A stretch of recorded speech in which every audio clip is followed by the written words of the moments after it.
Hey hey! Salut à tous et à toutes, mesdames et messieurs, j'espère que vous allez bien. Ici GeekYoshii de retour sur un nouvel épisode de Genshin Impact, mesdames et messieurs. Ceci, donc, va peut-être être le dernier épisode concernant le nouvel event, qui est l'event de la version 4.8. Faut que je m'en souvienne, hein. Mais surtout, on va potentiellement faire le hors de la toile dans l'objectif rosé.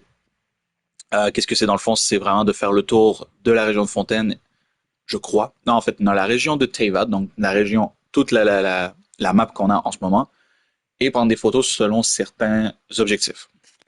Pour ceux qui ne se connaissent pas l'objectif. Bon, il reste encore 2-3 jours pour le moment à l'événement, donc si vous ne l'avez pas encore fait, soyez rapide. Sinon, on va continuer un été entre Fables et Écailles, continuer l'histoire principale, ainsi que vérifier les quelques petites activités. Donc vraiment, je crois que je peux facilement dire que ce sera probablement un des plus gros lives concernant cet événement pour Genshin.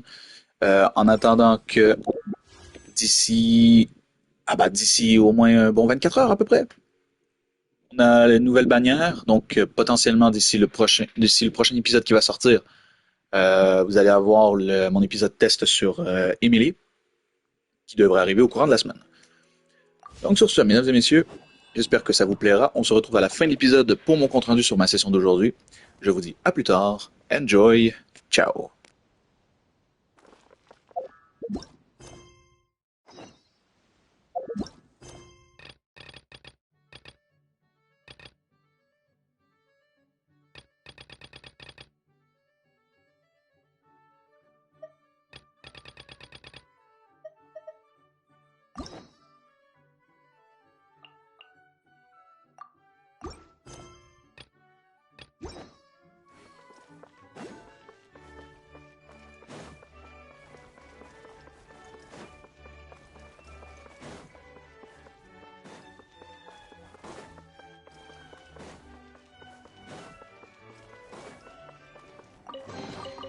A fateful offering.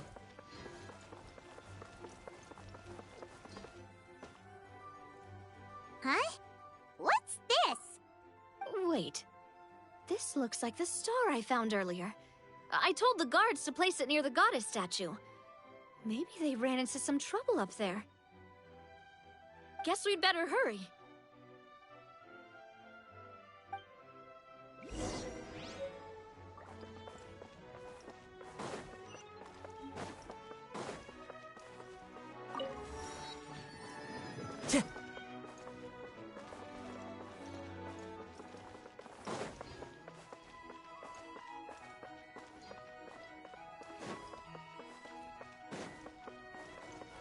Time to go.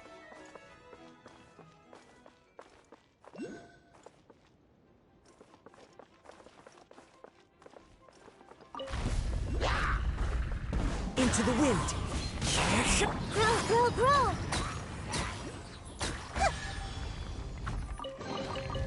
Find anything you like?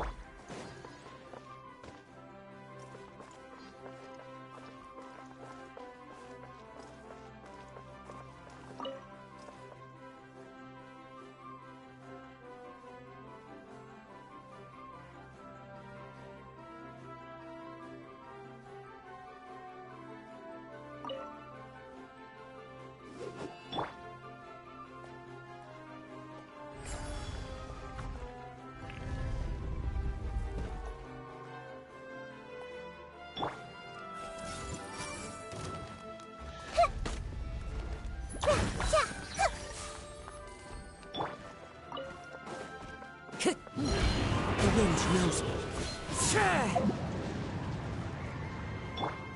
Transfixed!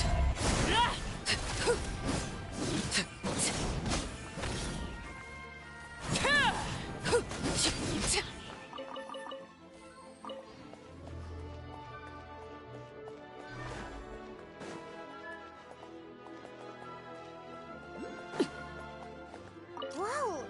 Why is the star on top of a mechanism? Uh-oh! More monsters incoming!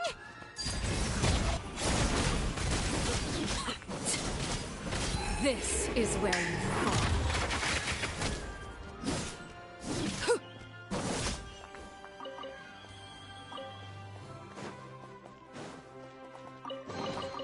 Ah, something with which to commemorate this occasion. Right.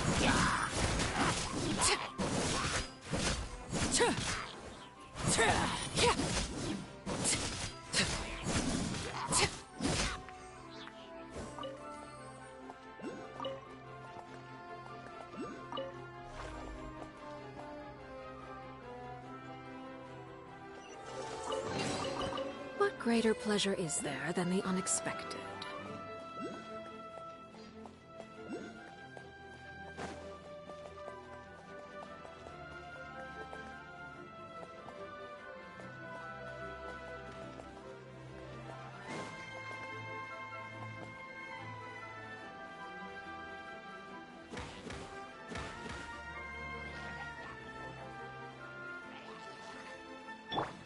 Everyone hold hands. Yeah! Overruled!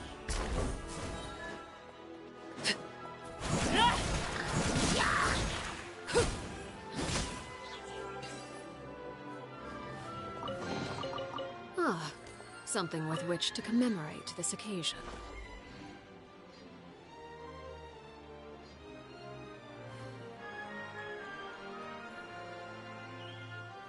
Feels like they really didn't want to give that to us.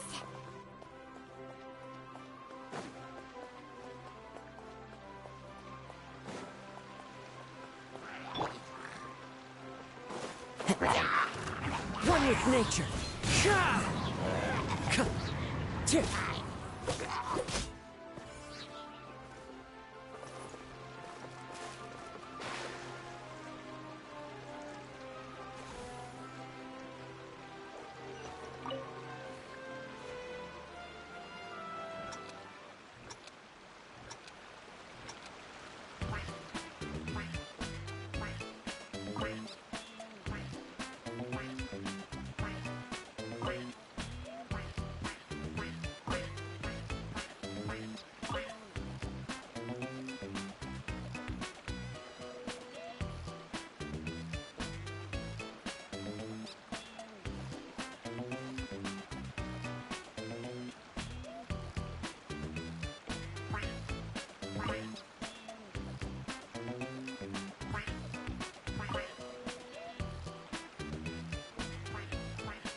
Who says there aren't benefits to a life of wandering?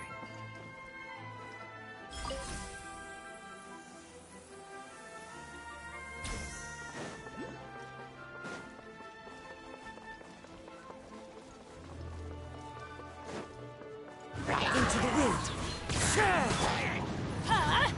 Out of the way!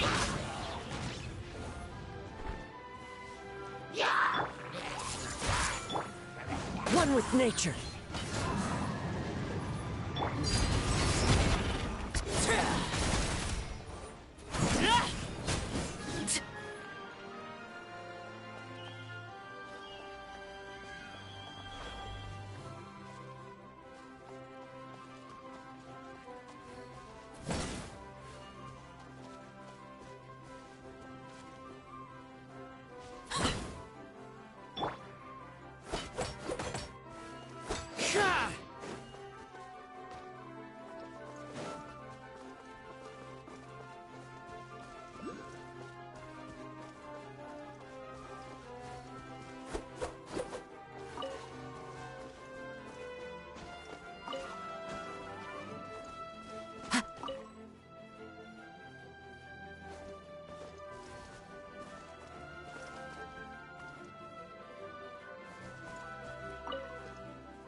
Another one in the bag!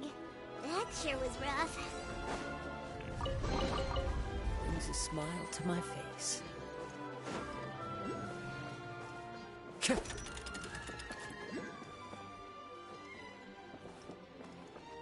Time to go.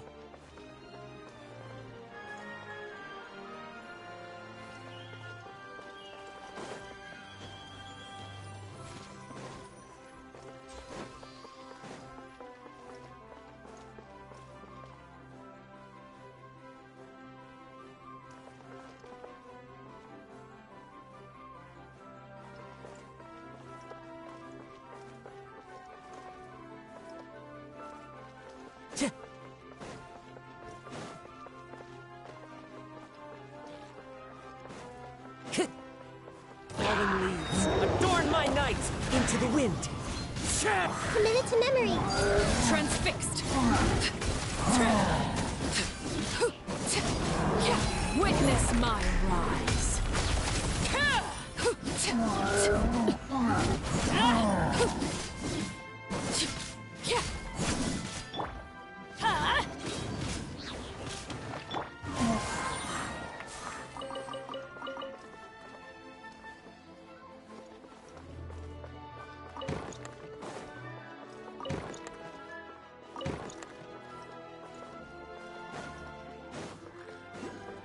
One with nature.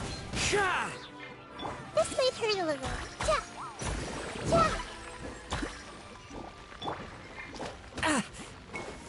The wind knows me.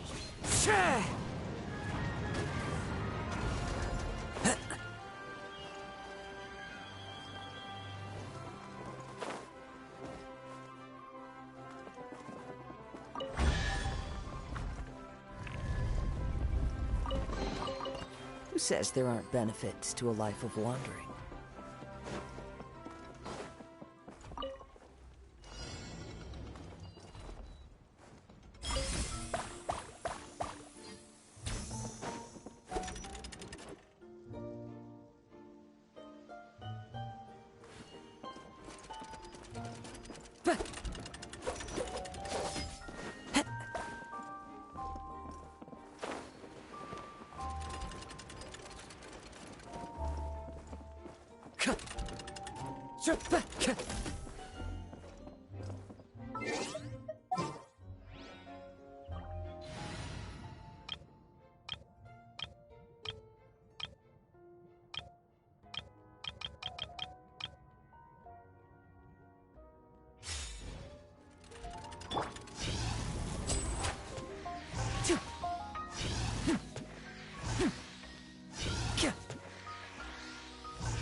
Guess this'll go into my magic pocket.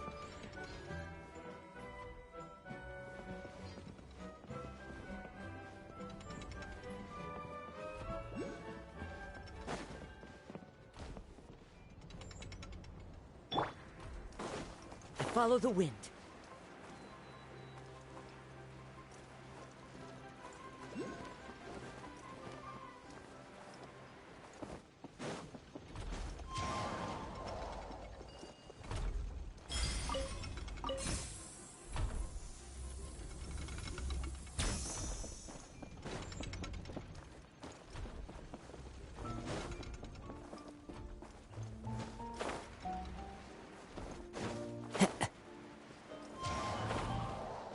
Time to go.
Time to go.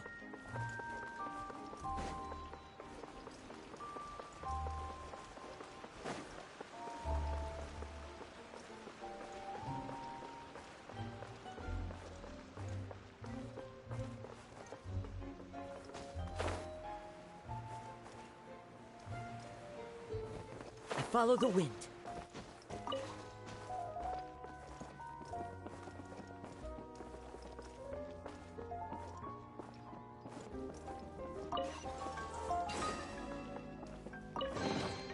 A fateful offering.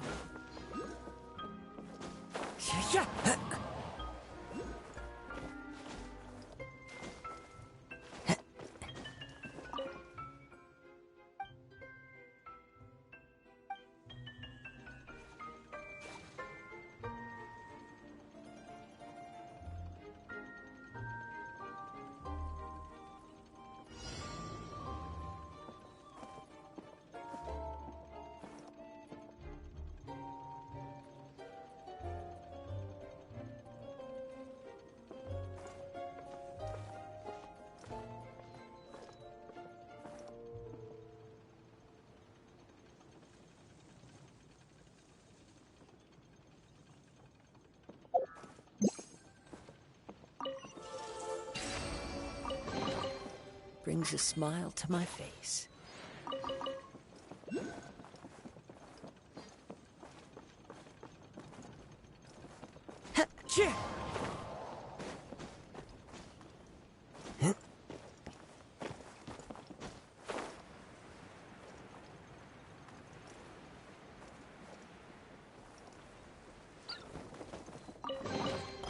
A fateful offering.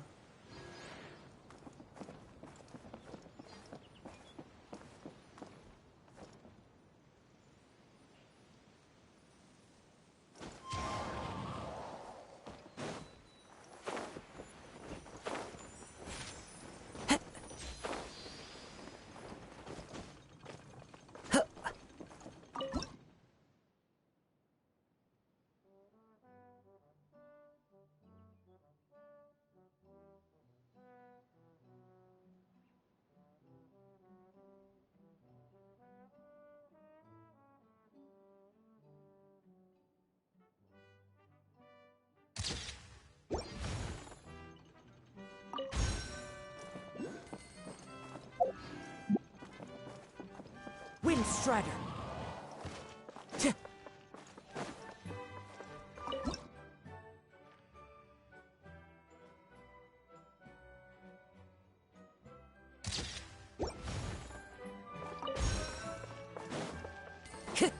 Time to go.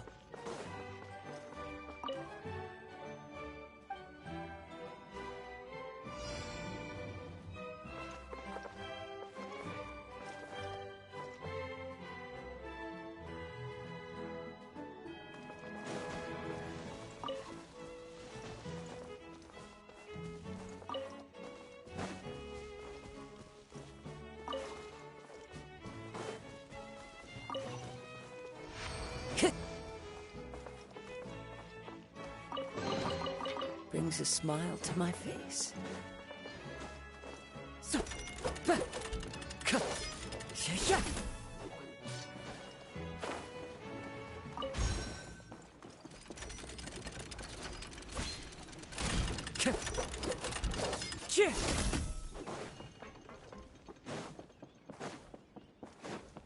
Time to go.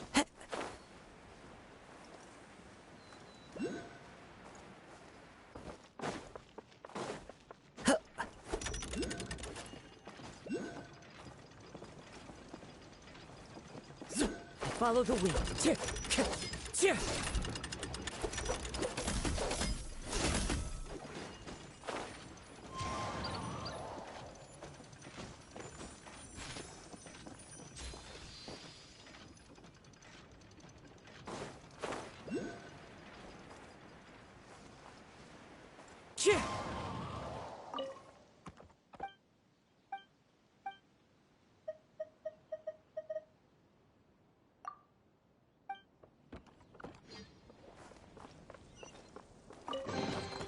Brings a smile to my face.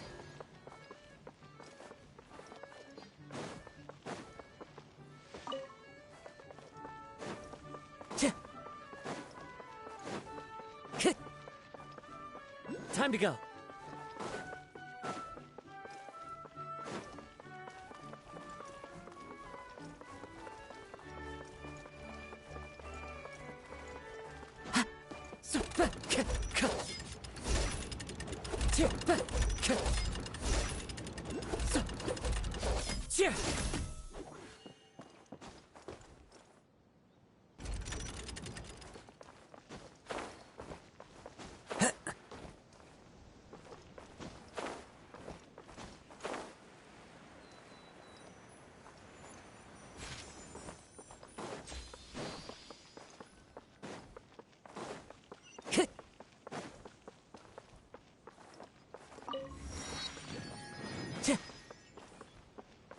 Time to go.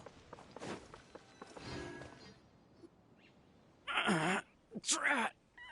I can't move! What happened? Your Majesty! This conservative radical, he attacked us! He threw the star from the Astral Garden and even stole the magic thread linking the Oracle Pillars! But just as we were about to arrest him, the goddess's magic activated, and now we can't move! No! Nobody touched the celestial gear! What's an oracle pillar? You need to use it to pray to the goddess. I'll explain later. First, let's help these guys.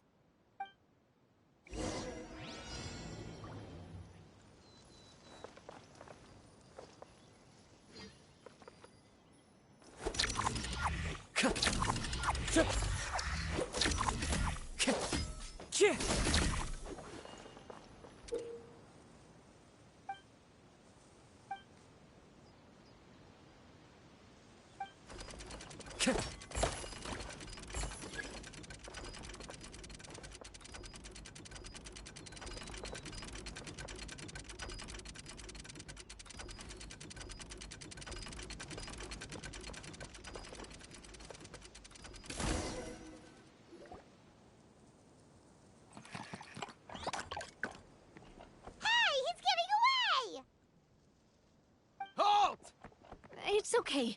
Let him go. But, Your Majesty! Even if we catch up to him now, we won't be able to change his mind, much less quell the fear that many others like him are feeling. All it would do is turn him further against us. Understood, Your Majesty. Also, this is the magic thread he was holding from the Oracle Pillars. Your Majesty, what should we... Please give that to the traveler over there. I believe they have some questions for the goddess. Yes, Your Majesty.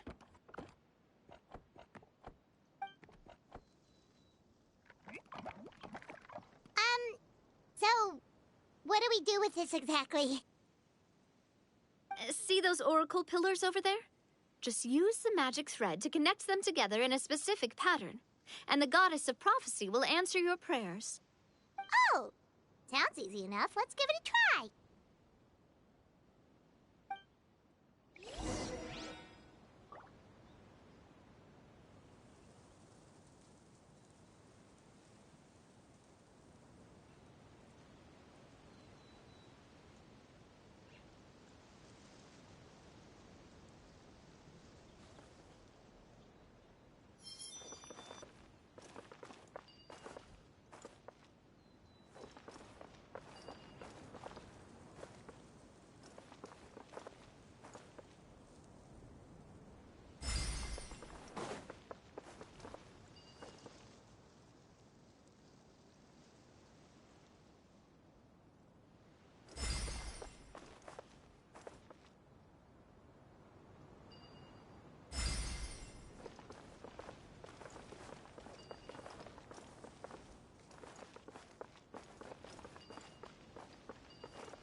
Sure.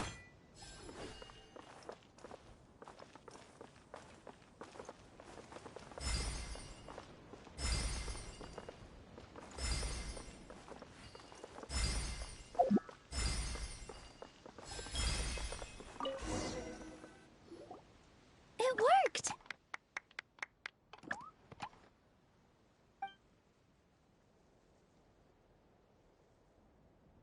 To which course of fate do you seek answers, my child of Simulanka?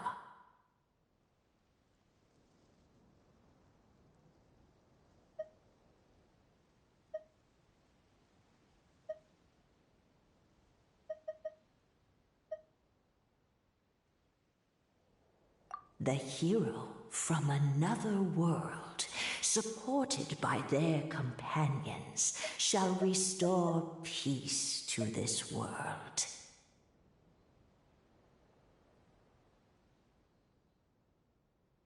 Go and push the gear that connects up to the starry sky. When that time comes, I shall dance and return the tracks beneath my people's feet back to the stars in the sky.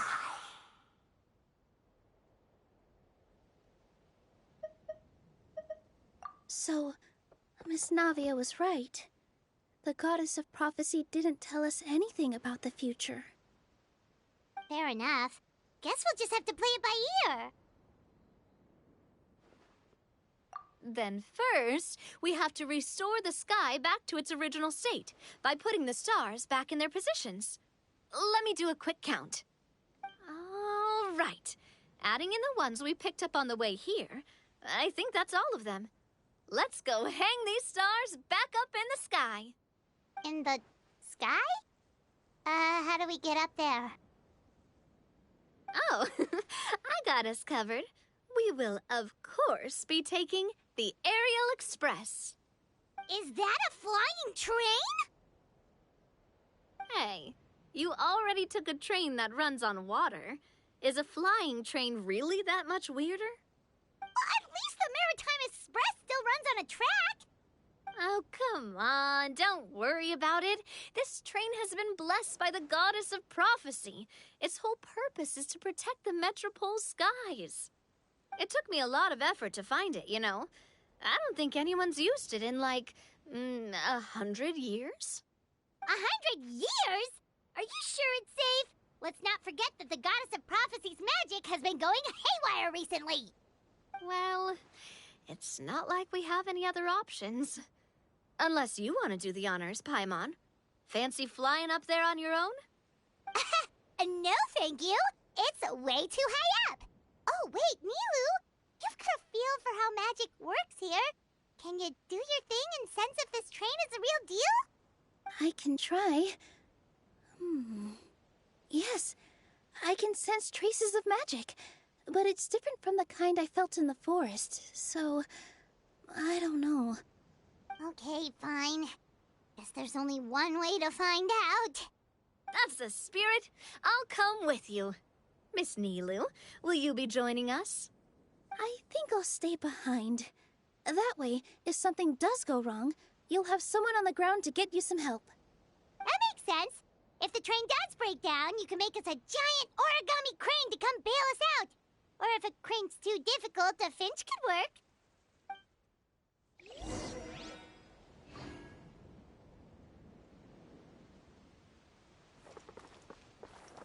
Best of luck! A finch, huh? I think I know how to fold one of those.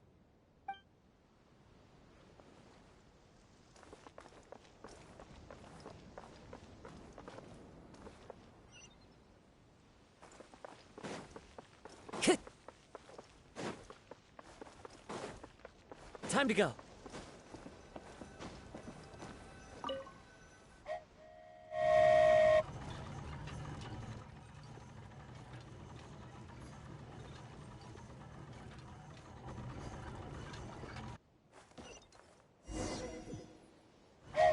Choo-choo!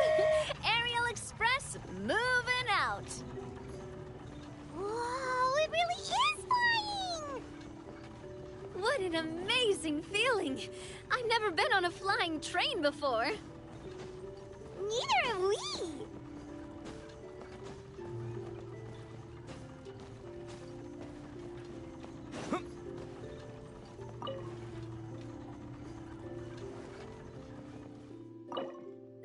That should do it. On to the next location.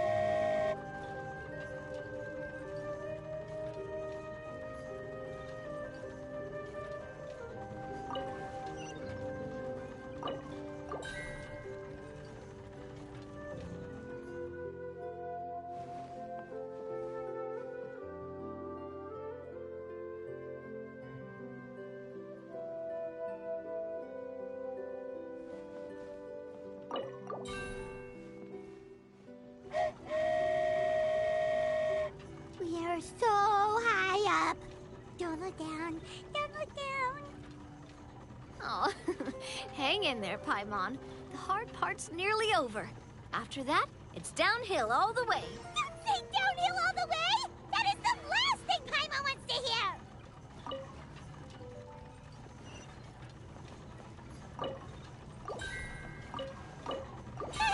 We're finally done. Okay, let's get back down while this train is still working.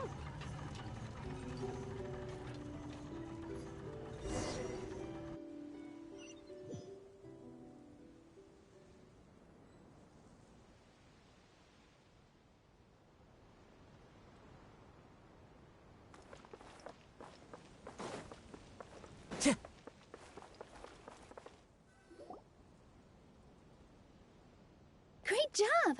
It looked like it all went smoothly. Yeah, and it was an absolute blast, too. You gotta ride with us next time, Miss Nilu. Huh? I'm okay. Thanks for... Halt! What do you think you're doing? Get out of my way! What's going on? Your Majesty, there! Let us through! Stay back! It's okay. Let them through.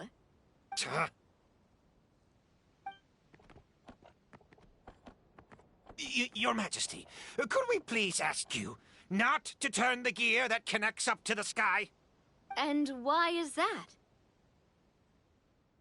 As you have seen, the goddess's gift is very important to us. It keeps us from harm and protects our very lives. Some of us, we just aren't ready to lose that protection. I see. I understand. Huh? Your Majesty, do you mean... I won't turn that gear. Not until you're ready. What? I've said before that the Metropole belongs to the people, and they should have the right to decide its future. But let me ask you this. How do you plan to solve the issues we are currently facing? Well, we'll start by rescuing the people that have gotten stuck. And then we'll find a way to figure out the true cause of this crisis. And have you made any headway on that? The true cause, I mean. Unfortunately not. Hey, you little... I'm sorry, my friend, but it's the truth. You have friends and family that have been affected, don't you? That have gotten stuck? Duh. I understand your concerns. But if we let this drag on for much longer, the situation may well get worse. More and more people will be frozen by the goddess's magic. Yes, but if we turn that gear now, all the tracks in this city will disappear. I know this is a hard decision to make. But have you ever thought about why the goddess might have made things this way in the first place? Huh? Why do you think she might decide to take back her gift and stop revealing further prophecies about the future? Are you saying she has abandoned us? No. Quite the opposite, in fact. What do you mean? The goddess dearly loves this world and all the people of Simulanka. And because she loves you so much, she wants you to be able to choose your own path. Every parent hopes their child will have a happy and carefree life. But if they're overprotective, then all they'll manage to do is keep their child trapped. If a mother bird lets her baby ride on her wings for too long, her child will never learn how to fly. Perhaps the goddess of prophecy has always known that one day she'll have to let go. Children can only become independent if they're allowed to form their own opinions, make their own decisions, and deal with the consequences on their own. Only then will they be able to continue their journey alone, even after their parents are gone. But we've relied on the goddess's protection for so long. We don't know what it's like to go it alone. We don't know if we have what it takes. Are you kidding me? I think you've proven yourselves more than capable of that. What do you mean? You made a call in a time of crisis, and you've come all this way to talk to me. Even the guards couldn't stop you. That must have taken a lot of courage. But we only did it because we were scared. Why you set out on the journey doesn't matter. What matters is that you've proven you can choose your own path. My friend, I fear our king is right. It is time for us to face our fears. What? But we... We can't go on living like this. Living in fear. Look at what it's driven you to do. You threw away a star personally created by the goddess of prophecy herself. You once revered her more than any of us. And I think the king is right. She hasn't abandoned us. So, why don't we put our trust in her one more time? I don't care anymore. Do what you want. Aw, he laughed. I'm sorry about my friend. That's just how he is. Always had a terrible temper. Please accept my apology for his impudent behavior. Is it just me, or has he accepted the goddess's prophecy? I think so. Not that you'll ever hear him admit it out loud. Your Majesty, please turn the gear that connects up to the sky. So, you've made up your mind? About giving up the goddess's gift? Yes, I've made up my mind. But maybe losing the gift isn't what this is about anymore. Because we've gained something too. You have given us courage. Well said. I am proud of your decision. Now, gather around, everyone, and join me as we make the night sky of this wonderful city turn once more.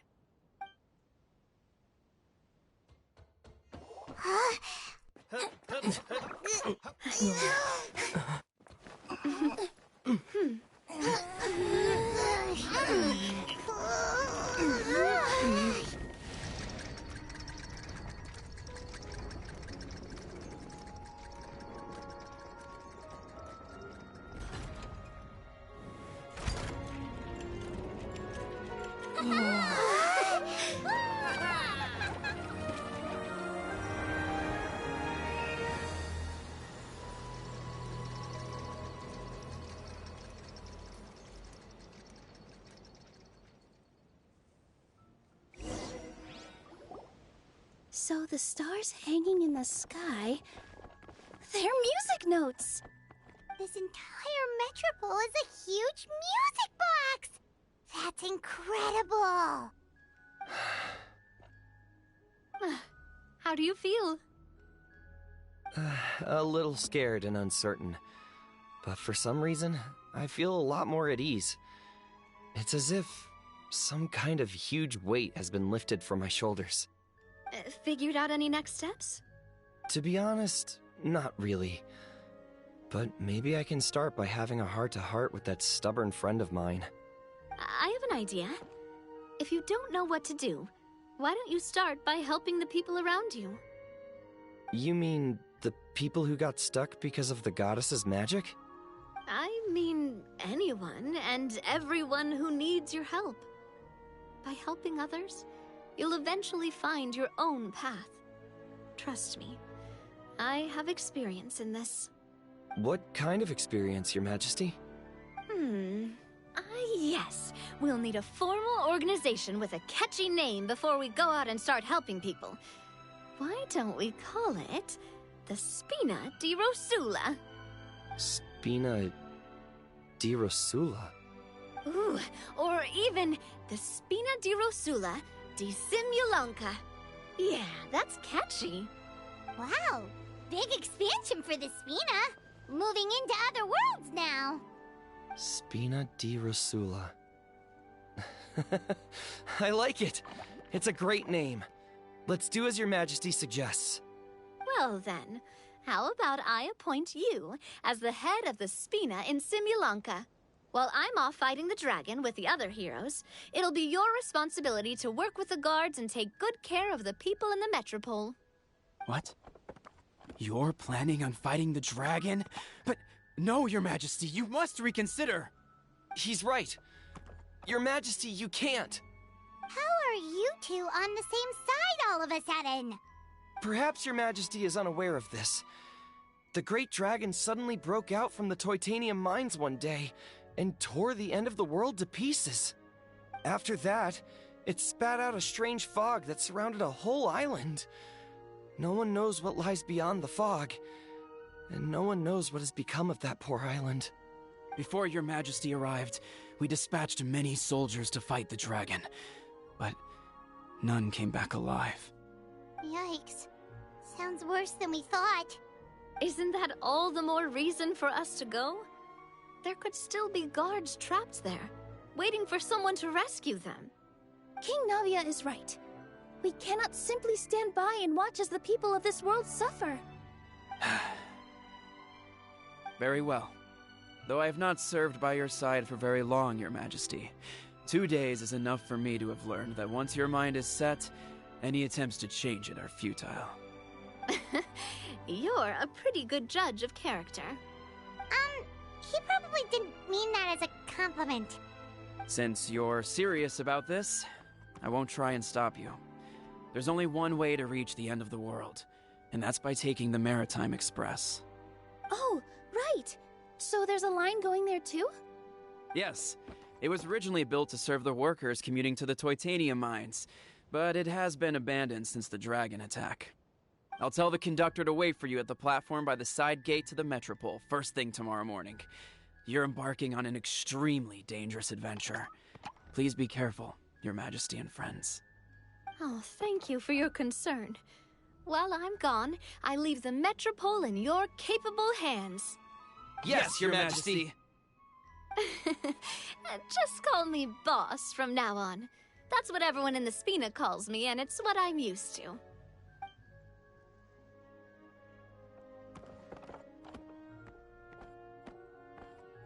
So, the plan for tomorrow is journey across the ocean, make it to the end of the world, and defeat a dragon.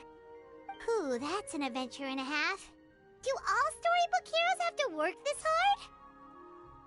At least we'll get to see some amazing scenery along the way, right? Besides, we'll have each other. It'll be a shared experience that we'll never forget. Plus, we're pretty well equipped for a classic heroes versus dragon story. We got Miss Nilou as our magic caster, and I guess I'm the melee warrior who leads the charge? Paimon can definitely see that. Anyway, those are tomorrow's problems. Right now, all Paimon wants is to eat a proper meal, because worst case scenario, if Paimon ends up getting eaten by a dragon, she wants to do it on a full stomach.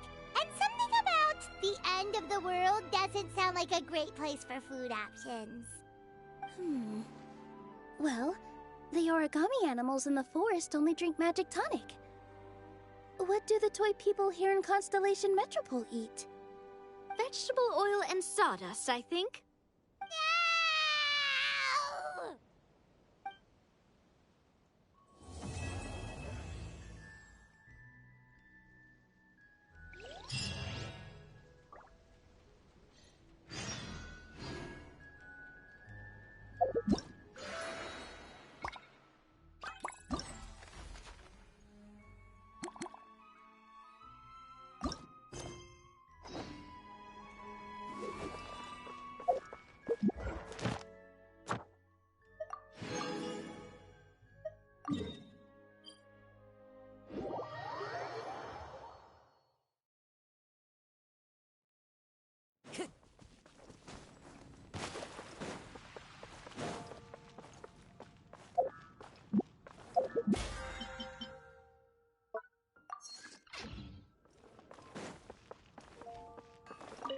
fast travel. Thank you for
This realm...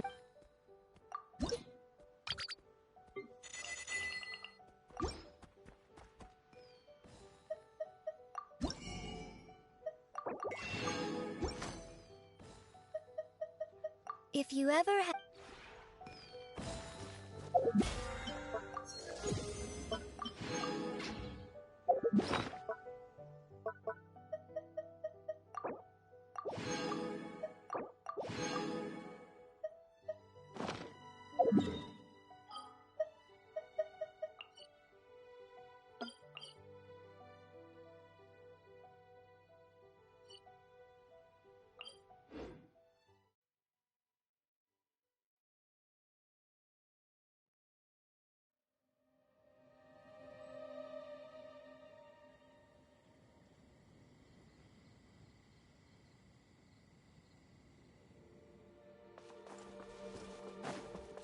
Time to go.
Bow your head.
Let's finish this. Swift.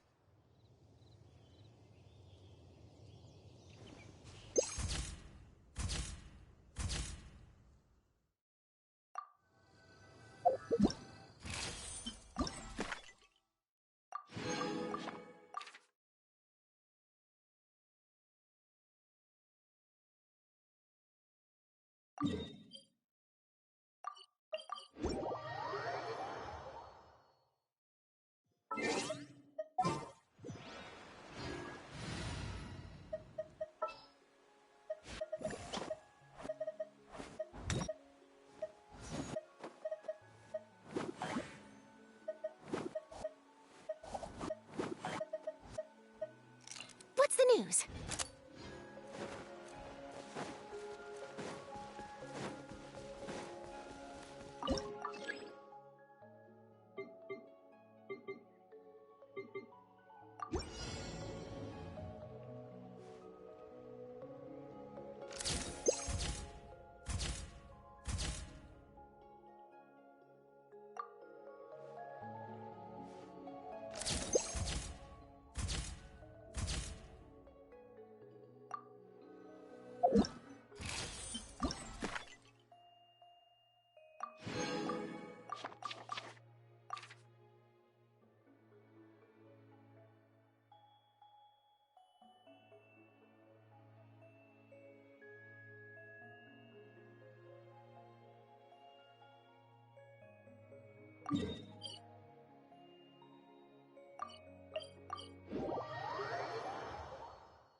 You want me on your team?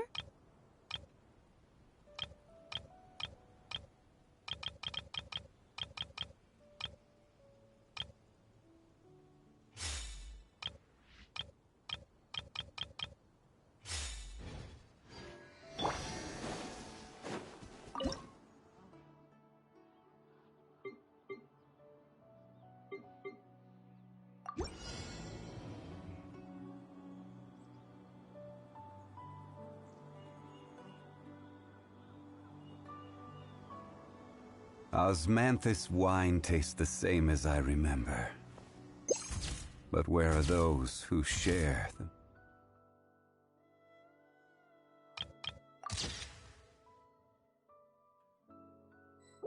memory?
Time for some training?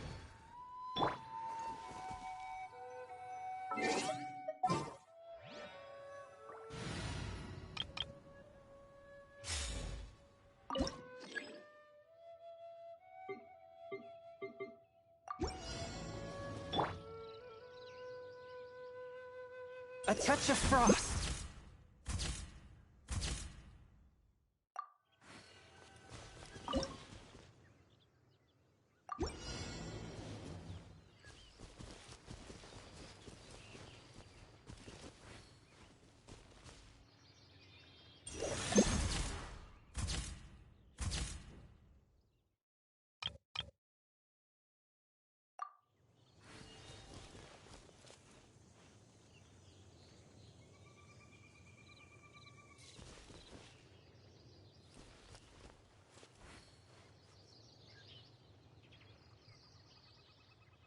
Forth, my blade!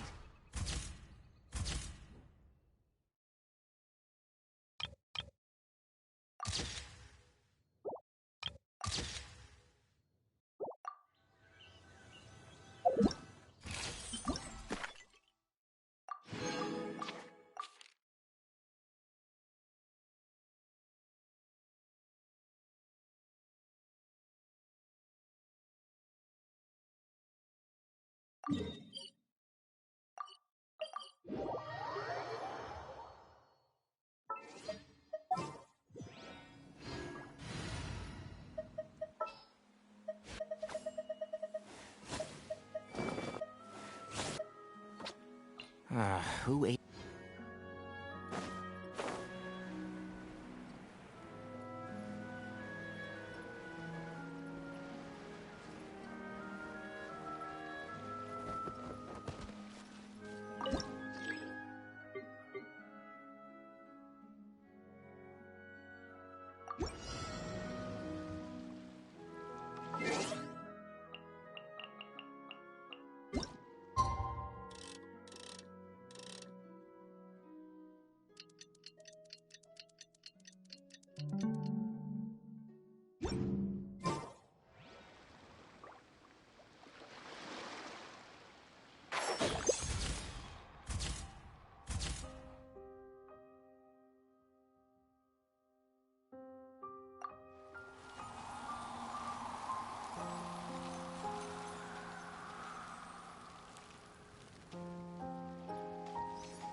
Divine Shroud!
A pleasure to be working with you.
One day, I will showcase Inu's fire.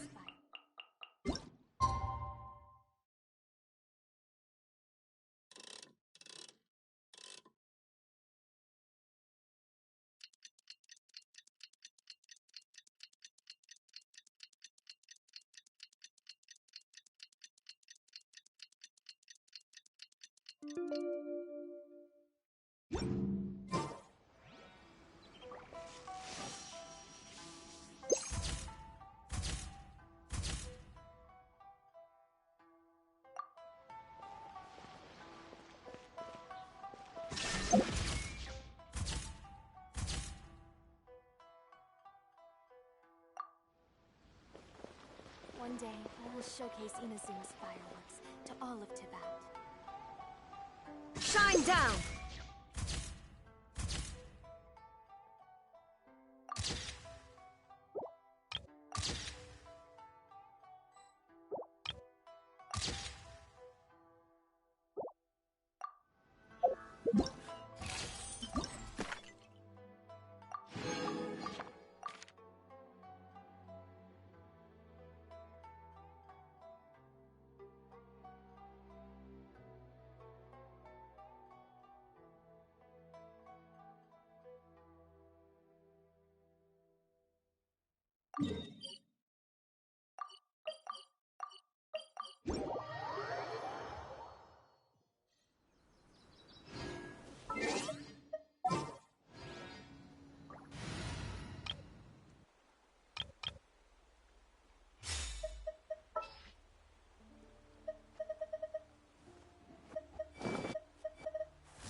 This had better be important.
A pleasure to be working with you.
Silence!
Time to go.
Solidify! One with nature. Overruled.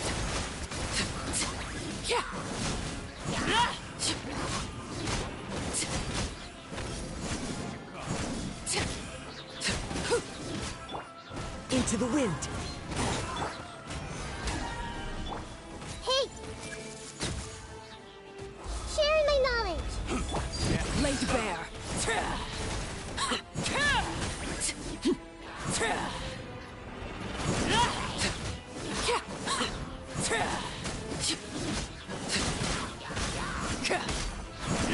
Everlasting as the moon!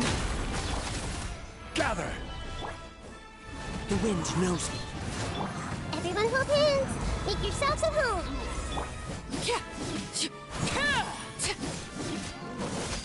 Transfixed!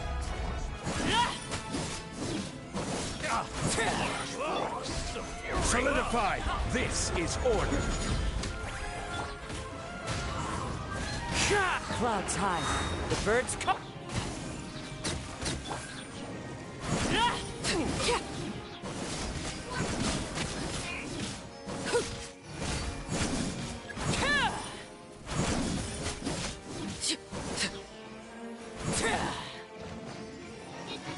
Laid bare.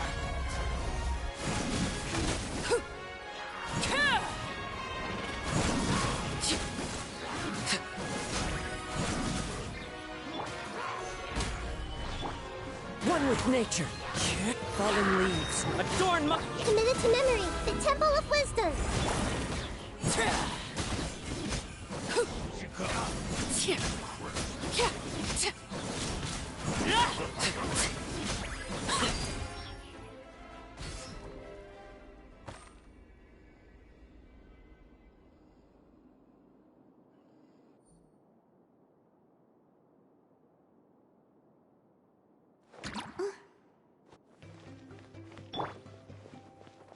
There is no... Ow! Shower me with... Teamwork is dream... Fire! Well, with rocks.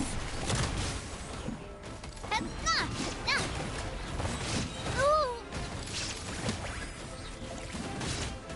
Shine down! Let the world collide! Get out of here!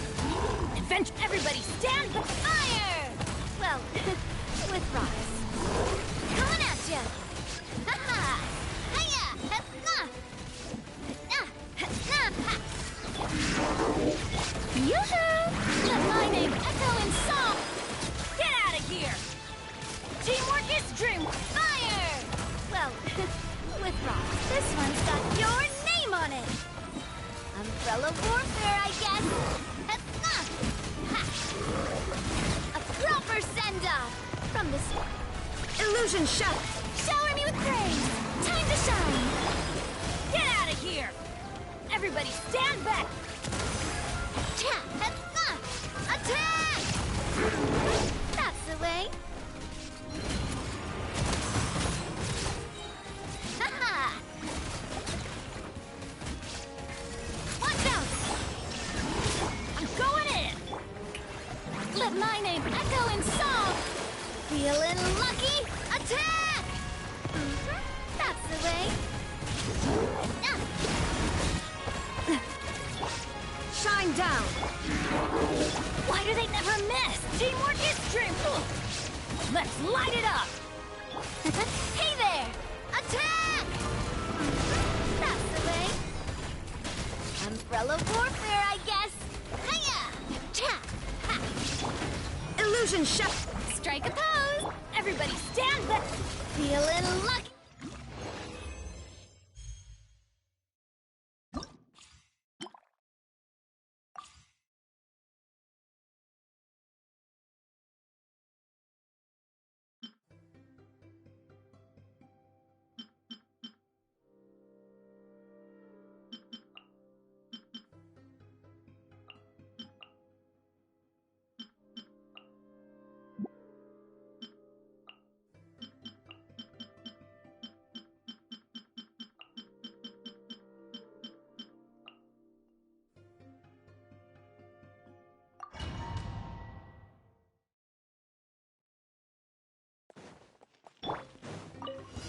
Stabilize! Into the wind! As one with wind and cloud! This may hurt a little. Sharing my knowledge. Transfixed!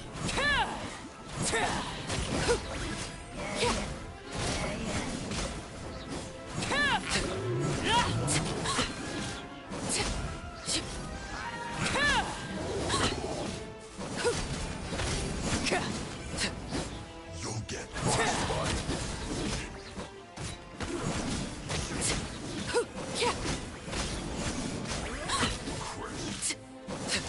Laid bare!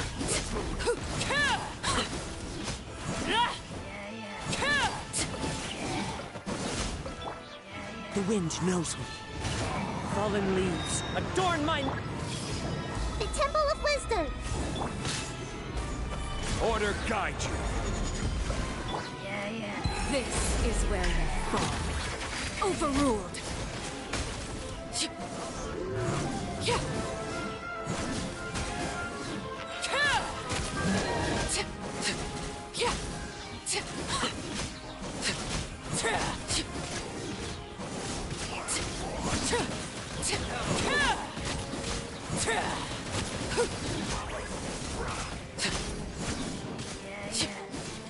Transfixed!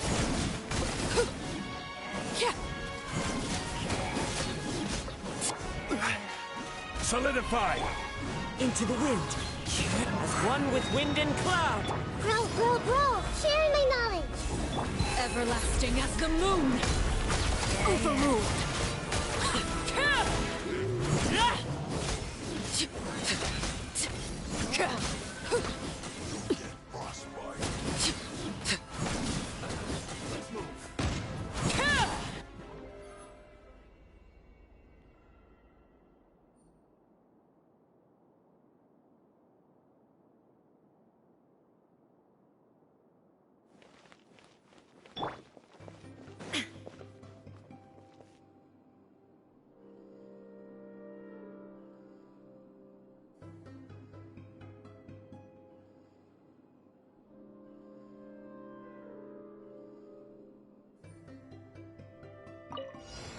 Shine down! Going in! Time to shine! Fire! Well, with rocks. Cha! Hey there! Hiya! Ha! There is no escape. Let my name echo in song! Teamwork is dreamwork! Attack! That's the way.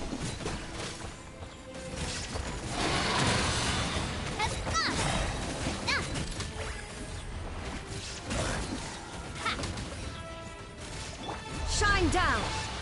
Time to shine! Shower me with... Everybody stand back! Attack! That's the way. Hiya! Umbrella warfare, I guess.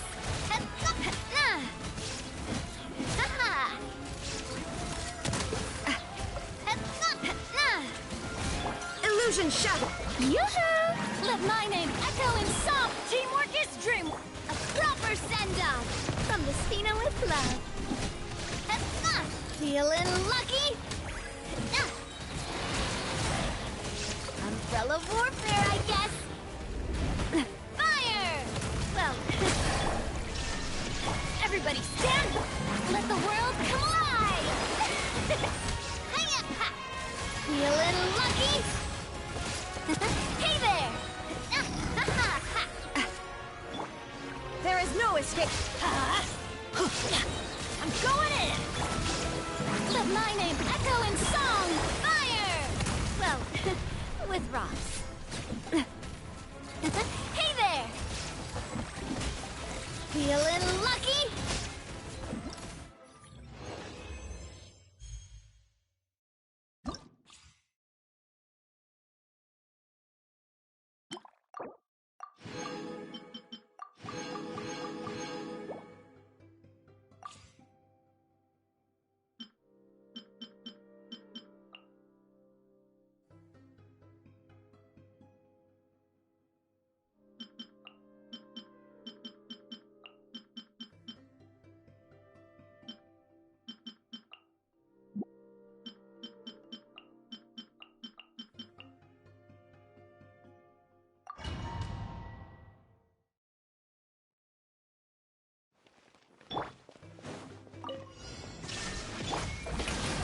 Teamwork is dreamwork! Attack! That's the way. Feeling lucky? This one's got your name on it!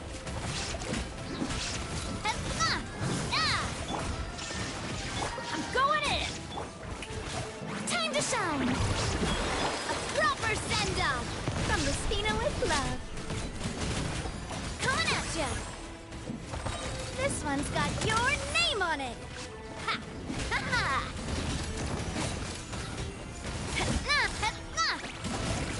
Shine down! Teamwork is dream! Strike a pose! Let my name echo in... Attack! That's the way. Feeling lucky? Ha-ha! Everybody stand back! Illusion shattered! Let the world collide! Attack! That's the way. This one's got the tank. I'm curious to see what this end of the world place is like. Come on, let's go meet the others at the station.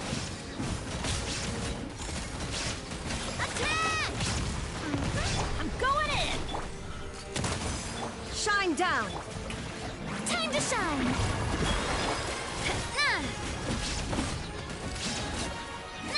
Feeling lucky? Feeling lucky? Attack! Everybody stand back! Let the world collide! Torn to oblivion! Illusion shattered!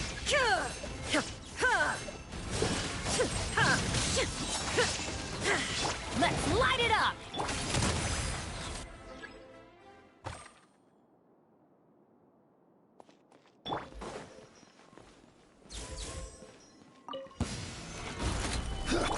The wind knows me. This way, hurt a little. Make yourselves at home. Transfixed.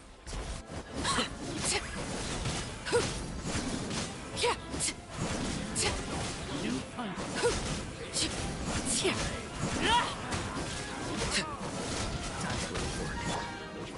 Gather!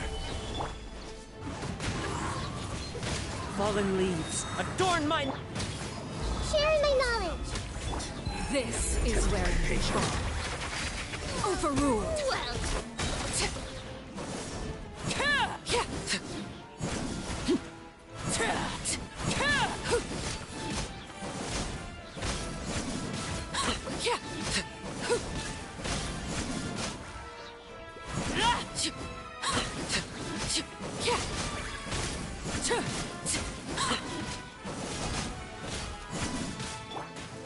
Stabilize! Clouds high. The birds... committed to memory. Make yourselves at home. Transfixed.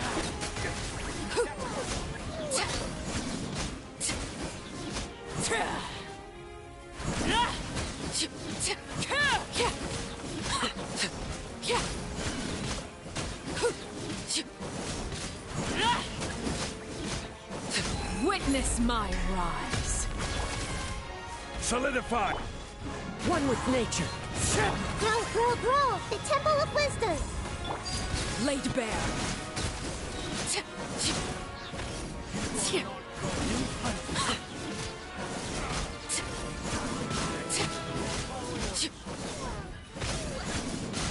Everlasting as the moon. Stabilize! The wind knows me. As one with wind and cloud.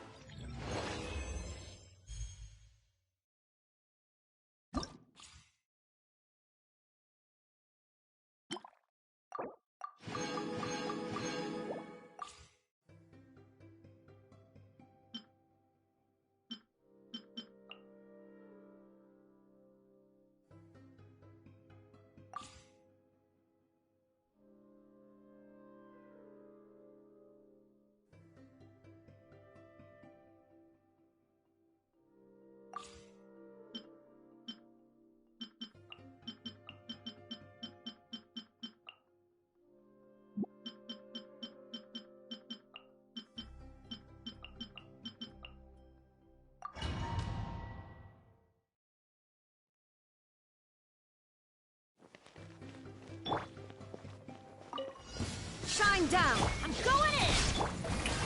Let my name echo in song, a proper send-off from the Spina with love. Watch out! Hey there!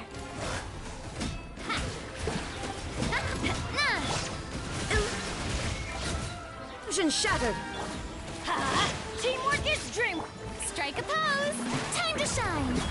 A proper send-off! From the Spina with this one's got your name on it! Ha! Feeling lucky?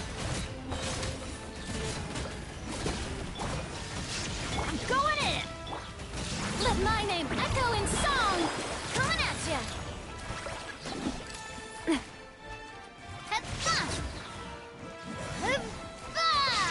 Fire! Well, shine down! Let's light it up!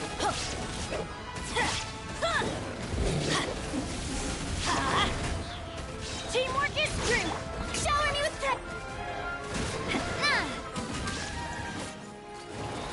coming at ya! This one's got your name on it! Fire! Well, I'm going in! Let the world come alive! Hey there! Hiya! Feeling lucky? Illusion shattered! Get out of here! Teamwork is dreamwork! Time to shine! Inazuma shines eternal! Ha! Ha! There is no escape! Attack! That's the way.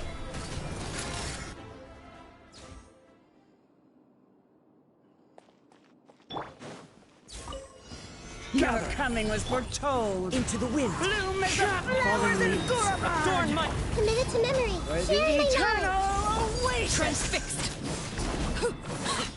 Care for a dance?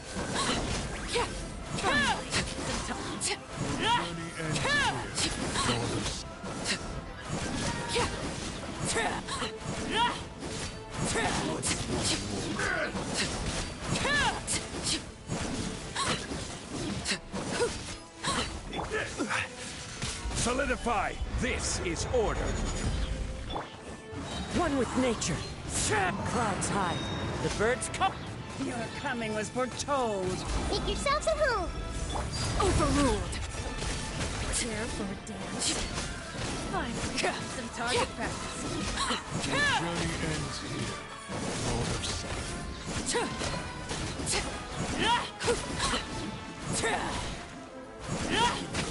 Transfixed!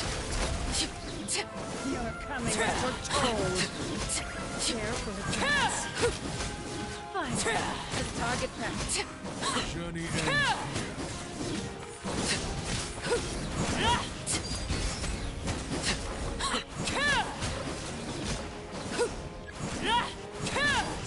Witness my rise. Stabilize! Fallen leaves. Adorn my... This way, Colonel. Sharing my Your knowledge. coming was foretold. Laid bare.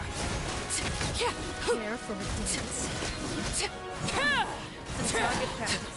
Stretch your wings. The journey ends here. Lord of Sand.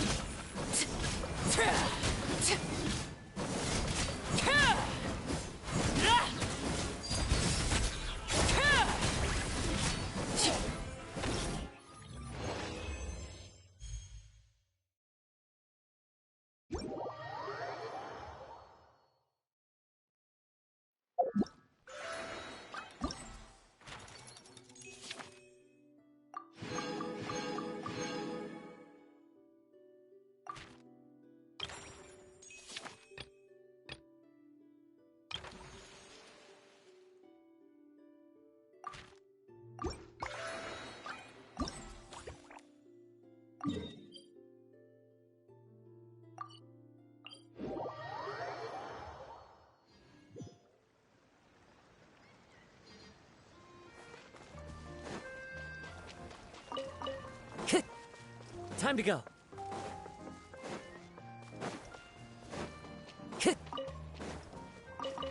Time to go.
Brings a smile to my face.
Time to go.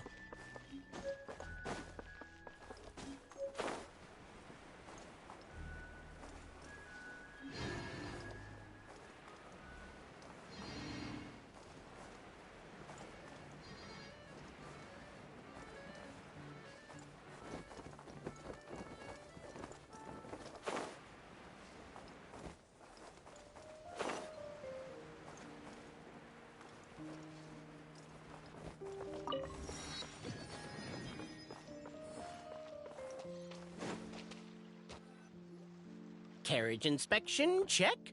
Wheel and axle inspection, check. Power inspection. Good morning, Mr. Wheel. Oh, good morning, heroes of Simulanka.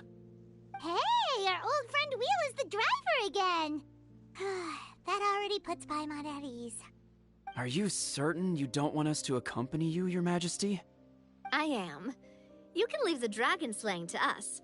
My partner's a pro. He does it all the time. What remarkable friends Her Majesty has. With such great heroes by your side, I'm sure you'll best the dragon with ease. We won't keep you any longer. All right, then. Look after the city for me while I'm gone. Yes, Your Majesty. Just leave it to us. I think we're all set. Time to depart. Next stop, the end of the world!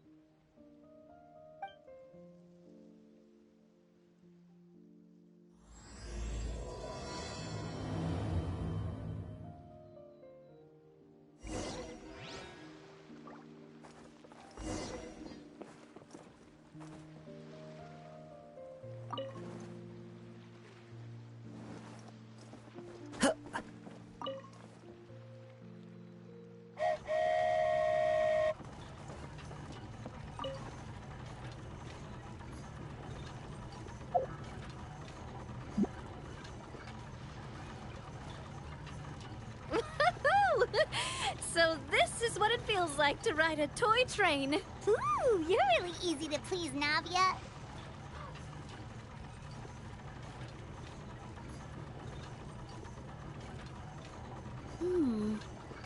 Looks like the fog ahead is getting thicker.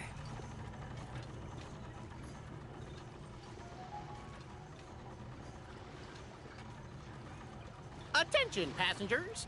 We've arrived at the transfer point. All change, please, all change. So we've got to switch trains, right? Huh? What's that? It looks like... Haley Churls, they've taken over that platform! Huh? What do we do? Just find somewhere to hide, Mr. Wheel. We'll take care of them.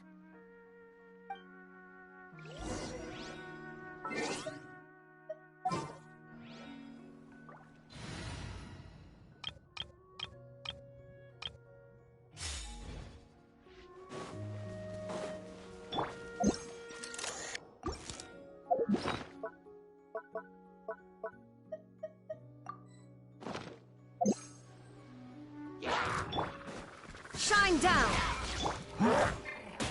Strike a pose! A proper send-off! From the Spina with love.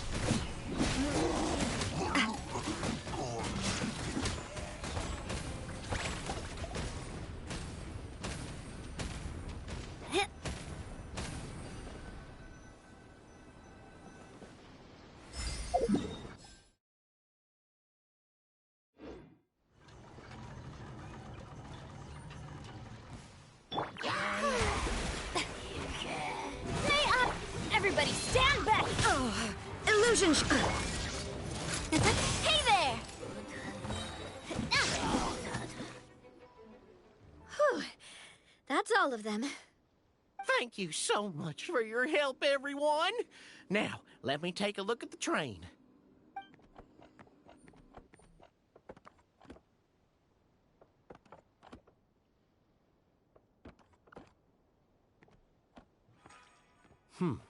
The carriage is a little scratched up, but there doesn't seem to be any real damage. And the engine's still operating normally, so I think we're good to go. Wonderful. Let's keep going then.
Go forth and witness this world, my... Make sure to be nice to everyone. I leave it to you. Are you okay, Miss Nilu? I'm fine, but I think the traveler is still unconscious. We're lucky this guy caught us on the way down.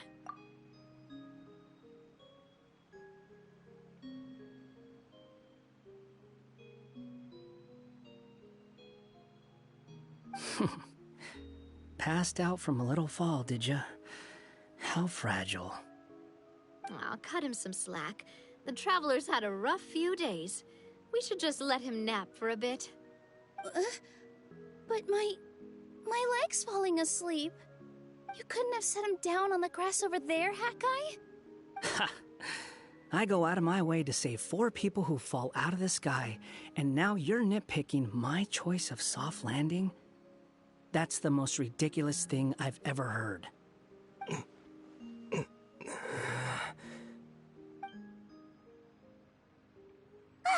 He's awake.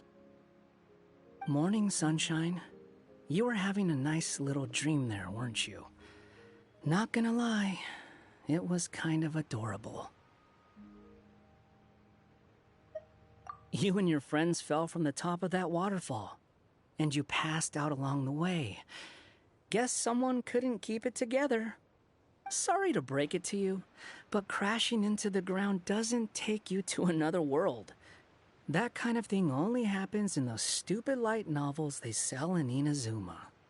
Also, he kind of, set you down in Nilou's lap, so that's where you've been napping all this time. Paimon! Oh, no. It's alright. I'm just glad you're okay. You didn't hit your head, did you? Is the dizziness gone? Really? What did they say?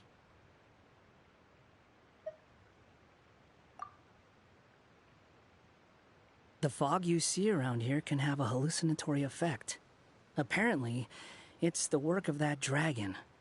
Maybe you inhaled some while you were freaking out on your way down. Traveler, Nilou, do you know this hat guy person? Oh yeah, he's a student at the academia. We met during the last Inter-Darshan Championship. He was representing the Vahumana Darshan. Well then, hello there, friend. I'm Navia, the president of Spina di Rosula. It's very nice to meet you. So, should I just call you Hat Guy as well? Seems like that's what everyone's calling you. Sure. Whatever. Wait, Hat Guy. What's that sword around your waist? An unwelcome encumbrance, that's what. I've had it ever since I woke up here. Tried to toss it, but no matter what I do, it always reappears. Such a pain. Anyway, if any of you want the hero sword, you can have it. Wait, it's called what? The hero sword. Meant to be wielded by the hero. I know. Me of all people, right? The irony. What? You're the hero of this world? Will you calm down? It's just a dumb title. Oh, it's just that this entire time, we thought we were the heroes of the prophecy. Well, if it means that much to you, you're welcome to claim the title. You'd be doing me a favor. That's not the point! The real question is, if you're the hero, then where the heck have you been all this time? Looking for a way out. I heard there's a boat in this area that can bring you to another world. So I came to investigate. But look at the state of things around here. The lighthouse collapsed. The boat won't budge. I say we try to find a different way out. Huh. Paimon's guessing a voice told you what you were supposed to do here. That's what happened with Navia and Nilou, at least.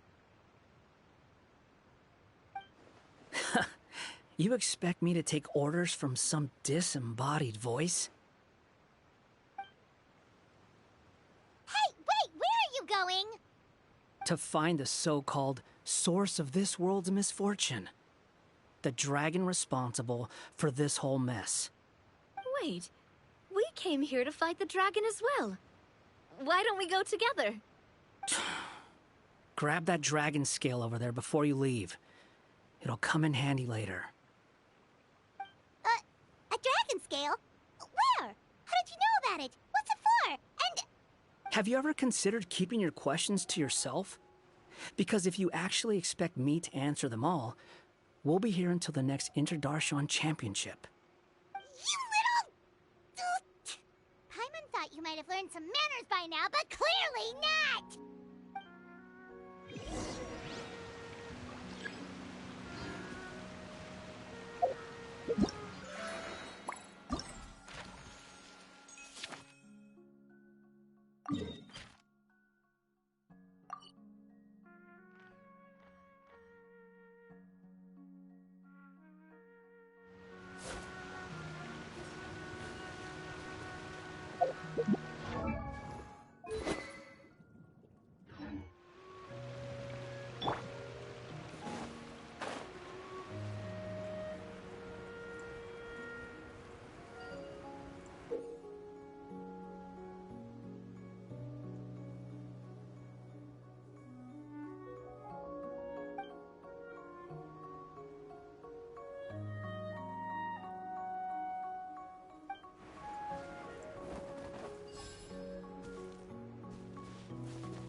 I'm loving this treasure hunt.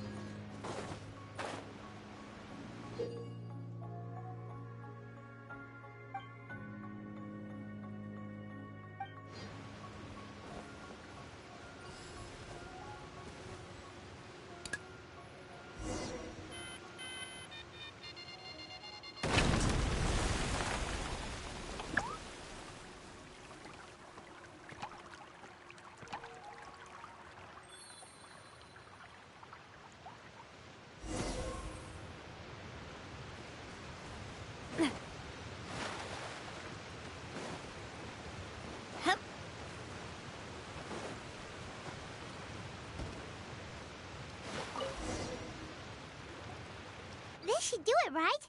Wow, this scale is amazing! It turns everything it touches into something hard, almost like a toy block! It doesn't seem to work on us, though. It spews out poison and transmutes everything it touches. Huh. No wonder they call it the evil dragon.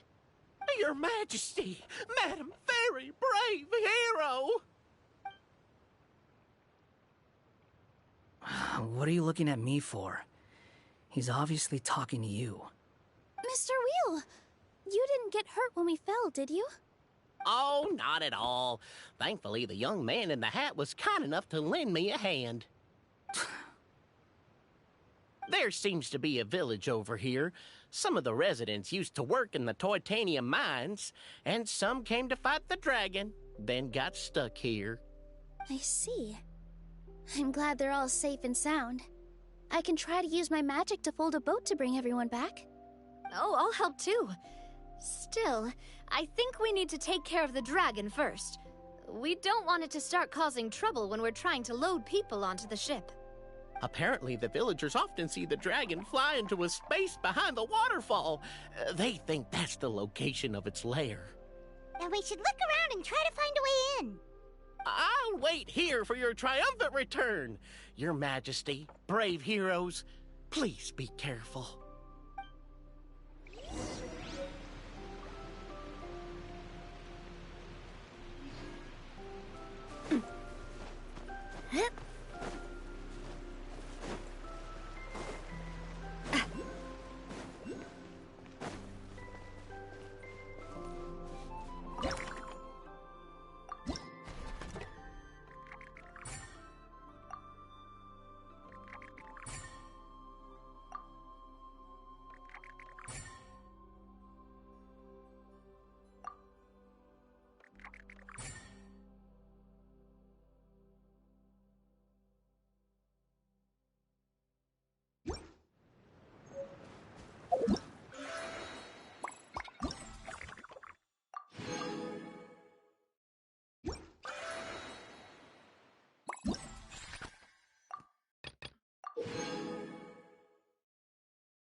Who says there aren't benefits to a life of wandering?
Into the wind. Overruled.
Fateful offering.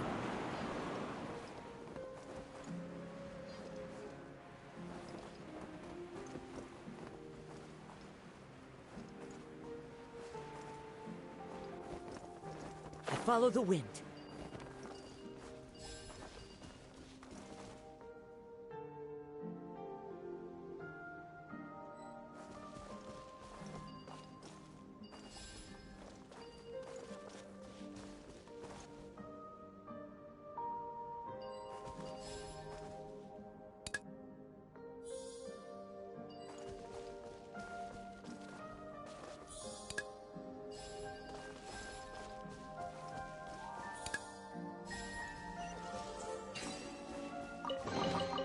Who says there aren't benefits to a life of wandering?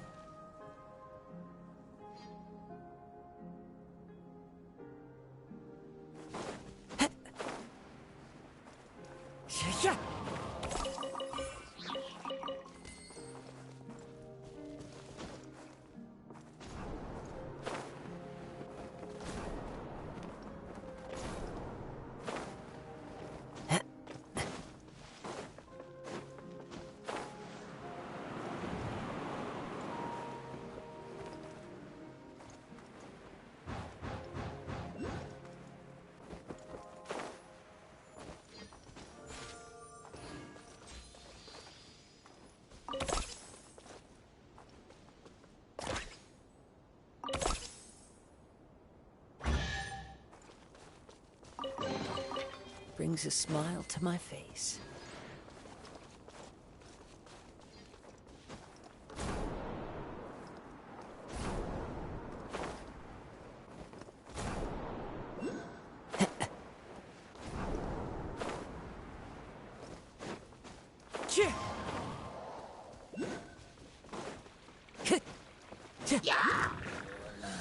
One with nature.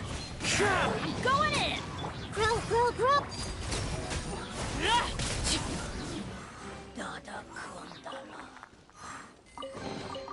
Ah, something with which to commemorate this occasion.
An impressive bounty.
Ah, something with which to commemorate this occasion.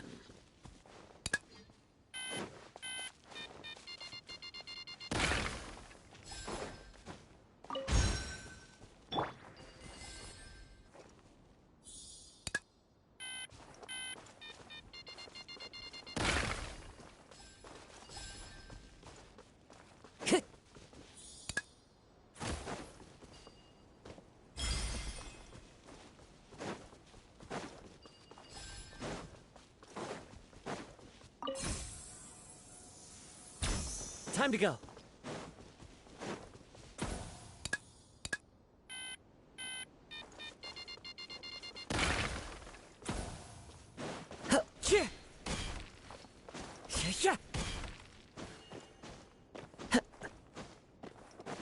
I follow the wind.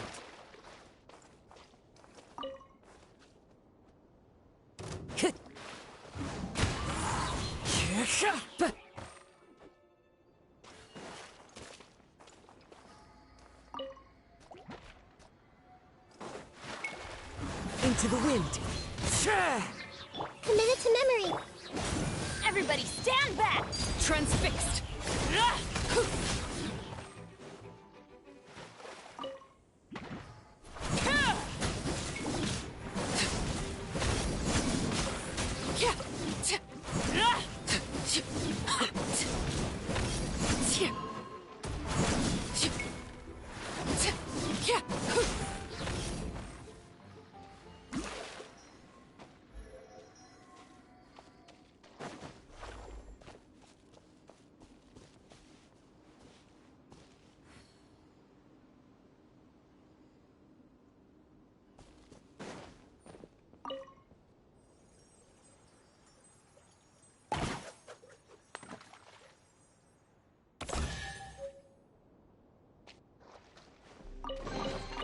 What greater pleasure is there than the unexpected?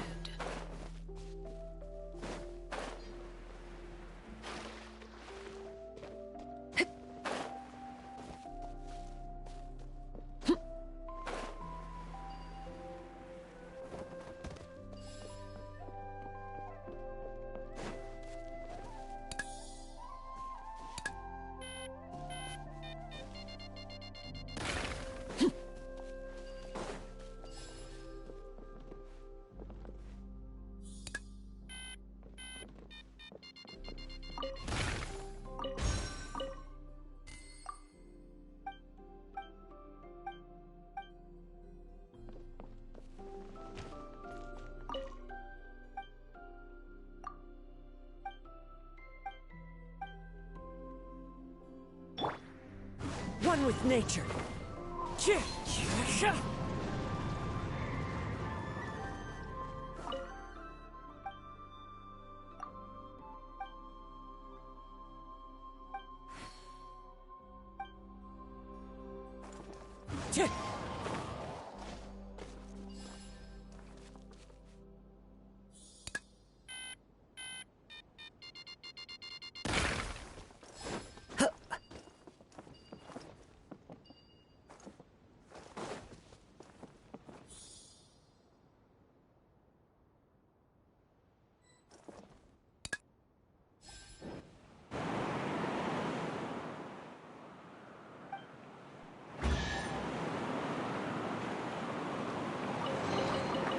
Brings a smile to my face.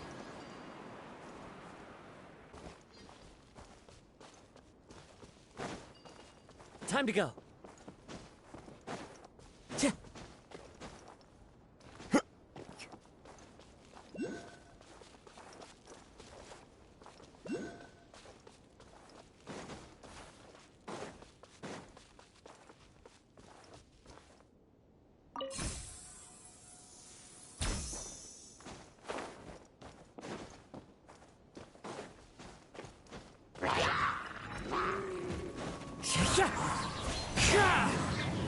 Grow, grow, grow! This is where you fall.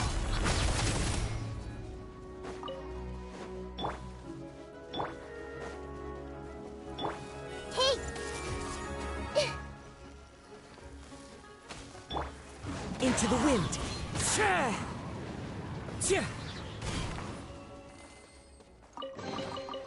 Who says there aren't benefits to a life of wandering?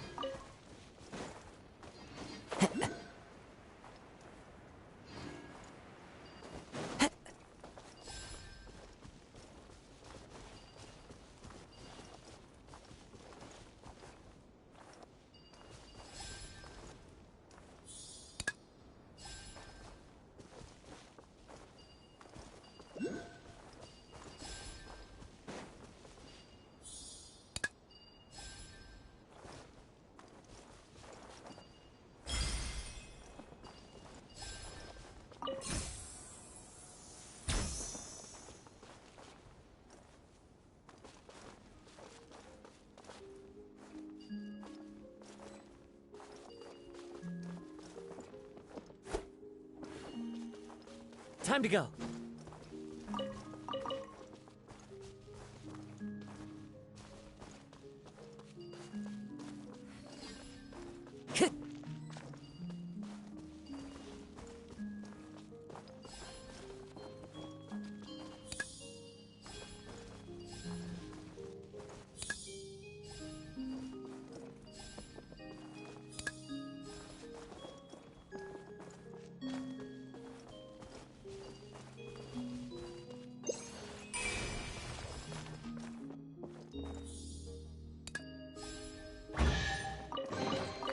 Brings a smile to my face.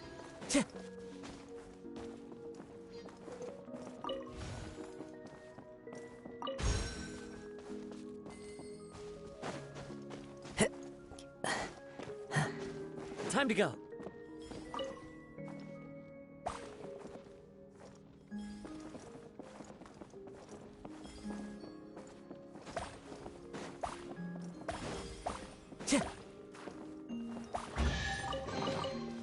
Who says there aren't benefits to a life of wandering? Time to go.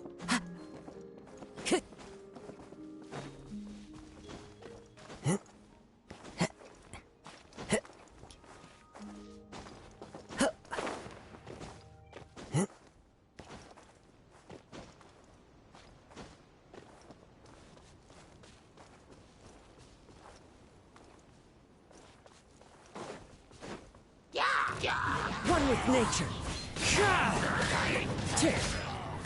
Committed to memory. Yeah.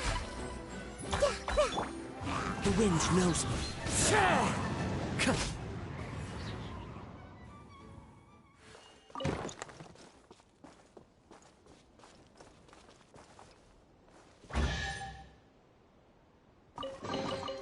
Who says there aren't benefits to a life of wandering?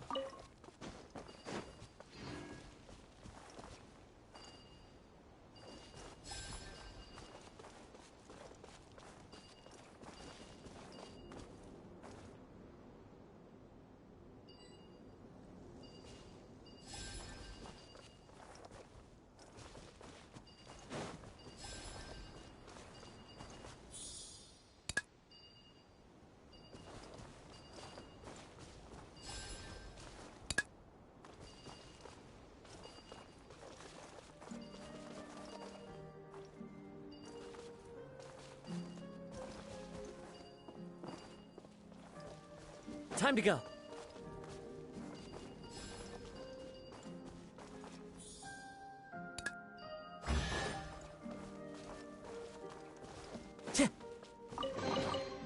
Who says there aren't benefits to a life of wandering? Time to go.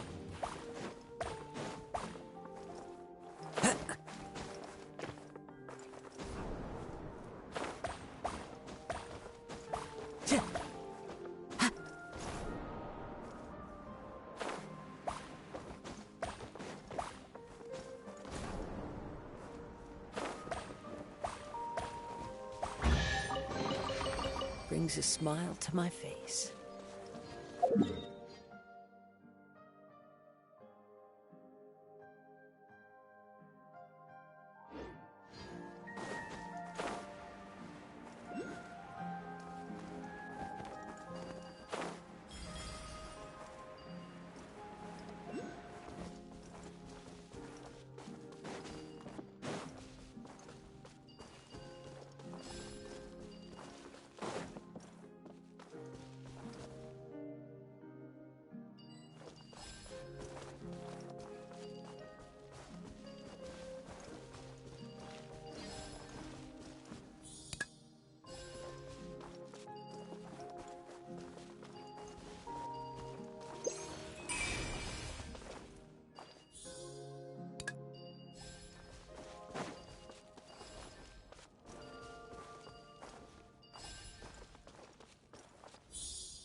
Overruled.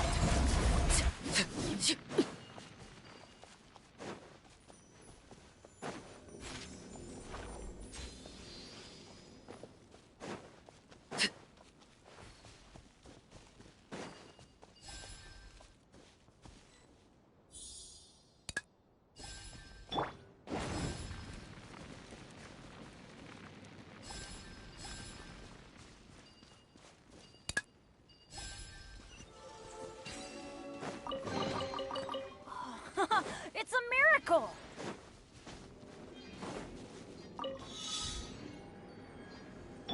Time to go.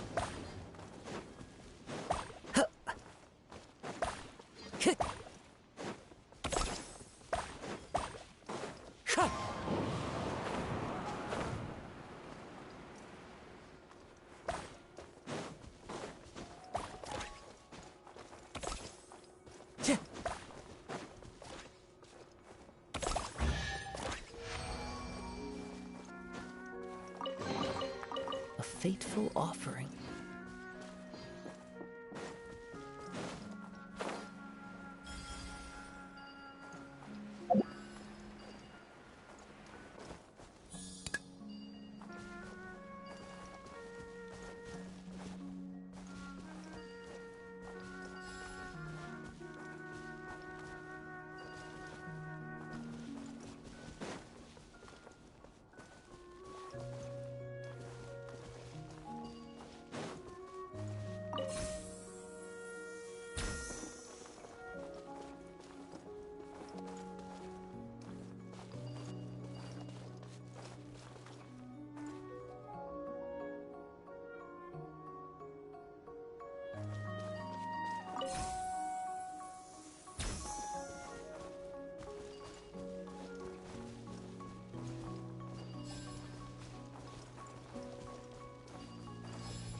fateful offering.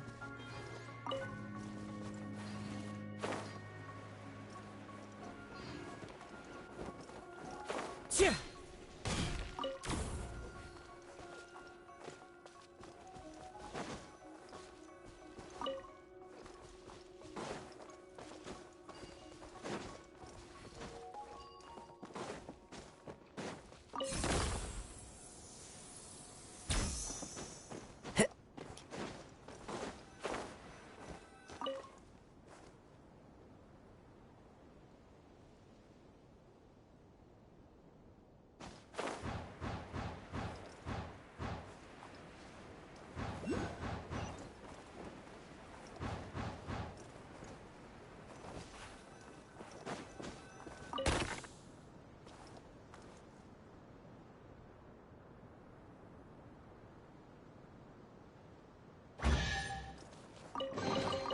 Brings a smile to my face.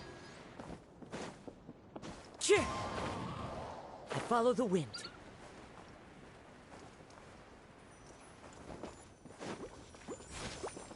Into the wind. Teamwork is dreamwork! Transfixed! Ah, something with which to commemorate this occasion.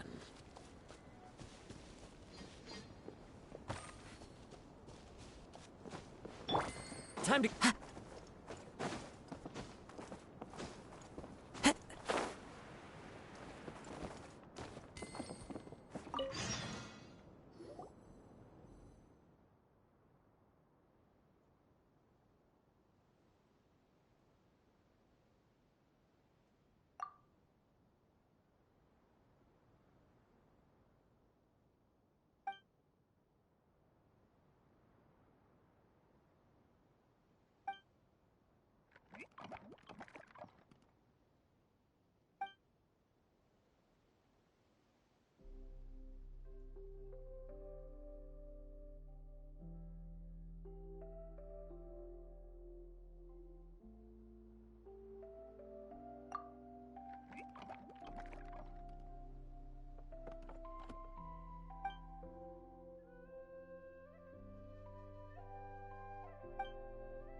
Follow the wind.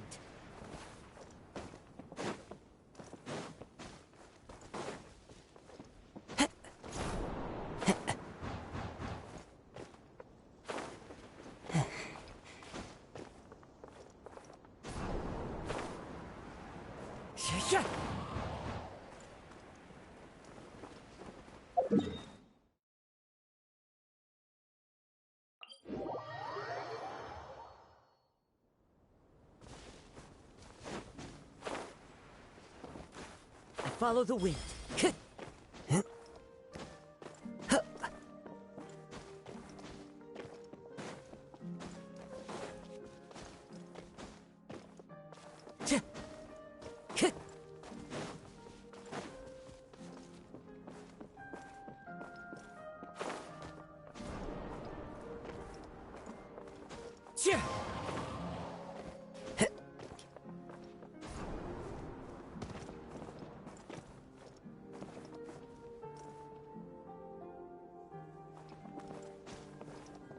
Time to go.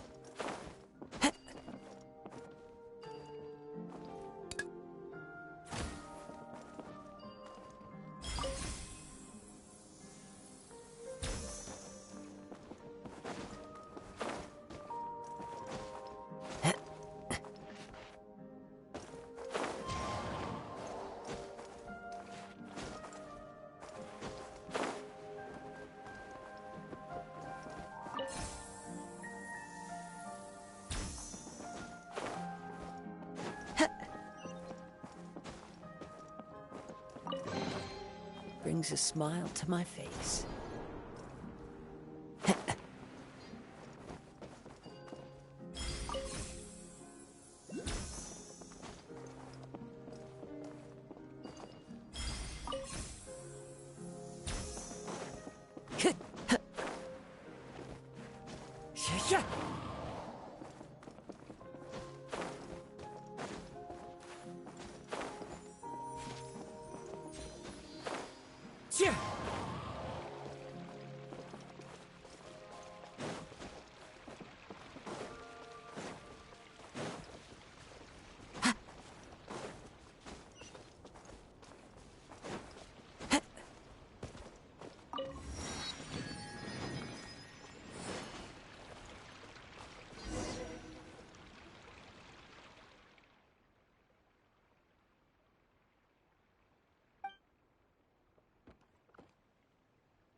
Time to go. I follow the wind.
Who says there aren't benefits to a life of wandering?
Brings a smile to my face. Time to go.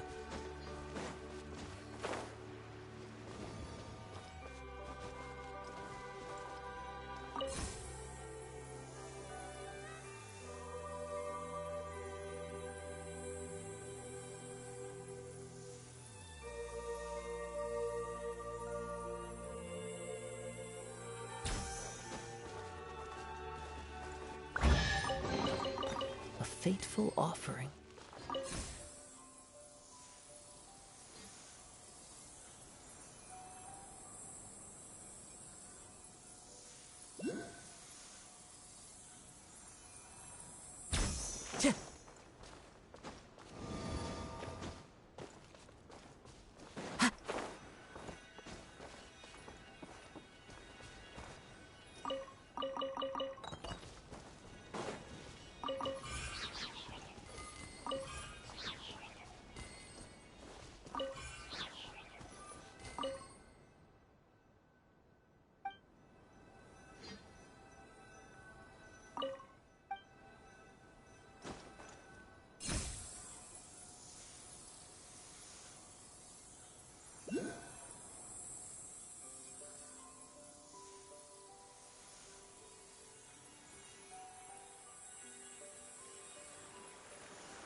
Brings a smile to my face.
Time to go.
Follow the wind.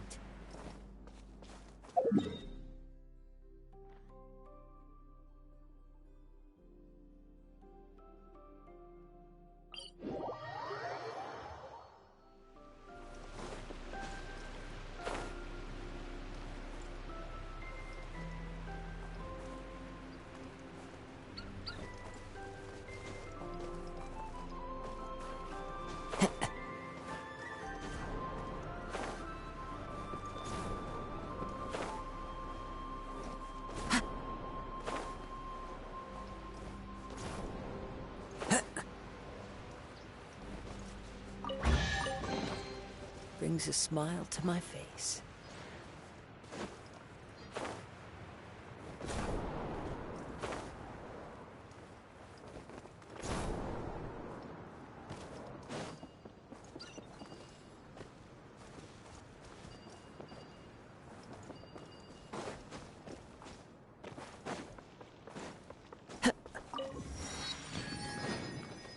Time to go.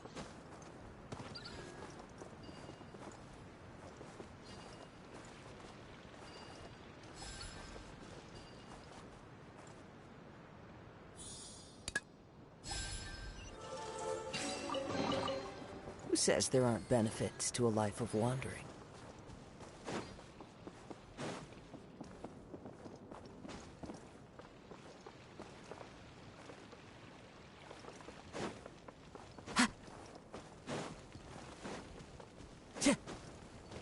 Time to go.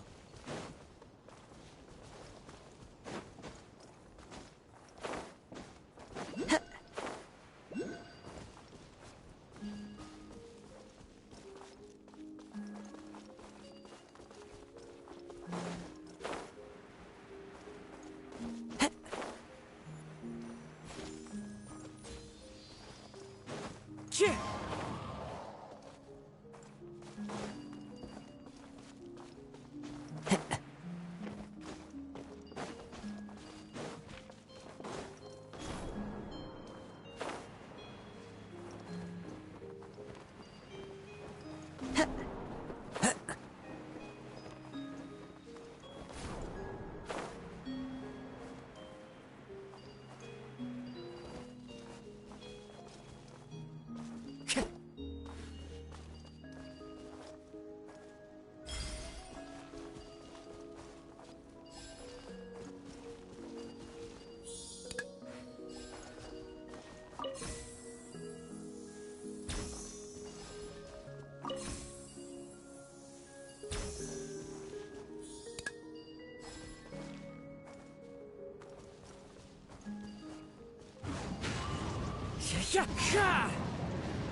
Brings a smile to my face.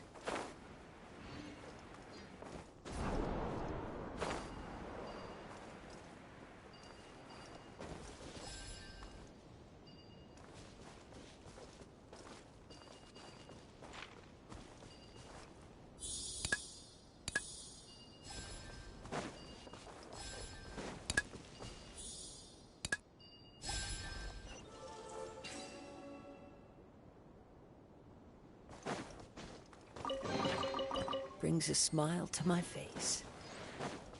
Time to go. Yeah.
says there aren't benefits to a life of wandering?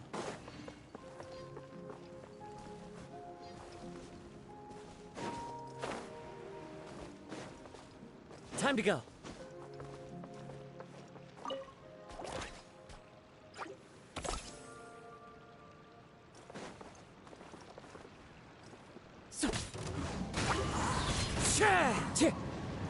That hurts!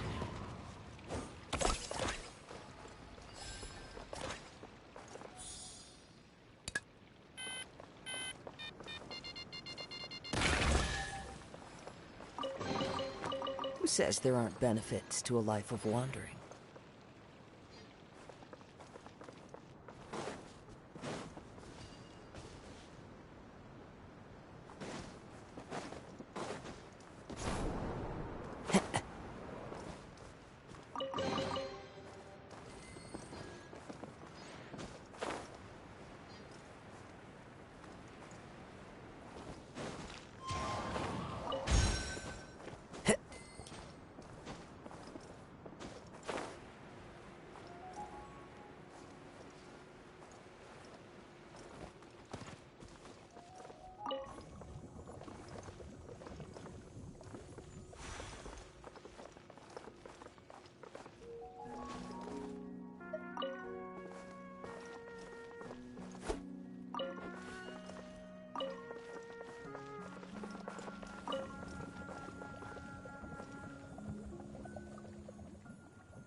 Brings a smile to my face.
Who says there aren't benefits to a life of wandering?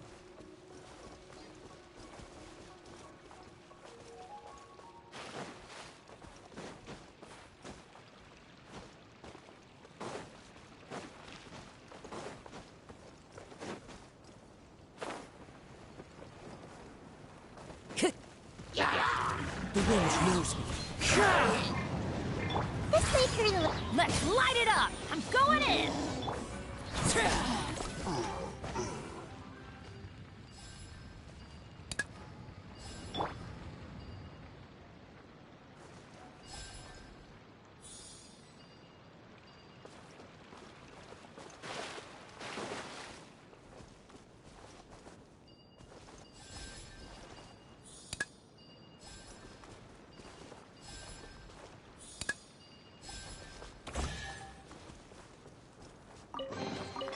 Brings a smile to my face.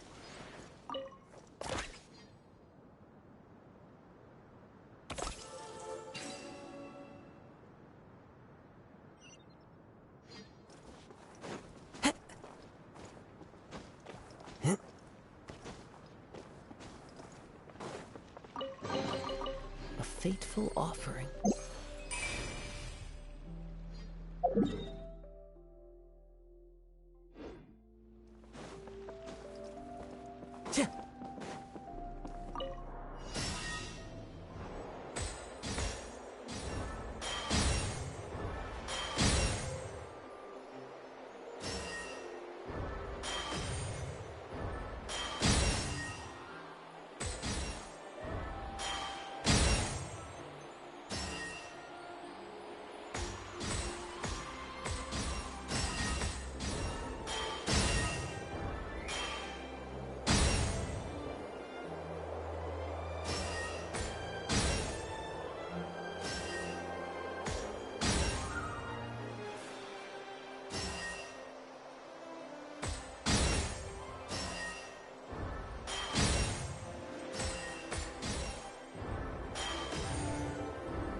out! There's a cat burglar about!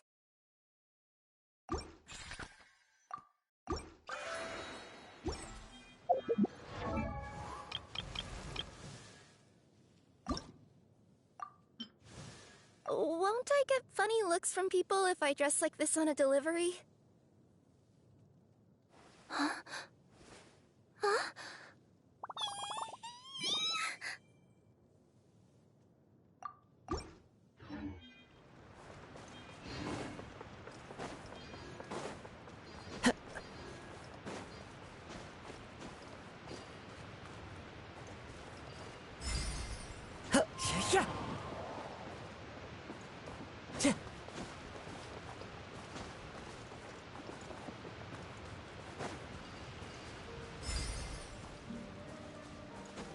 Time to go.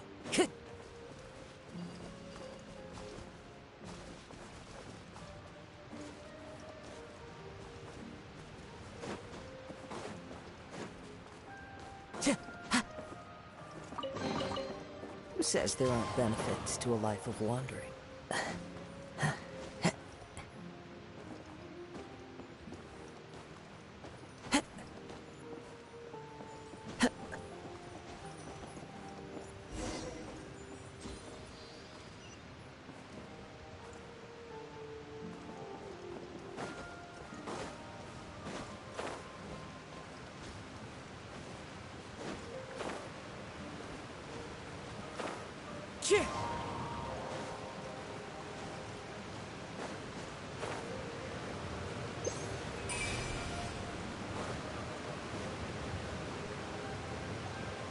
Well, we made it! But with the force of this waterfall, there's no way we're getting through! Quick, take out the dragon scale. Wait, but... No. Paimon doesn't need to ask you anything. The dragon scale can turn anything it touches into toy blocks, so... Aha! You want to use it to block off the water! See? Paimon can figure things out all on her own.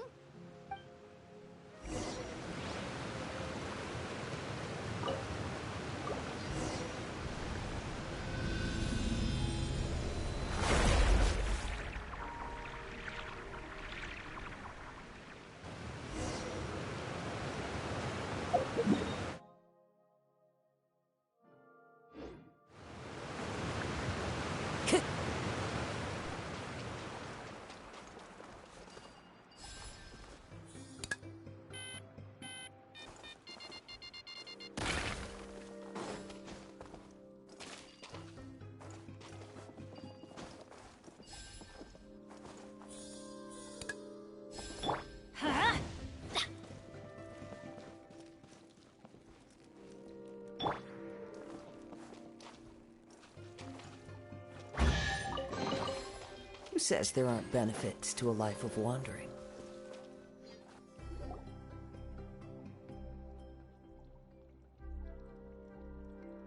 What's wrong, Milu? Oh, nothing. It's just... I sensed a very powerful magical signature just now. Huh. Guess this is the dragon's lair after all. Huh? When did you put your hat on? Well, we're getting ready to fight, aren't we? I feel more comfortable in my regular outfit. Hat Guy also put away that sword around his waist. Should have never had to use this thing to begin with. Do you need to do anything to prepare, Traveler? Paimon's getting kind of nervous seeing everyone else serious like this.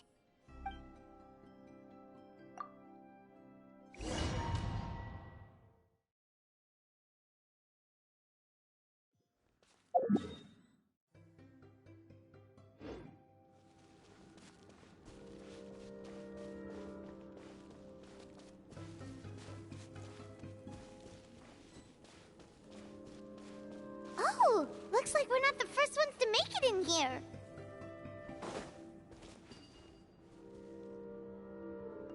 Wait, hold on! Let's fight the dragon together! They're already done! Let's try to catch up! Ooh! What's that sound? Is it an earthquake? Where'd they go? Reckless idiots.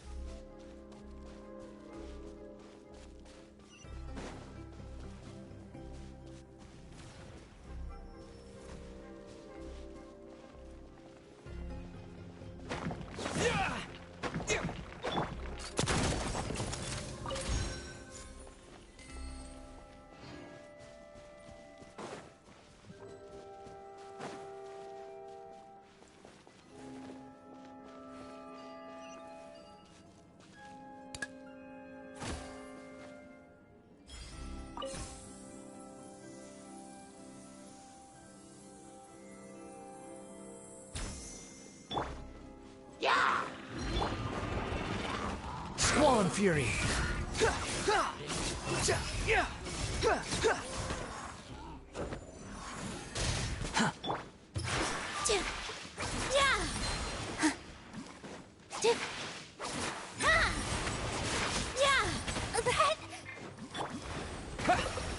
Umbrella warfare, I guess. Haha. This one's got your name on it. Ha. Ah. Feeling lucky?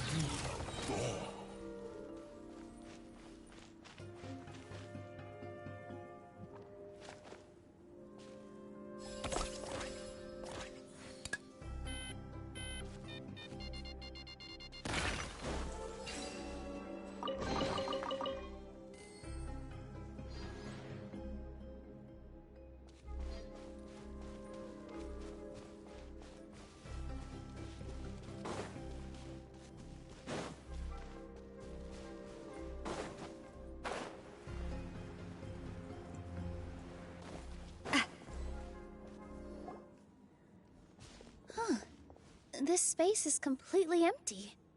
My mom bets this is where the dragon sleeps. Watch out in front! It's coming!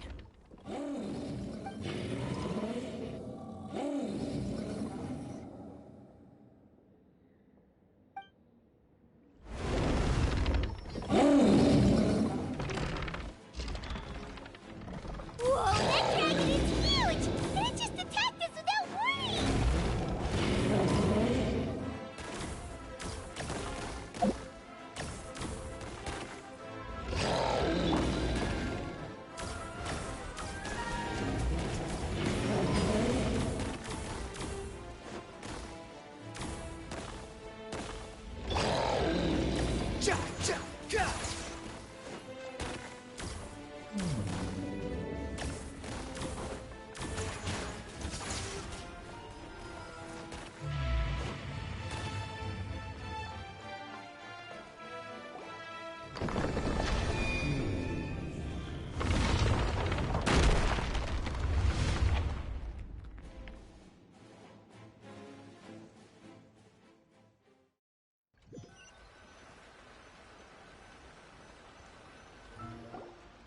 Look, he's here. Ah, another new soul has joined this world. But are you sure his fate will be as you described? Of course. My predictions are never wrong. I just don't like that kind of story. Then you need only do as you said, and let him find his own story within your fairy tale. You're right. Then listen closely, my child. Your name is...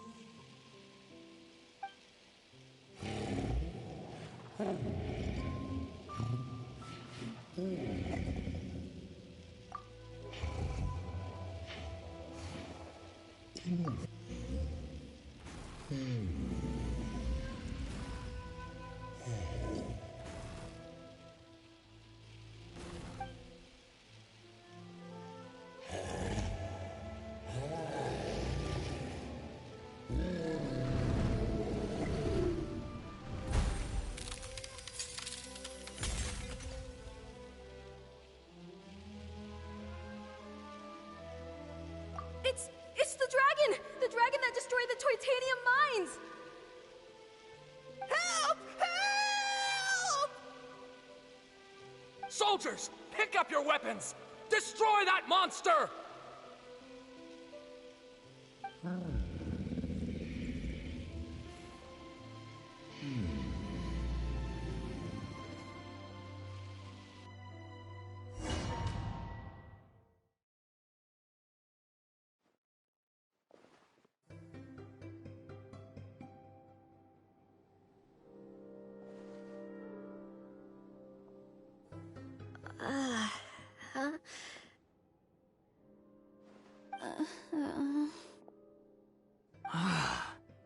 How many times am I going to have to save you? Thank you, Hat Guy. Paimon still feels dizzy. Hey, did any of you also see something strange? It was like we were witnessing... The dragon's memories. Sounds like we all saw the same thing just now. Well, we definitely saw a different side to the story. Watching it all unfold, Paimon couldn't help but feel bad for the dragon. This world might be a lot more complicated than we thought.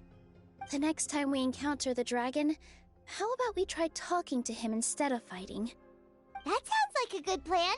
But maybe we should figure out where we ended up first. Huh.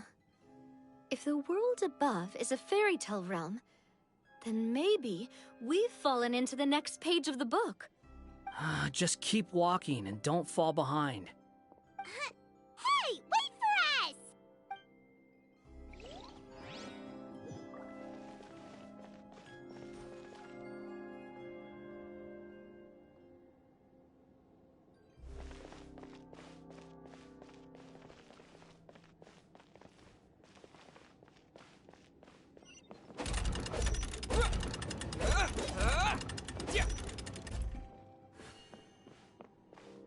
Wow, this place looks a lot different from the dragon lair.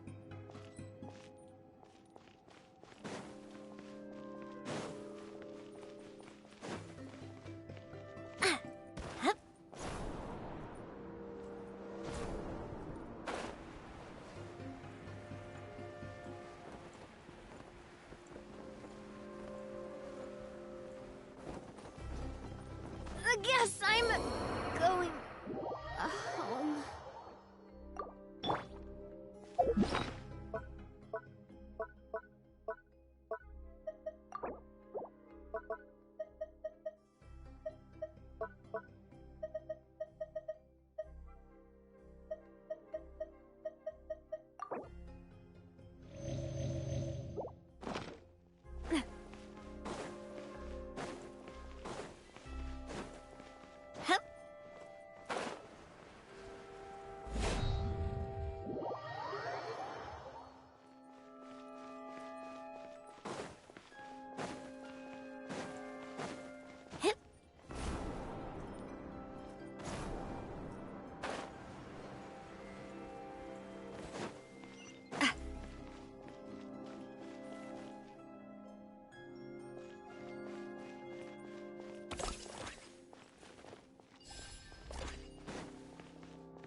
Behold!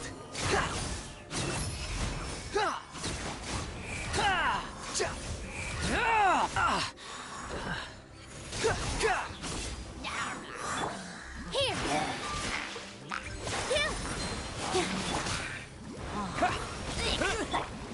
Coming at ya!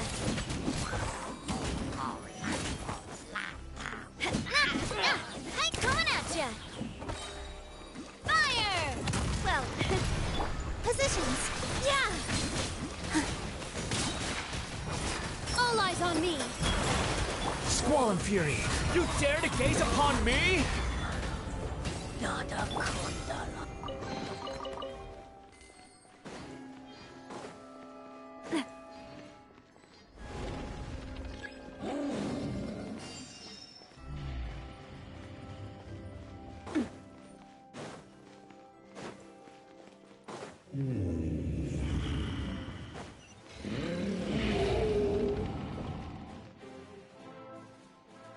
seems angry. We just want to talk to you.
It was destroyed by that evil dragon!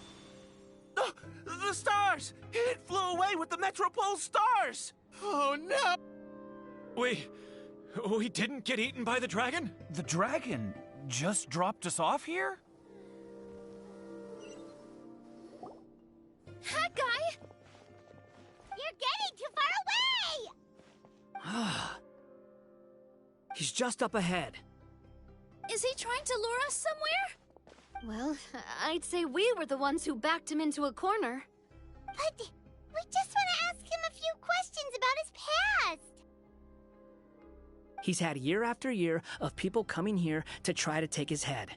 If you ask me, his reaction is perfectly normal. Maybe there's still something we can do to calm him down? I wouldn't count on it. Maybe his earlier attacks were just a warning. But now, he's actually getting serious. Prepare for a final battle. Sometimes, it takes a little force for someone to finally wake up.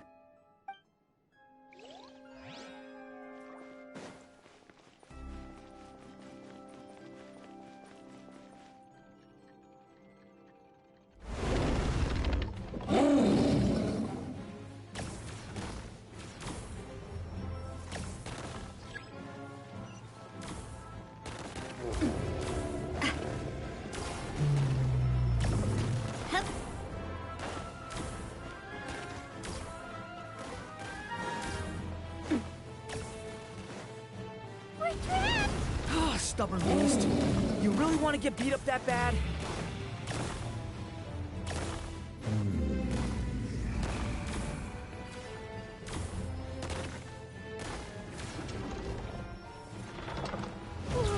Its mouth is huge! Are we really gonna have to throw a bomb in its mouth?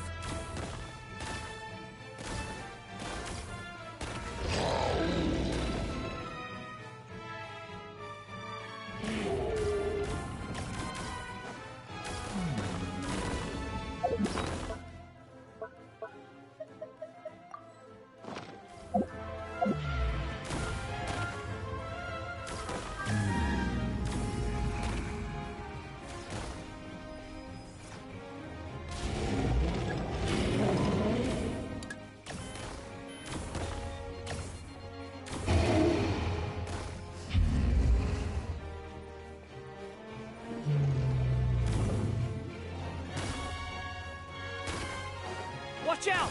If you fall, you're on your own this time.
following me?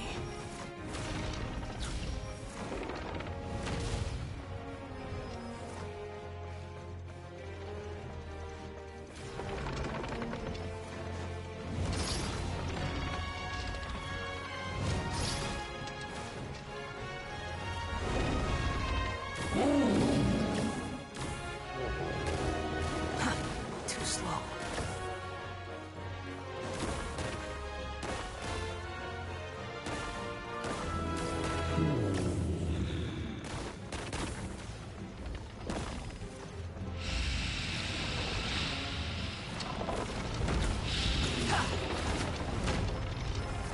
Quit following me.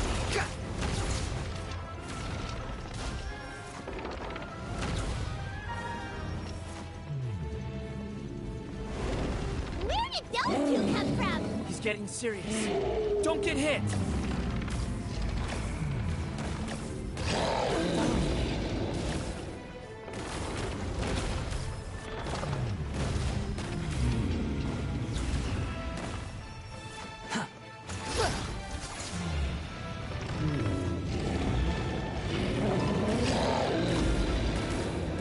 Look, there's a bomb over there! Just like before. Throw the bomb right into its mouth!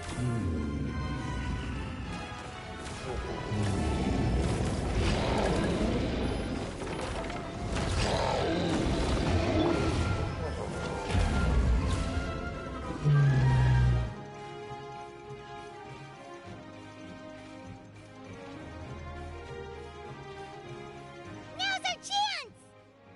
Wait!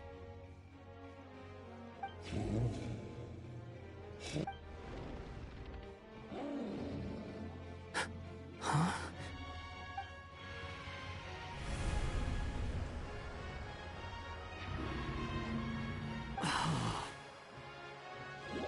Are we inside the black mist?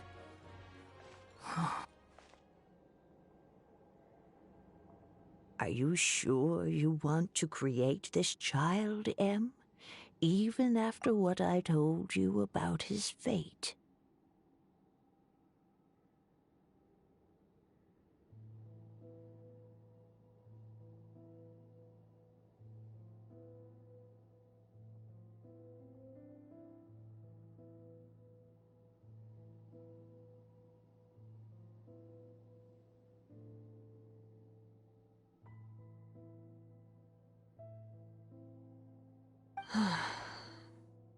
He will be abandoned by his creator, and eventually... I know, Bee. You've told me already. That sad story with the disappointing ending. It's what happened in the real world, isn't it? But that's exactly why I want to change things. In a different world, his story can have a happier ending. That child, his heart is so full of love. I understand, Anya. But know that if you give him that name, his fate in Simulanka is destined to parallel that of his real-world namesake. But there's still a chance, right? Maybe it's a shot in the dark, but I have to try. He deserves a better life. Although, he might need the help of others when the time comes. All right, my dear. The choice is yours. Since you're so persistent, let me tell you a secret. More boring fate talk.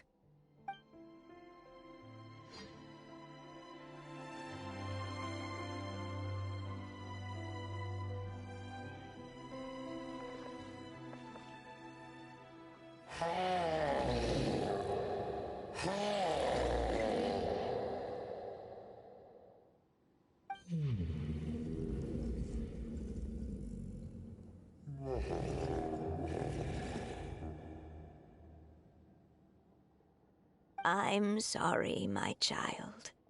Unlike my friends, I don't have a long time to live. All said and done, the story of my life will be shorter than the fairy tales in this book. So I will have to leave your side, I'm afraid.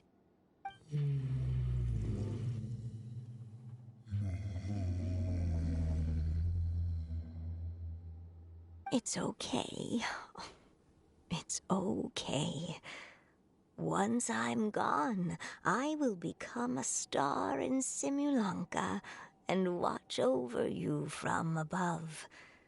If you ever feel lonely, just look up towards the sky.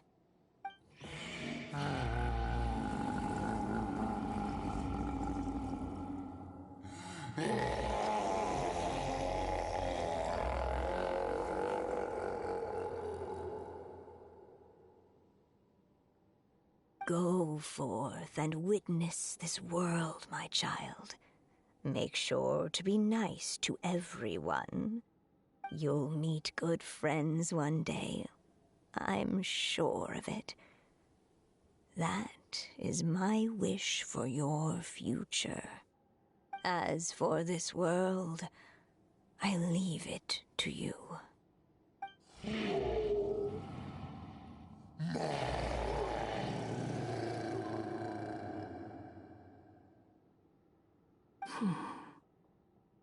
So in the end, you were betrayed too.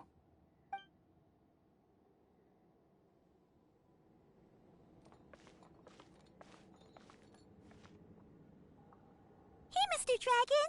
I brought you some food. You must be hungry.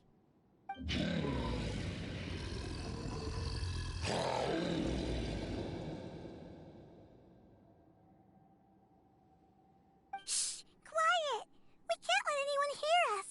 Everyone says you're a bad dragon, but you're always nice to me when we play together. You always help me pick flowers way up high that I can't reach.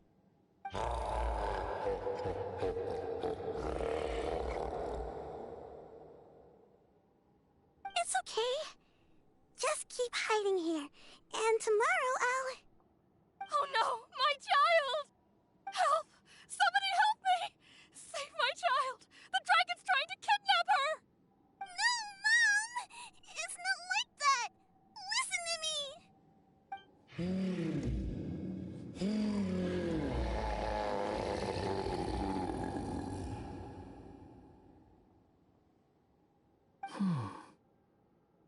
So you're hated by people too.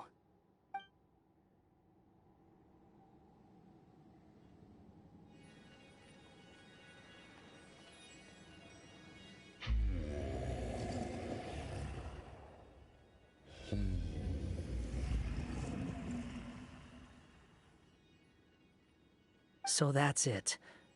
That's really your wish? To never have been born at all? That's not a fate you should wish for.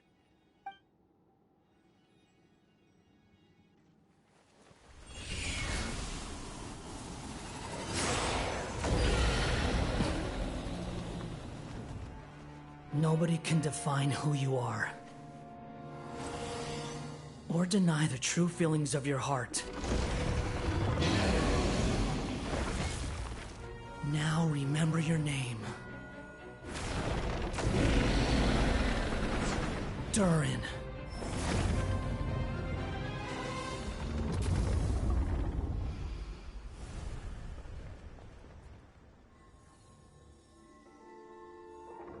It's all right now.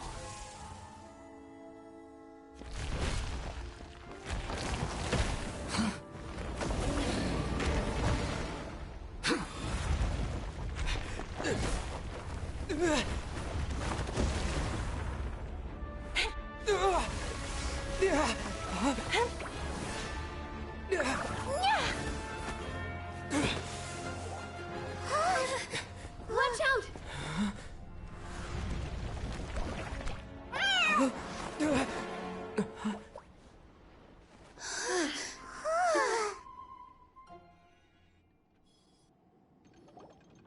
That was a close call. Are you guys all right? Back in Constellation Metropole, I heard people saying you'd gone to fight the dragon, so I followed you here. Right when I managed to catch up, I saw you fall through that hole. Wait, didn't someone else fall through just now? Shouldn't we do something? Oh yeah, Hat Guy. Well, he can fly, so he'll probably be fine. He called the dragon something earlier. It sounded like he said... Durin. That's his name. Oh, Hat Guy, you're okay. Wait, what about the dragon... Durin? He's fine. Durin. Oh, wait, that's the name of the dragon from Dragonspine, right? The one that became a part of the mountain after being slain by Dvalin? If Paimon remembers correctly, it was created by... Right! It was created by Rhine Daughter! Created, you say? Huh. So, what exactly happened down there? You've been acting weird ever since the end of the fight.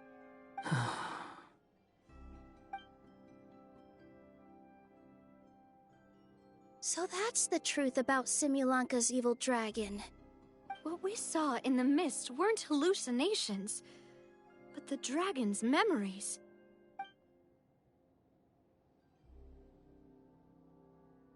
Huh. I thought it was strange. The people around the Broken Sea are clearly stranded, but I never heard any stories about the dragon attacking the village. The people we met along the way are probably workers from the Toitanium mines, or guards who came here to claim the dragon's head. Durin probably allowed them to live here because there was nowhere else for them to go. When I first came to this world, a voice spoke to me and said, "You are the hero of this world. Now go forth and save the dragon." Huh. Who is the person behind this voice anyway? And why did they bring us all here? Come with me.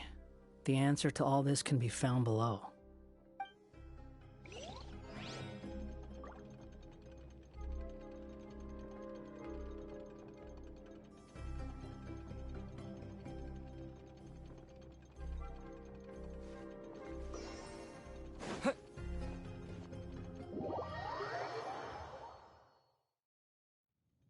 Is this a study?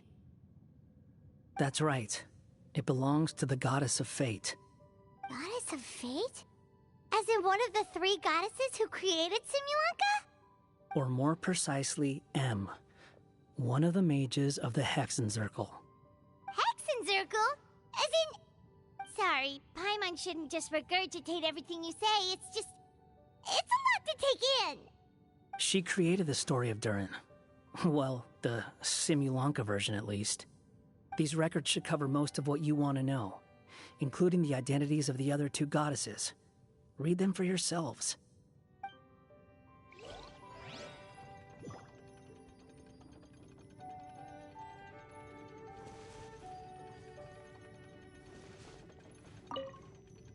By all rights, I should have been A, since A is the first and last letter of my name. But Alice overruled me on the basis of seniority and said I should be M instead because of my middle name. She really knows how to push my buttons. Still, her magic never fails to amaze me. I still can't believe she got one of my origami frogs to start talking. Why don't I write a story with origami animals as the main characters? Let's see. Once upon a time, in a magical forest, there lived a group of animals made of paper. Barbie loves looking into the future, so she used her powers to map out the fates of all living things in Simulanka. But knowing the ending in advance takes all the fun out of the story. I think I'll make a bet with her. I believe that one day the people of Simulanka will decide to carve their own destiny. Apparently, she wants to build a statue of herself in the capital city. Always looking to add some pizzazz.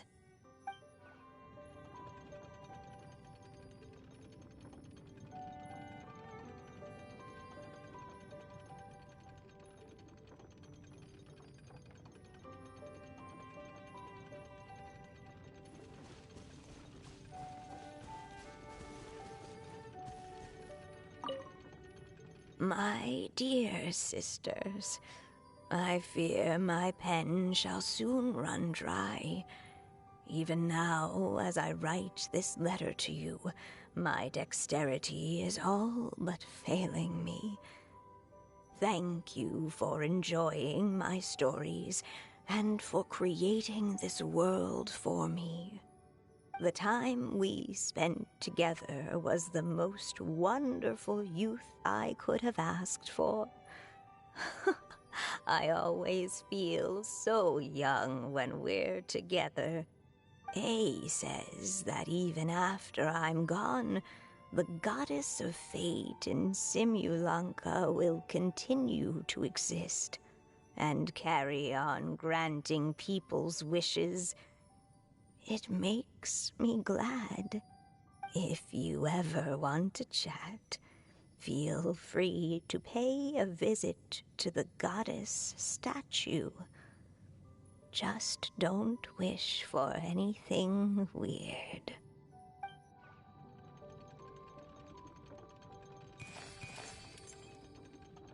It's Simulanka Durin. And he's looking up at something. A star. This must have been after M passed away. This looks like a mine. Maybe the Toitania miners dug too deep? So deep that they dug right through to the world on the next page. Yeah. Now that you mention it, this miner's lamp looks really similar to the star on the previous page. The Forest of Blessings. This book has been recording Simulanka's history all along. Look at the size of those footprints. If that's every time he lands, then no wonder people are so terrified of him. So that's why you took the stars. Because you missed your mom.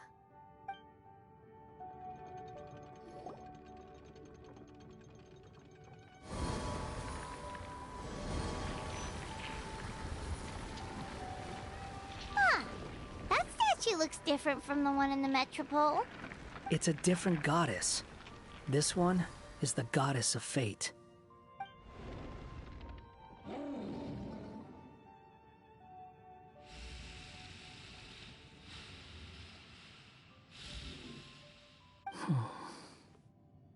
It's all right now, Durin.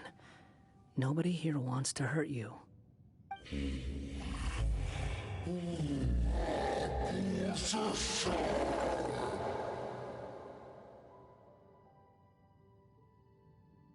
say that, Durin! Paimon made a mistake. She was wrong about you.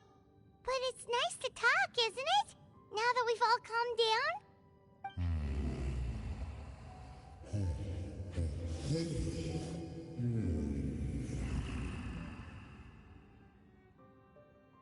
So that's why you made that wish? So stupid. Hey!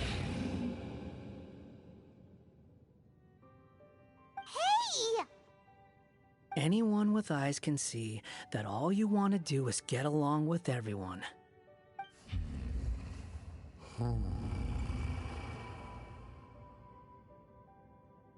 You just want to make friends, people to play with, to talk to, people who accept you, or at least accept your apology.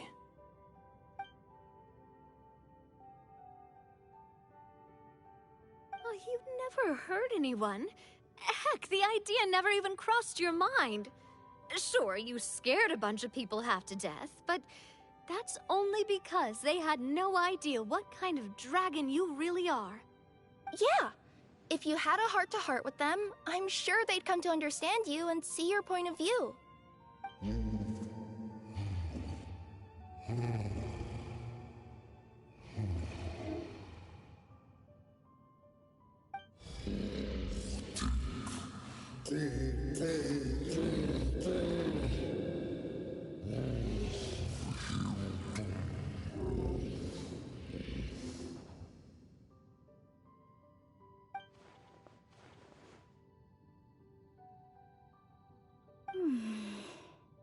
The curse. Huh? Is it your true wish to live side by side with the people of Simulanka?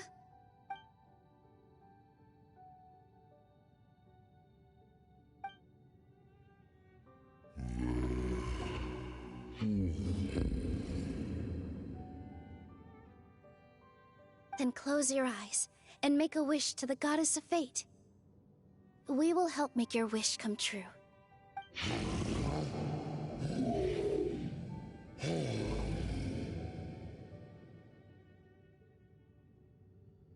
Just trust me.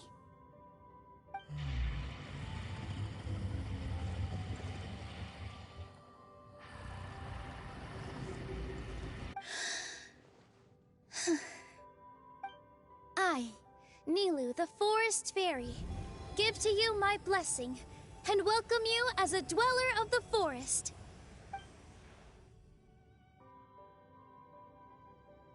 May everyone accept you as one of our own, and may the Forest of Blessings be a place you can call home. I, Navia, King of Constellation Metropole, give you my blessing. I grant you citizenship to my kingdom. Oh, me too! As the, Nekomata in Boots of this world, I give you my blessing too. Wait, what's going on?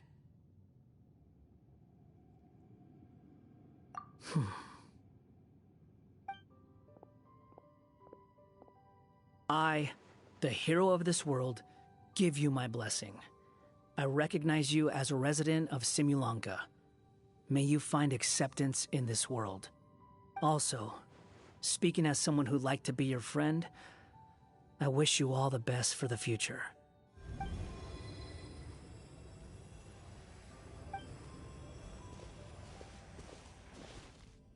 I, a traveler who has traversed many worlds, give to you my blessing. May you find friendship and goodwill, no matter where you go.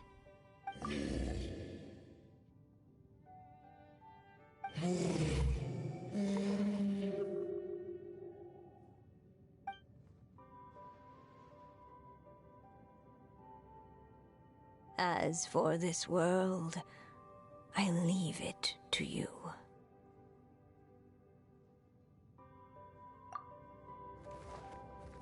Huh? What? Why are you all staring at me? Huh? My claws? Are these my claws? And my wings? My tail? Does this mean... Wow, you look so cute. Quite a radical transformation. Not that there was anything wrong with the way you looked before, of course. It's just... you get what I mean. How do you feel? Are you happy with your new appearance? Does anyone have a flower with them? Or even just some water or paper from this world? Oh, I do actually. Here you go.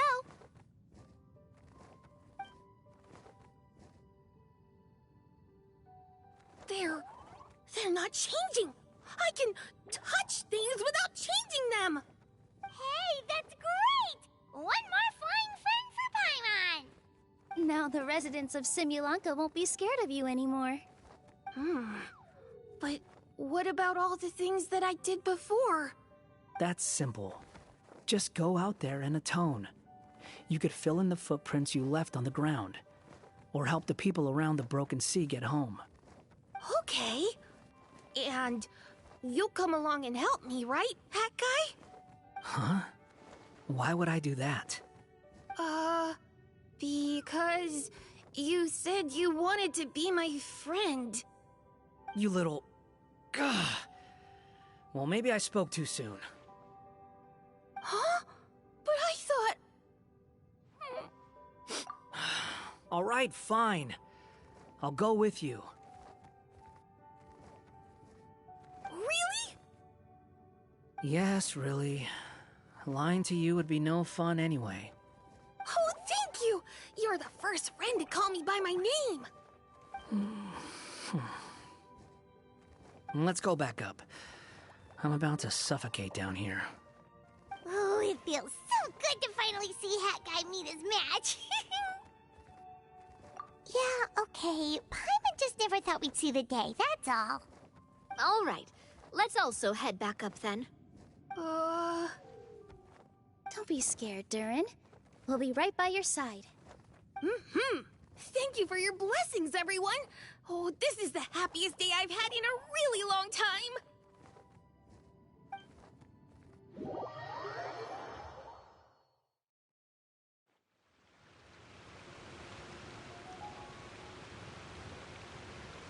Ta-da! Surprise, everyone! Ah! A talking street lamp! Street lamp?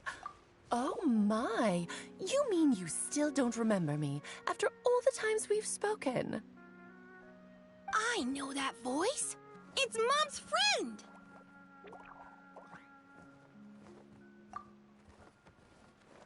Hello there, traveler and friends. And Durin, it's good to see you. You've changed quite a lot. In fact, you look so different that perhaps I should call you Mini Durin. Mini Durin, huh? Yeah, I like the sound of that. It's nice being smaller. You must be one of the 3 goddesses of this world. Are you the goddess of creation? Yep, that's right. But although it's the most impressive sounding of the 3, to be honest, we all made an equal contribution toward the founding of this world. If you've ever read any of M's stories, you'll know just how enchanting the worlds are that she writes about. So enchanting that I just had to step inside and explore it for real. So I got B involved, and with M's consent, created the world of Simulanka. Whoa, whoa, whoa! You're getting a little ahead of yourself. First things first, would you mind explaining what you're doing here? In fact, no! What are we even doing here? Don't worry, all will be revealed. After everything you accomplished on your journey, you're free to ask me anything you want. Let's start with your first question then. I'm here because I sensed a great magic power emanating from the book just now, and I couldn't resist the urge to peek inside and check it out. That must have been when we all gave Mini Durin our blessings, right? Yes, exactly.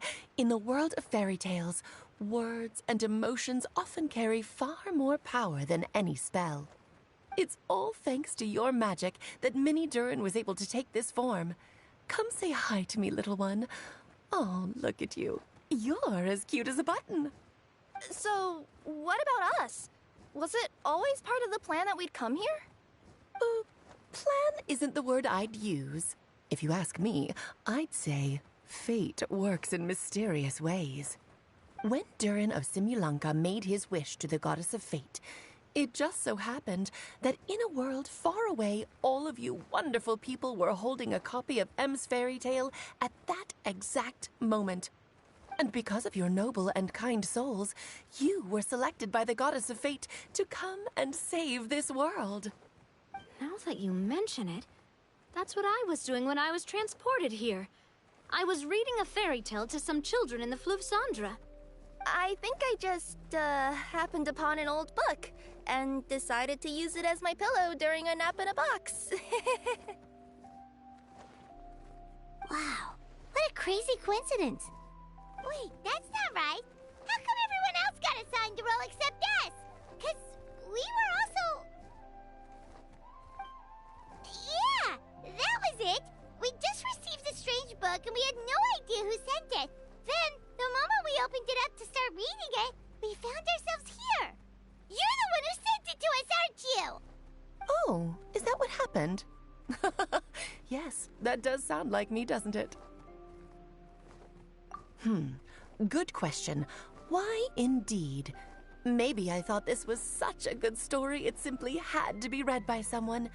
As the traveler and witness of many worlds, how could I let such a beautiful place pass you by? I can sense that your blessing for Mini Durin was a very special one. With this blessing from beyond the story, he might even be able to explore worlds outside of this one. Teyvat, you mean? That's right. In fact, back when we were first creating Simulanka, Em told us that she hoped the people of this world would one day be able to explore the wider world beyond. Every story has an ending, but if the story becomes reality, it should have the right to choose its own path. So, in other words, the predestined lives these people lead were always going to disappear one way or another. Wait, so even if the people here get to go to other worlds, surely there's gotta be a way we can leave too, right? Don't you realize you've been able to leave all along? Huh? You can either take the boat at the Broken Sea or touch the giant bookmark at the Cliff of Prophecy. All you need to do if you want to leave is focus on the place you want to go. How were we supposed to know that if you never told us? Huh, didn't I? Well, given how smart and capable you are, surely it can't have posed a huge problem for you. As for your other friends who were summoned here, if I had to guess, I'd say the Goddess of Fate probably didn't tell them about it because she wanted them to get engrossed in the story. She's M's reflection, after all. It wouldn't surprise me if she shares M's love for cliffhangers. Anyway, I think that answers your questions, yes? What do you all plan to do next? I'm gonna go say sorry to the people of this world. After that, I want to start protecting Simulanka, just like Mom told me to. Now we know how easy it is to get back home. Paimon's suddenly not in such a hurry to leave. Same here. It's not every day that you get to come to such a magical world. I, for one, plan to explore it a little longer. I'm glad to hear it. Maybe I should invite some other friends to join you too. By the way, Minnie Durin, I'm delighted to see you've made some new friends. I'm sure Em would be very proud of you. Now, before I depart, please let me give you a blessing as well. May your future be as rich and colorful as the stories Em used to tell. She's gone. Guess this is where the hero's journey comes to an end, huh? Ah, but it's also where a new journey begins. The adventures of Minnie Durin and friends. Huh? An adventure for me? You bet. For starters, I'd love to introduce you to my other friends in the forest. Even though there have been some misunderstandings in the past, I'm sure they'll welcome the new you with open arms. Huh? Stop looking at me. I already said I'll come with you. Whoa! Look over there! Wow. The stars are beautiful. Huh. I'll bet that's a gift to Minnie Durin from the 3 goddesses of this world. Oh. Thank you, Mom.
Off we go! Now that's what I call treasure. Adventure time. Time to go.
A fateful offering.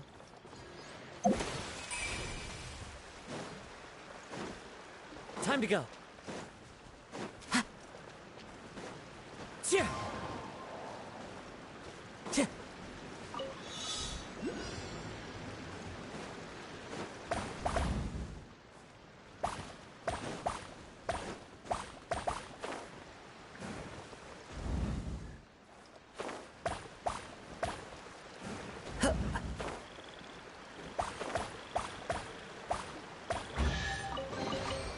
A fateful offering.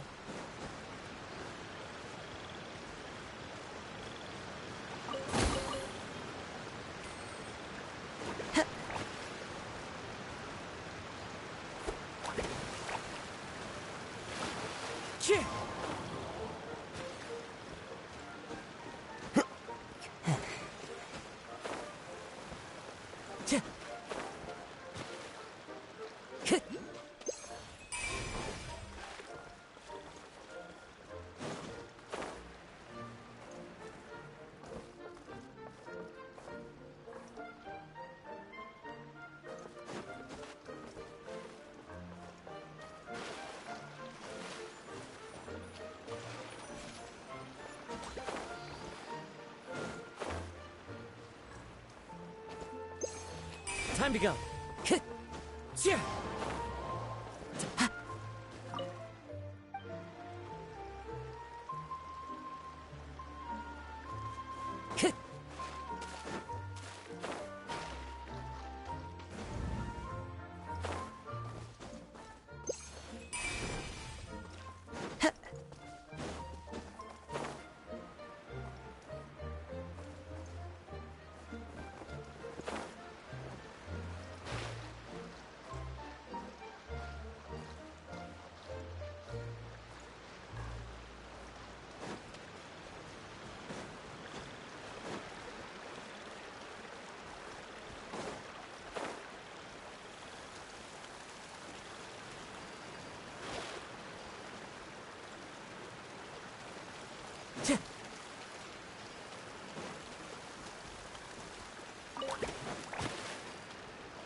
Time to go.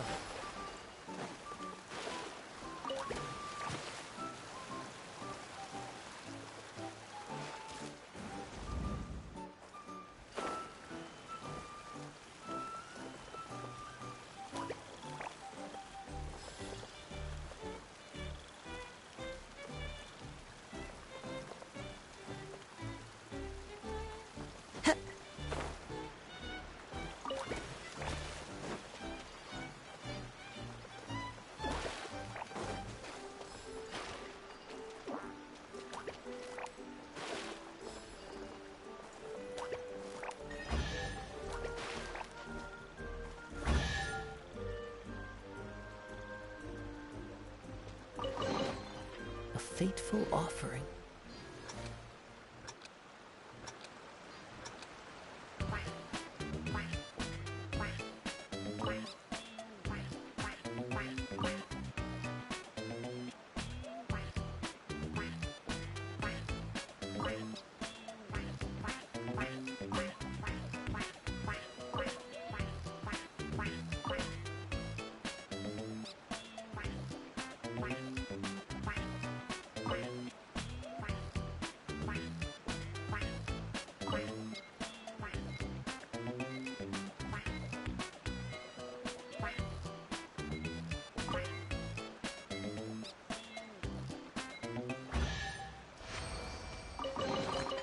A fateful offering.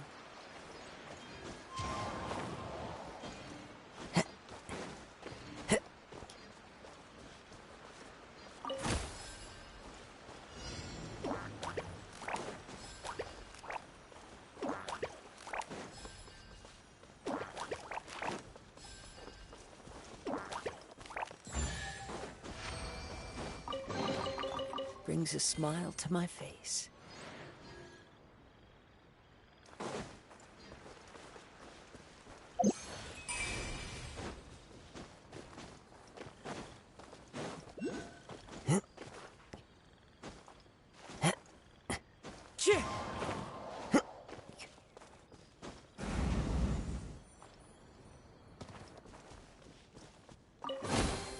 A fateful offering.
A fateful offering.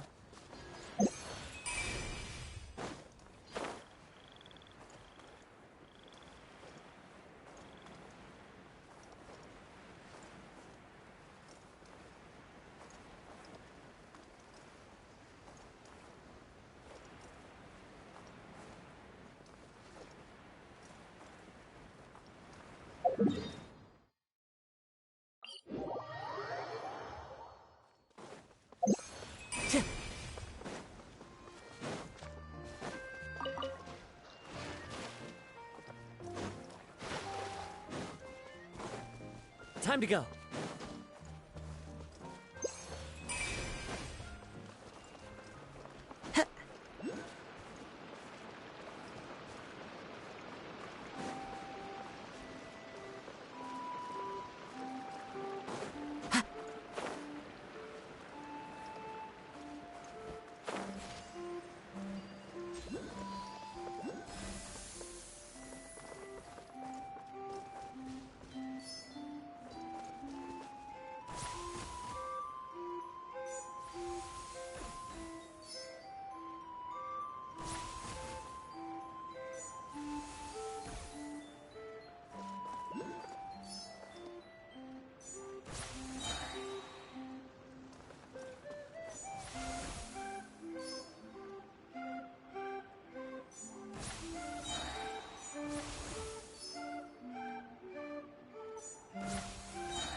Who says there aren't benefits to a life of wandering?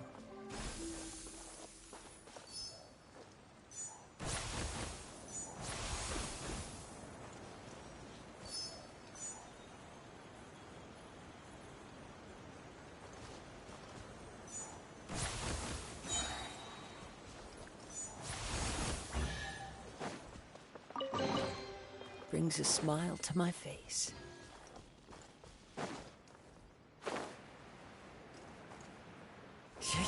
Follow the wind.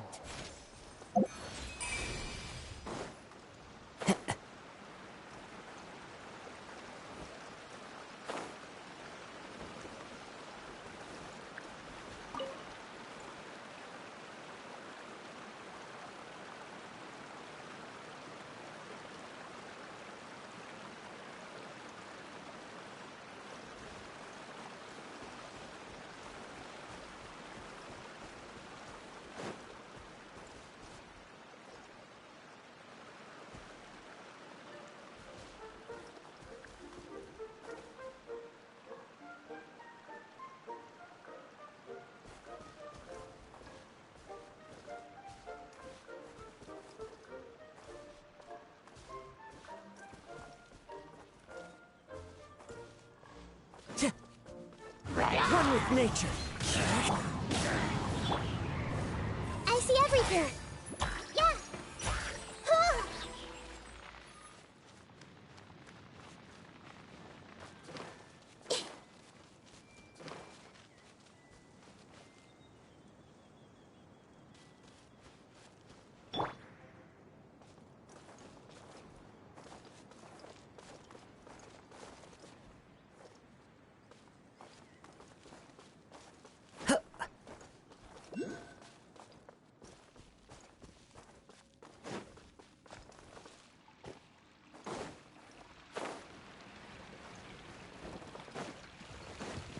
Yeah. The wind moves me. Teamwork is dreamwork. Hey. I'm seeing stars.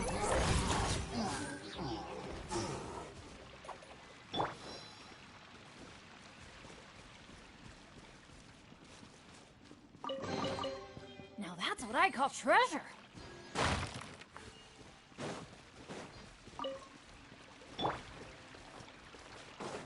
Time to go.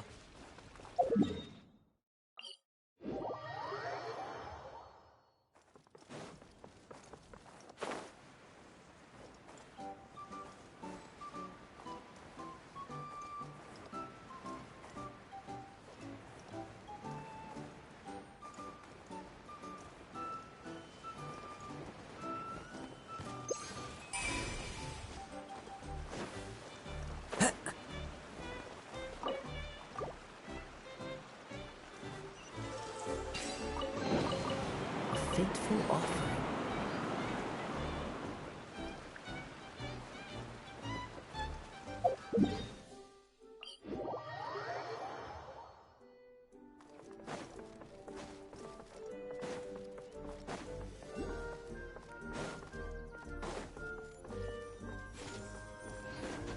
Follow the wind.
fateful offering.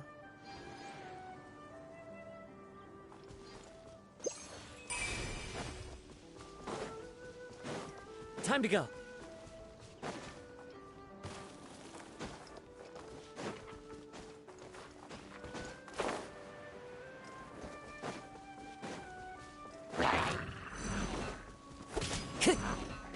One with nature. I'm going in! Everyone hold hands! Make yourselves at home! The wind knows me.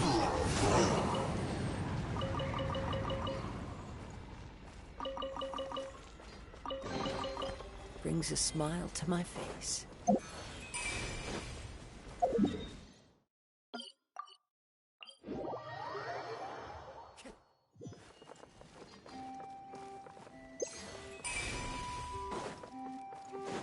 Follow the wind.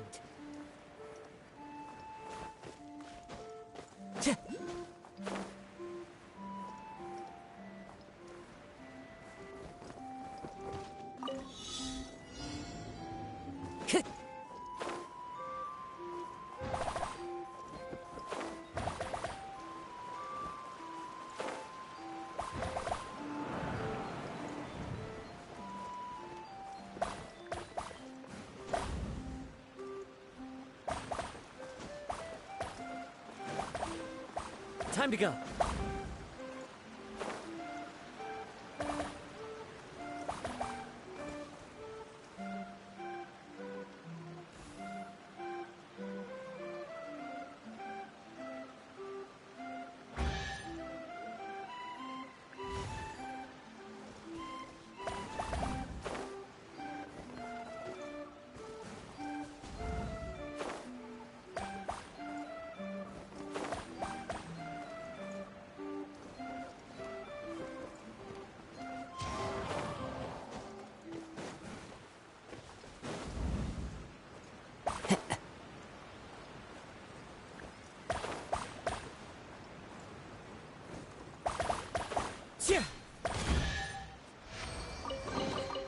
Who says there aren't benefits?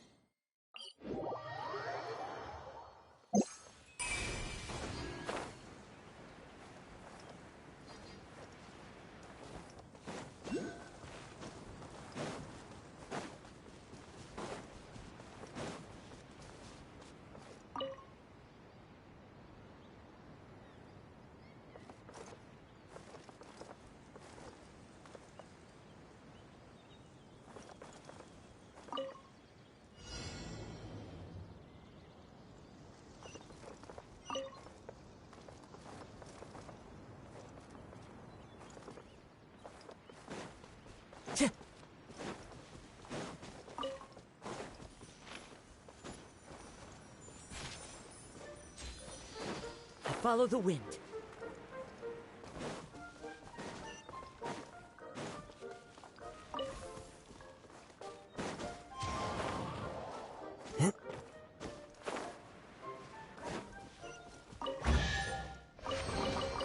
A fateful offering.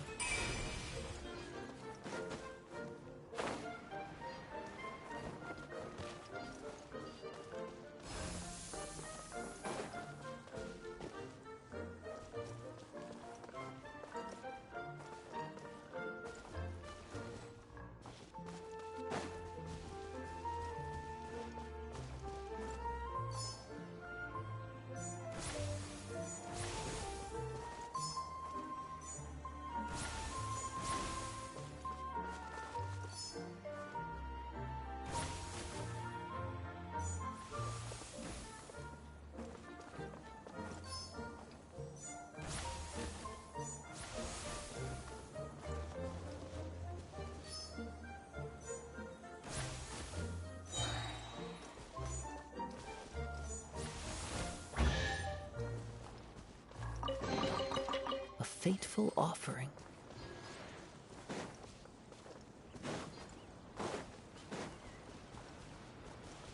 Into the wind.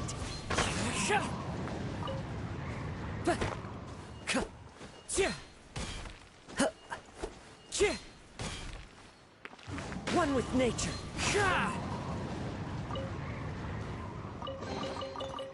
fateful offering.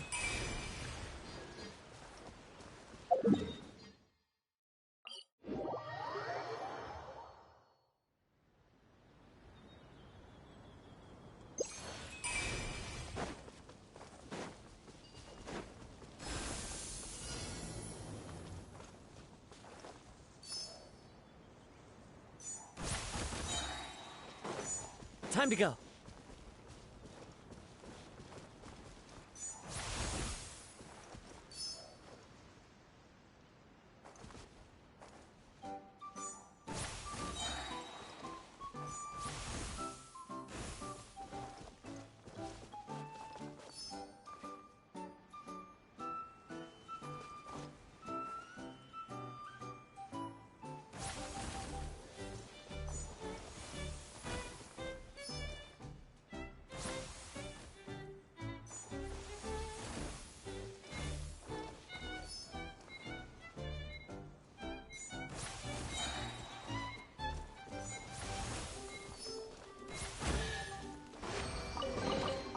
Who says there aren't benefits to a life of wandering?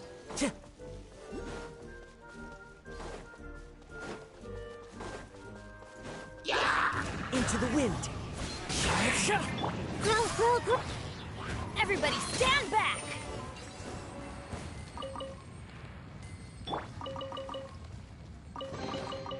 Brings a smile to my face.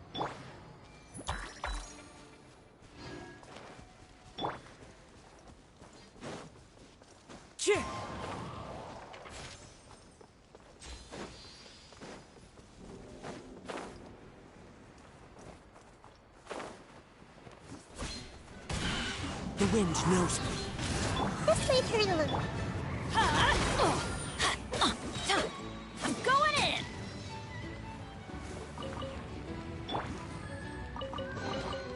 Brings a smile to my face. Time to go. Into the wind. Grill! Yeah! Let's light it up!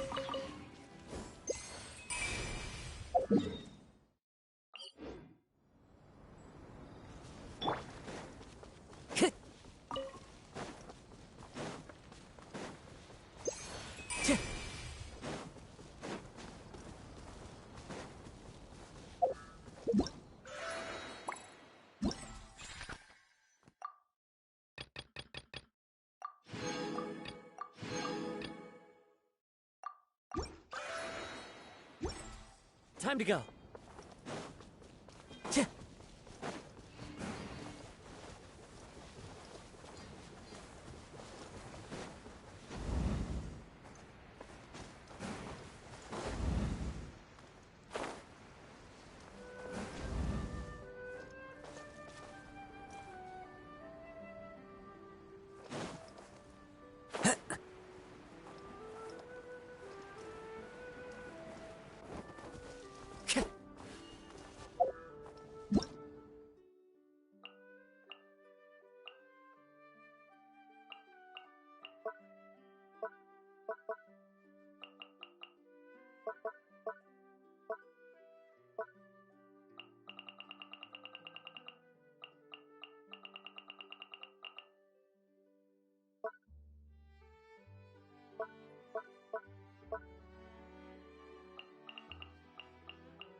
brings a smile to my face.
Who says there aren't benefits to a life of wandering? It's been a while since our last adventure. Oh, Paimon wonders how Mini Durin is getting along in Simulanka. Let's go to the Forest of Blessings and take a look.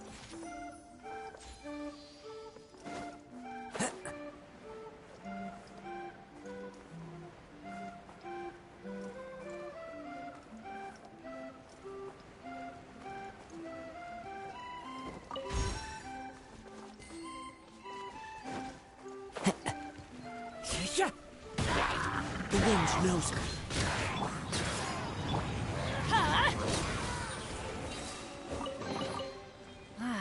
Even better than I imagined. It's my lucky day.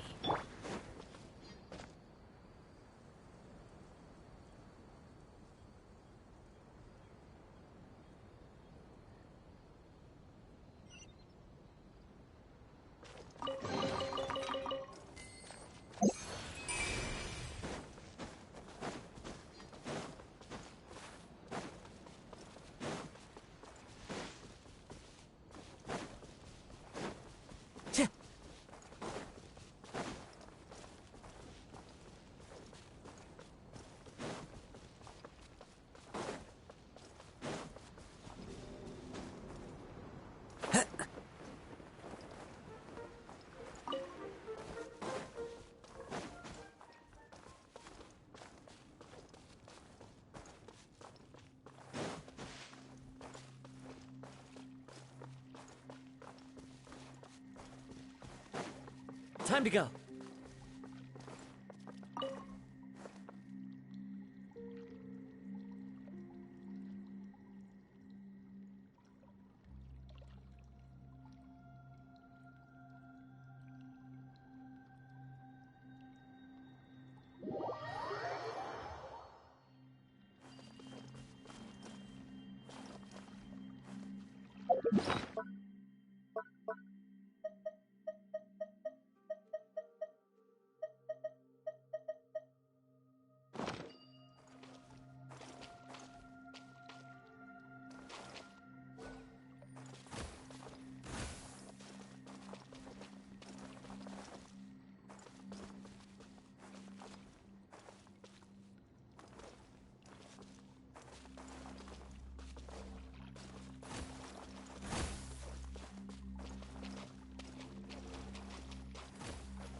Who says there aren't benefits to a life of wandering?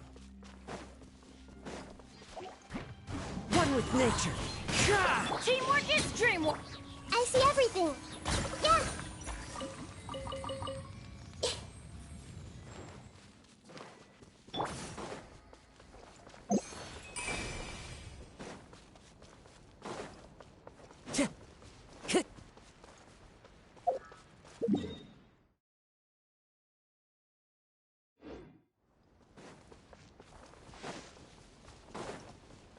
Time to go.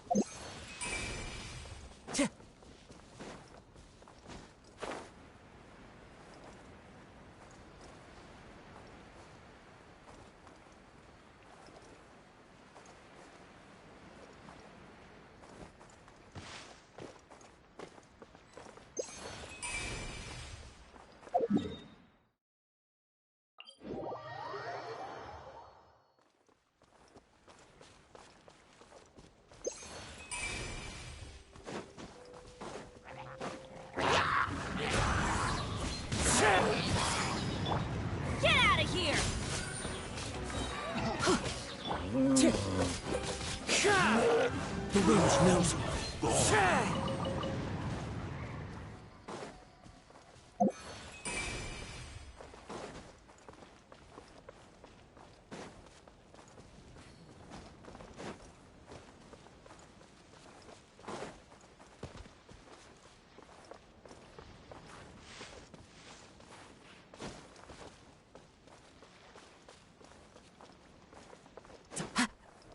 Are you sure you don't want to hear the rest? What's going on? Oh, hear me out, all right? I'm sorry for resorting to extreme measures, but I'm trying to help here. Don't worry, the fencing will disappear as soon as I'm done talking. So are you some sort of fence-spawning yokai?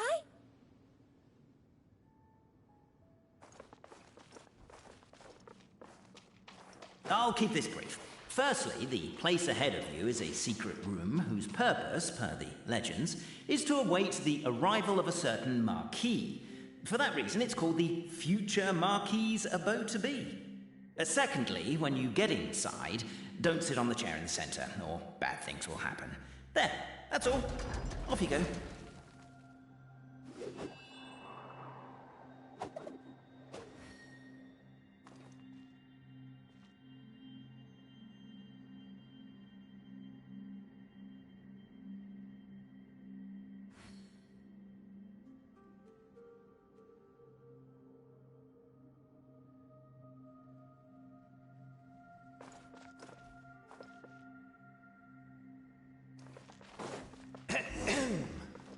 So many summers, winters, springs, and falls, and now at last...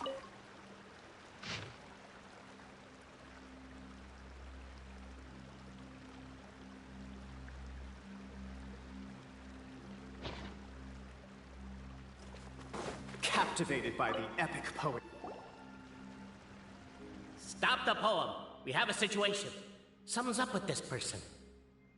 Traveler? Are you alright?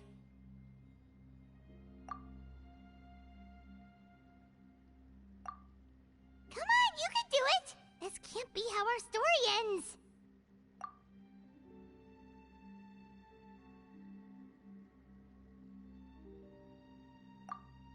Can I give you a hand, or a tail, even?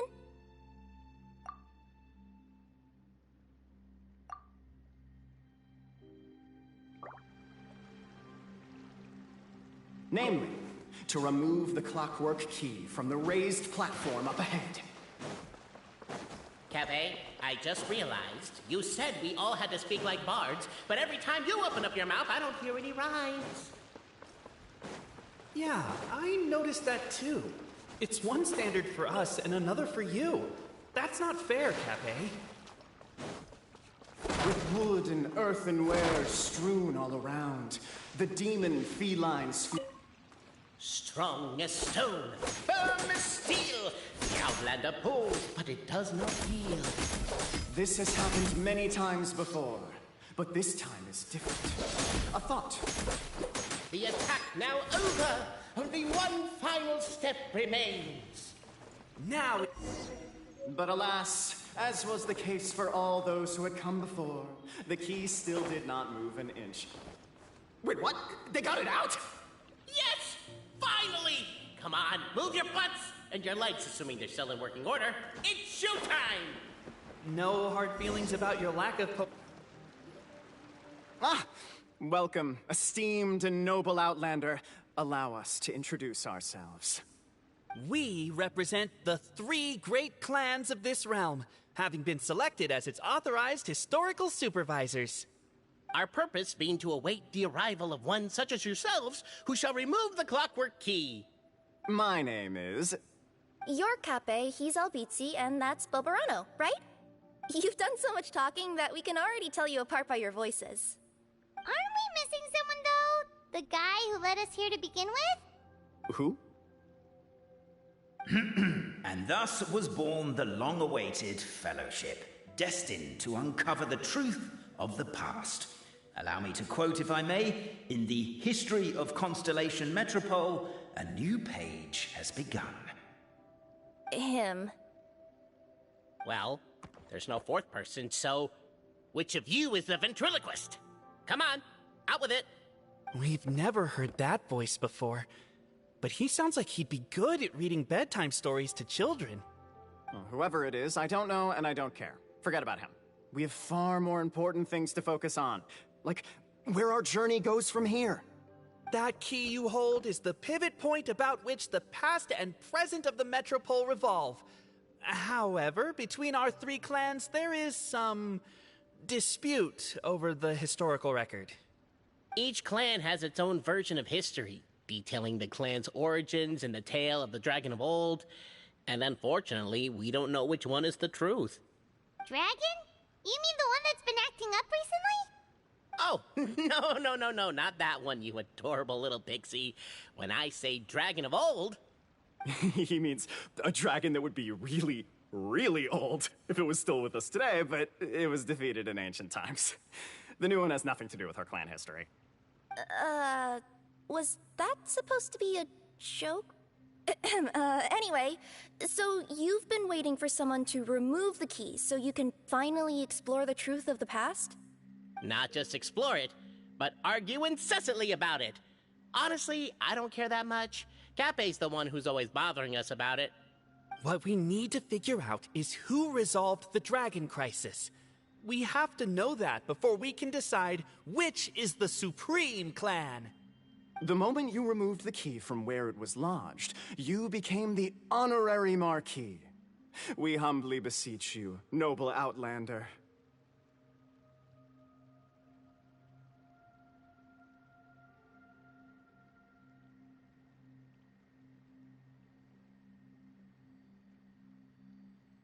Noble Traveler Marquis, we ask you to help us.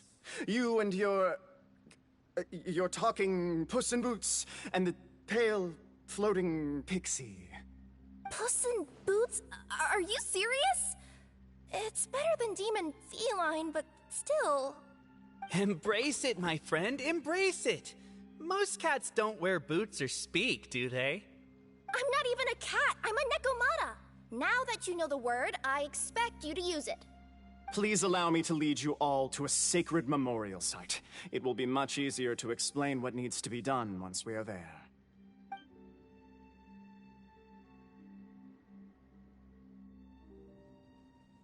This place is sacred to my clan. It's where our brave forefathers once took up arms against the dragon of old. After a bitter battle that dragged on for many days and nights, finally, our forefathers fought the dragon into submission, and it fled. They took turns, though. Some forefathers worked the day shift, while others worked the night shift. So they say. It's just a legend, though. Wait a second? Did I just hear you admit that your clan's history is just a legend? History, legend, who cares? My clan was definitely courageous, that's the point. That's the truth. And isn't the truth what we've all been arguing about non-stop for all these years? Cape's words gave the traveler food for thought. Could it be that the truth in a fictional world is equivalent to fiction in the real world? But that would have to wait. Apparently, Cape was not alone in his pilgrimage to this sacred site. Unwanted company had arrived. The traveler and the talking cat, Nekomata, decided to teach them some manners.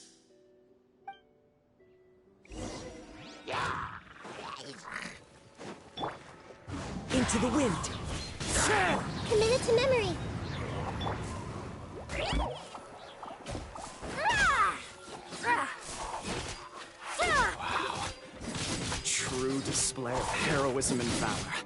It was as if the spirits of my ancestors were fighting through you. Here's a thought. Could be wrong, but maybe the Traveler Marquis is a lot more powerful than your ancestors. Technically, by saying that, aren't you implicitly...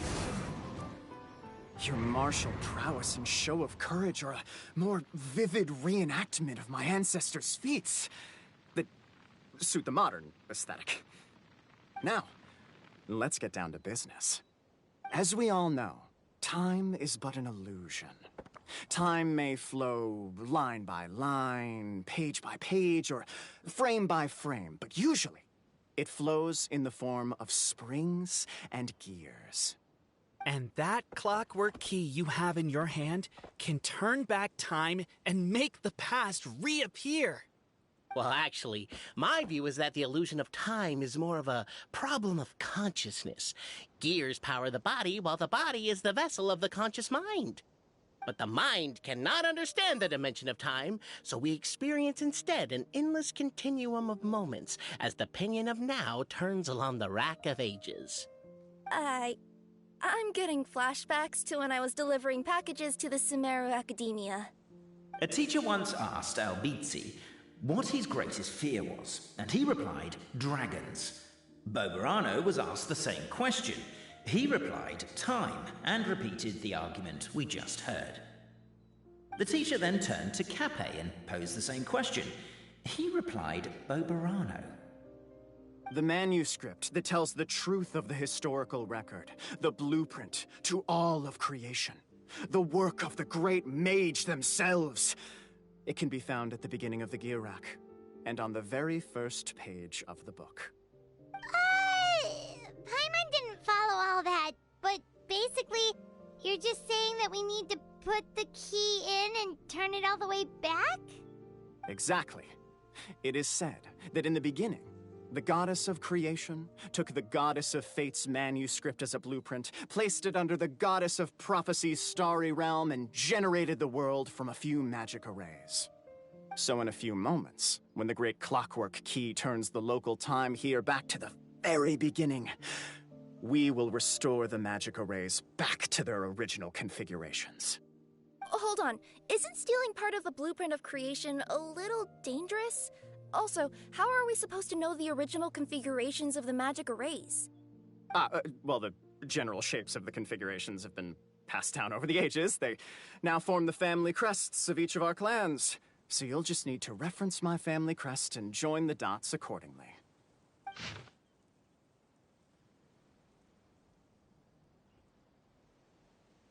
To address your other concern, when the house has already been built, do you really think that taking away the construction crew and blueprint will cause it to collapse?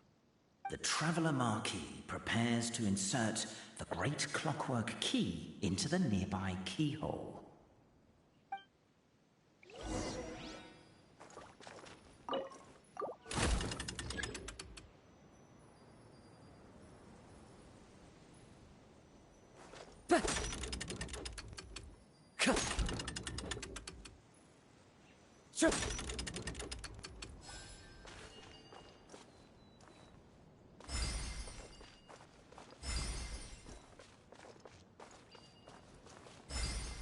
I guess we should start here? Behold, the sacred writings that record the truth of... No, wait. That have shaped the truth of history. Gather round and let us bear witness.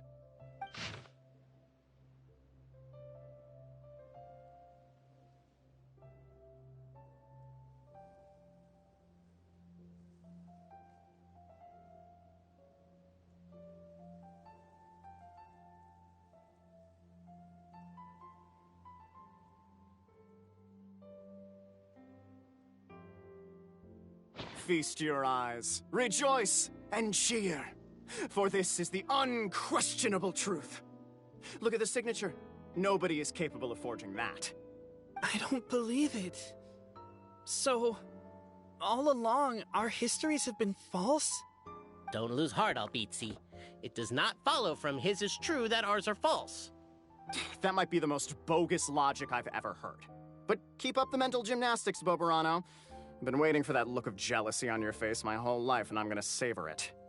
And yet, it seemed that this conundrum could indeed have more than one solution. Everyone agreed that there may be more than one truth. The party decided to visit the sacred sites of the other clans and see what their documents had to say. Isn't a narrator supposed to remain detached and objective? It feels like you're forcing a narrative agenda on us here. Oh, whatever. I'm in a good mood. Let's do it. The instructions say to repeat the process 3 times, and besides, I'm looking forward to watching you both be sorely disappointed. Let's do my clan next. I'll lead the way. We'll need the key again, right? Let me see if I can pull it out. Yoink!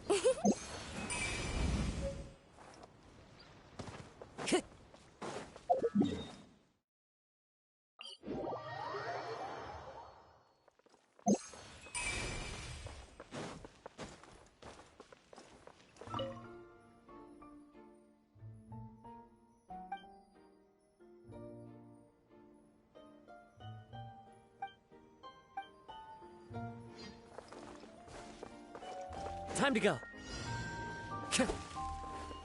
Into the wind.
Brings a smile to my face.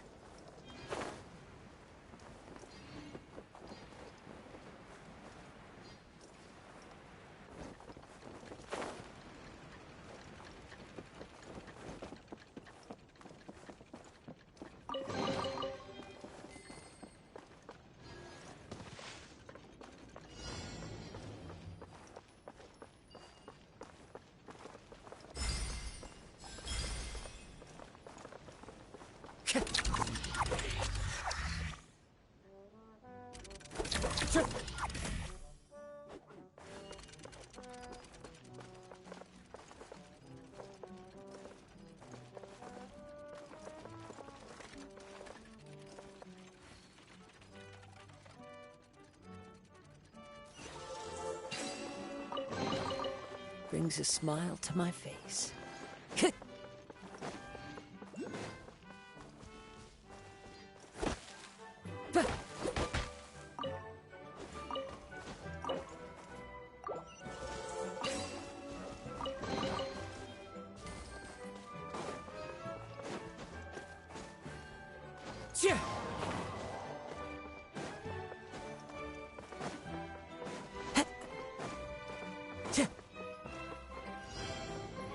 Time to go.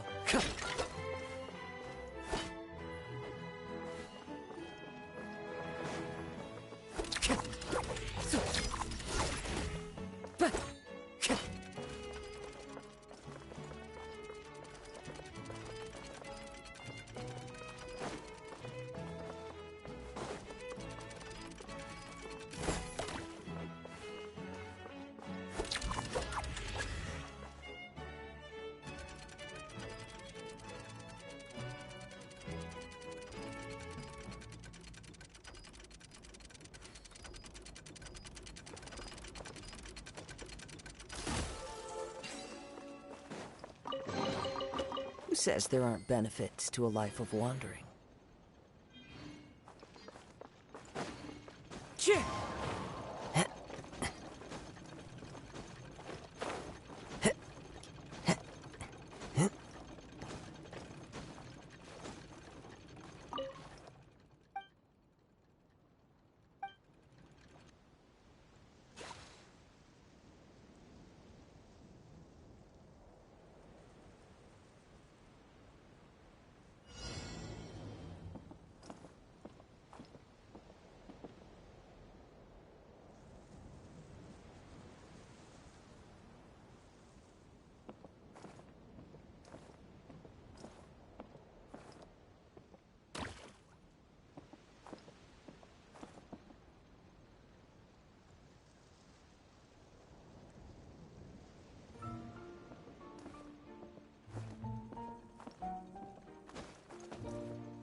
fateful offering.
Who says there aren't benefits to a life of wandering?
A fateful offering.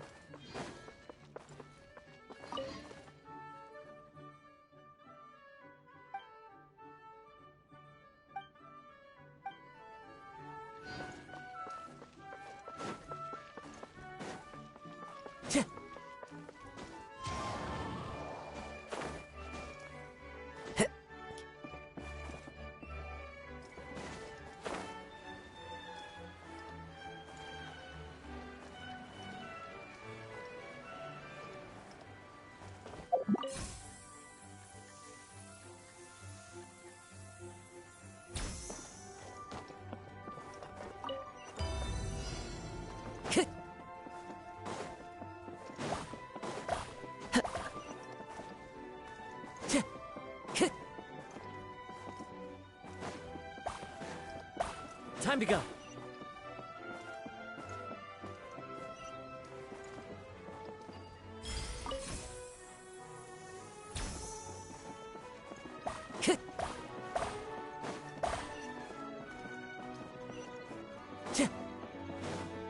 Time to go.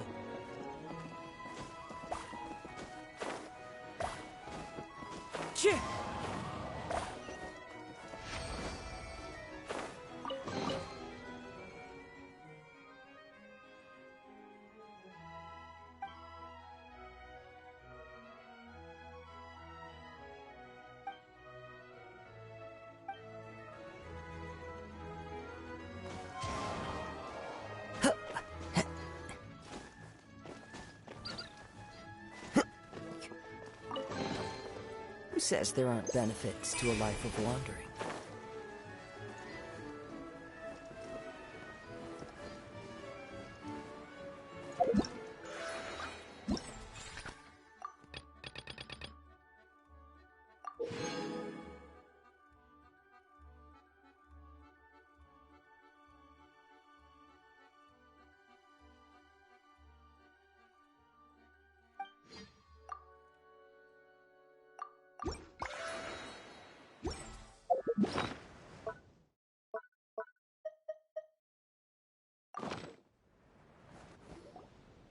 The party finds no pedestal in which to place the great clockwork key, only a locked door.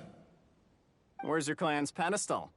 Oh, let me guess, you hid it away in advance to save yourself the embarrassment of having it exposed as a fake?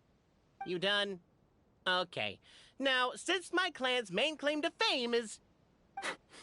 Misinformation, half-truths, and fabrication. Ah, shut up, Cape. Shut up, Cape. I swear, if I wind up dead one day, the murderer was Bobarano. Let those be my last words. My clan's claim to fame is that we outwitted the dragon of old and stole its treasure. Ergo, all articles of value that we own, including the pedestal for the clockwork key, lie behind that door. So, next step is open the door? Almost. There's one step before that. The door is protected by a smart interrogation system. We have to answer its questions, and if we get them wrong, we will alert law enforcement. Jeez. Well, do you at least know the answers? The correction fluid of time has dyed white the pages of the Book of Wisdom. No, I don't know the answers. But worry not, I had a quick word with the constabulary in advance. They'll ignore the alarm if we get the questions wrong, so answer without fear.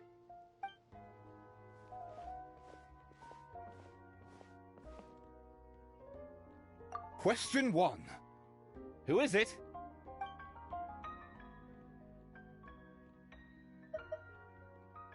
The great yokai, Nekomata in boots. And the trusty travel guide, Pixie! Travel guide! Trusty travel guide! Question 2. By which virtue did the ancients defeat the dragon?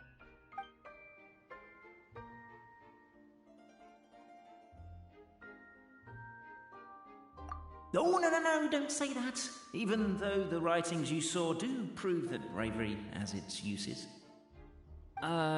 You do realize we can hear everything you're saying, right? If you say it out loud, you'll only set those three off arguing again. Thinking it is fine, but please promise me you won't say it. Question 2. By which virtue did the ancients defeat the dragon? If this is the right answer, I swear I'll... Correct! What? A barefaced lie. So low. Question 3. Which is more real? The fiction of the outside world, or the truth of this world?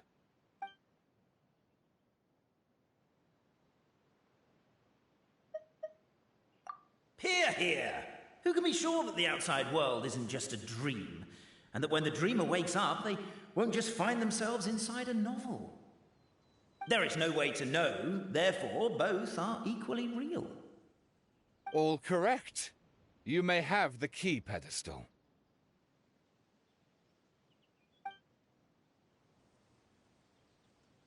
Traveler Marquis, you know what must be done. Please insert the great clockwork key. Oh, and this is my family crest.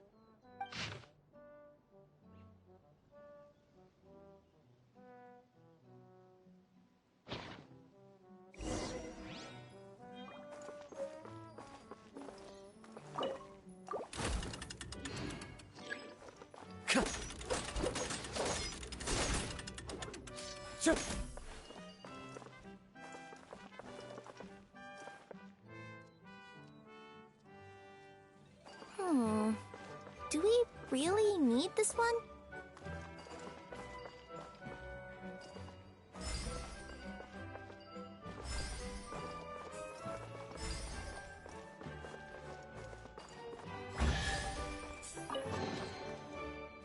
Now, let me see what elaborate fiction the Clan of Wisdom was able to conjure up. If anyone's listening, I would like to submit these as my last words. I surrender. I'm the one who murdered Cape.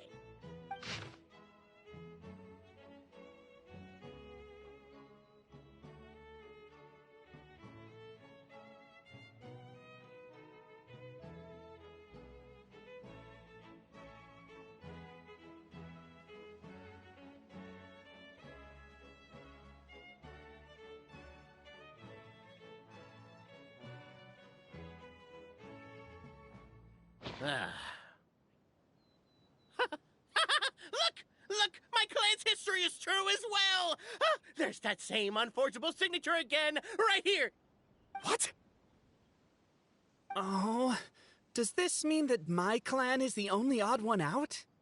Given that my clan's wisdom is such a subject of ridicule in your eyes, I will now appeal to my own personal intelligence, which I believe far surpasses that of my clan at large, and make a prediction.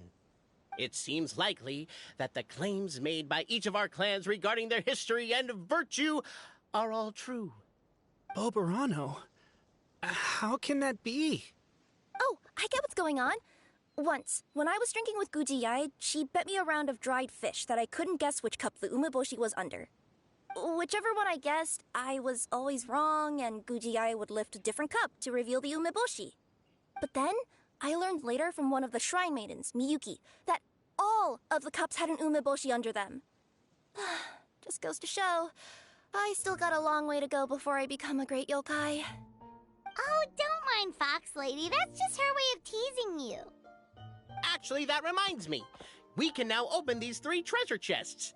And unlike the guessing game you mentioned, this one's not a trick. Cool. Well, once you've plundered the last of Boberano's family wealth, we can go to my clan's place. Guess I'll take the clockwork key again then. Yoink!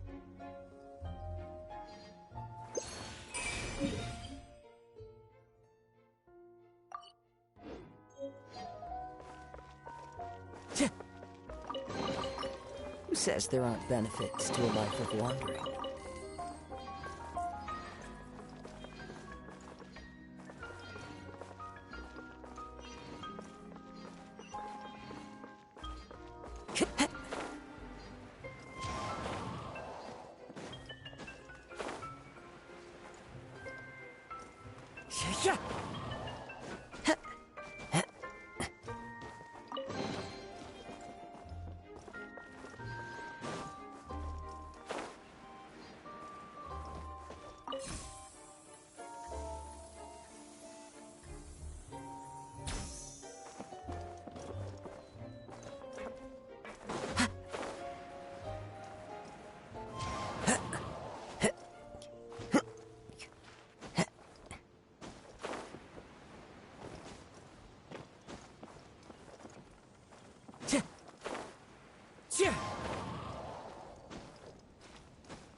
Time to go.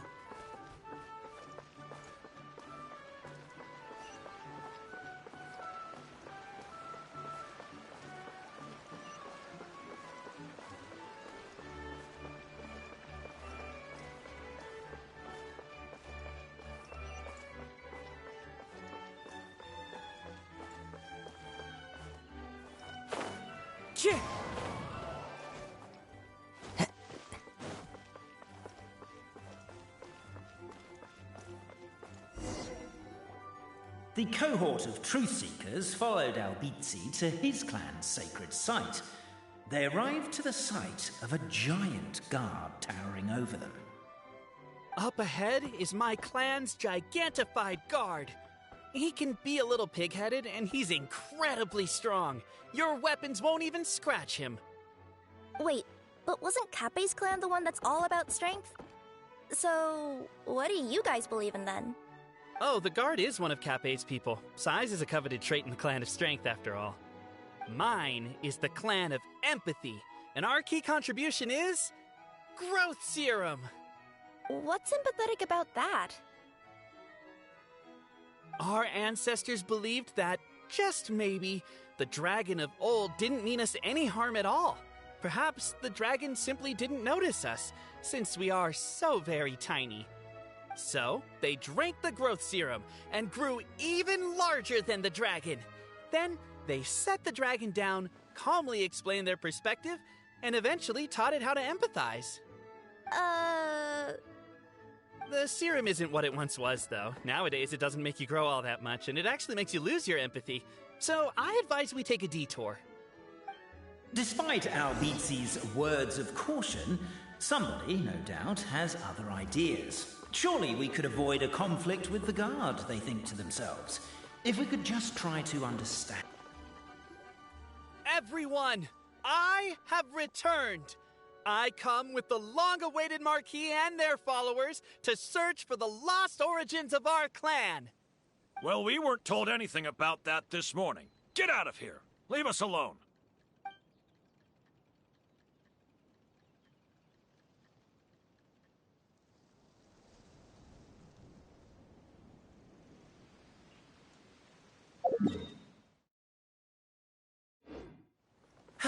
You and Albizzi only wanted to strike up a conversation with the guard. But since greeting you wasn't one of the items included in today's schedule, the relationship quickly soured. If you're just looking for a way in, why not consider taking the path on your left?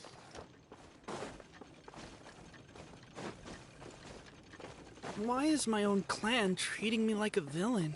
You've been away too long. We all have. Feels like we've been waiting forever.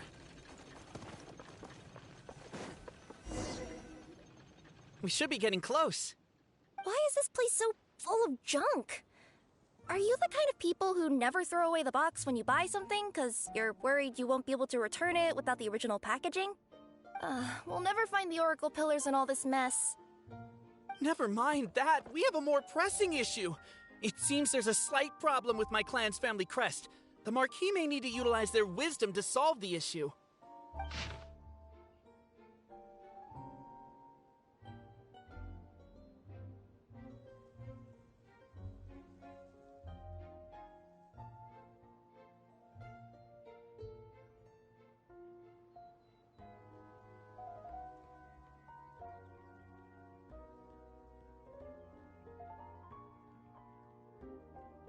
Wisdom too, huh? Well, you guys have a bit of everything, don't you? Except empathy.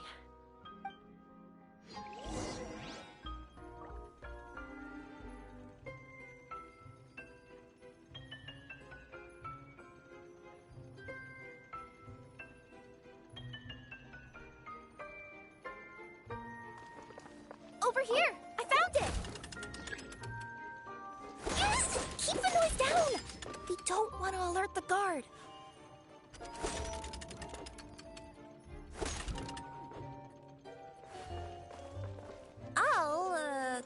I'll go keep watch.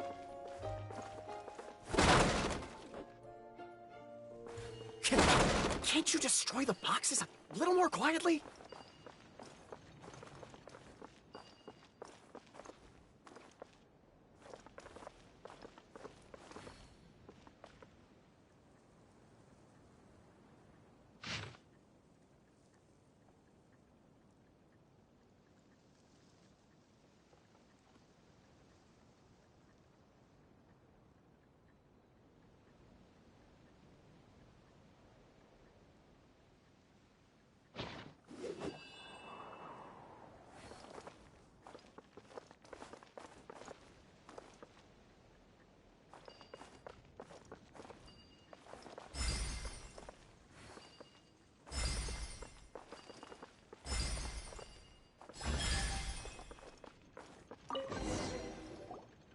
This is the last one.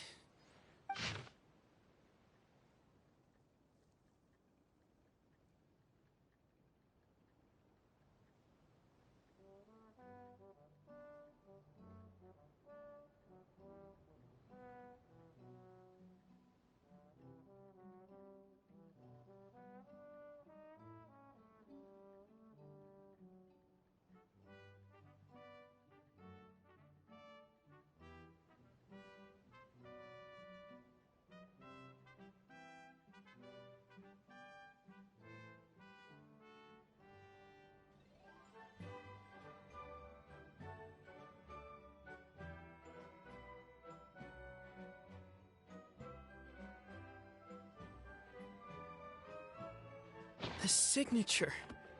So it's true. Empathy is one of the founding virtues of Constellation Metropole, too. Just as we suspected, all three are the truth. Okay. Well, this is a lot to process. I feel a little empty inside. Yes, we found the truth, but there's too much truth. I get you. It's like in Inazuma, when there were only 6 books in the Mirage Warrior series, it was really popular. But by the time book number 88 came out, nobody wanted to read it. They'd all lost interest. A brief moment of joy is drowned out by a growing feeling of melancholy. But perhaps there is a glimmer of hope to be found too? Anyone? Anyone? All right, I'll say it. How is it the case that these 3 versions of history can all be true at once? That's exactly what Paimon was wondering, but Boborano kind of already explained it away earlier. So Paimon was worried she'd look stupid for asking the question. It's not a stupid question at all, my dear little pixie. While I did postulate that different truths may coexist, there is an issue when it comes to these 3 truths in particular. The problem is, all 3 truths are the history of the exact same thing, namely the dragon and the Metropole's origins. Yet all 3 bear the signature, showing that they're genuine.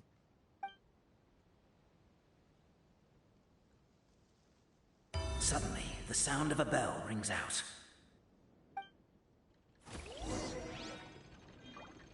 The bell! It rang once! What does that mean again? Ah, yes! Highest level of emergency! Everyone, to the main entrance! Stat! Bring all the glue traps and place them outside the gates! The whole city is on the lookout, and there's only one way out. It's the path right in front of you.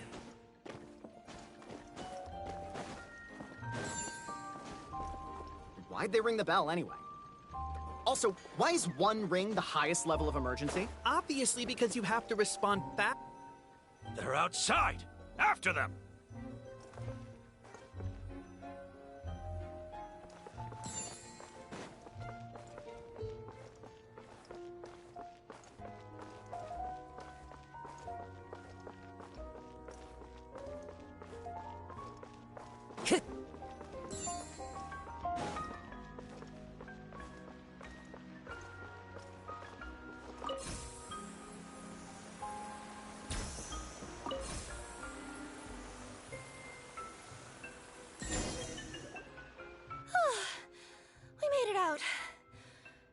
Still be needing this clockwork key, but I yoinked it out before we ran, just in case. Okay, but back to the truth problem. There are 3 conflicting versions of the truth, and somehow they're all still true. What is that supposed to mean? I don't know. I doubt anyone here in Simulanka can make sense of it. All we do know is that any manuscript bearing her signature has to be valid. Well, she is the goddess of fate, the creator of all this. And all these manuscripts are her grand design. The reason we argued about who was right was that we didn't know enough about the truth of the past. But now we have the truth. So we just have to accept it. As surely as we will follow the clockwork path designed for us, so is this the course that history has taken. It is clear and incontrovertible. We will never argue again.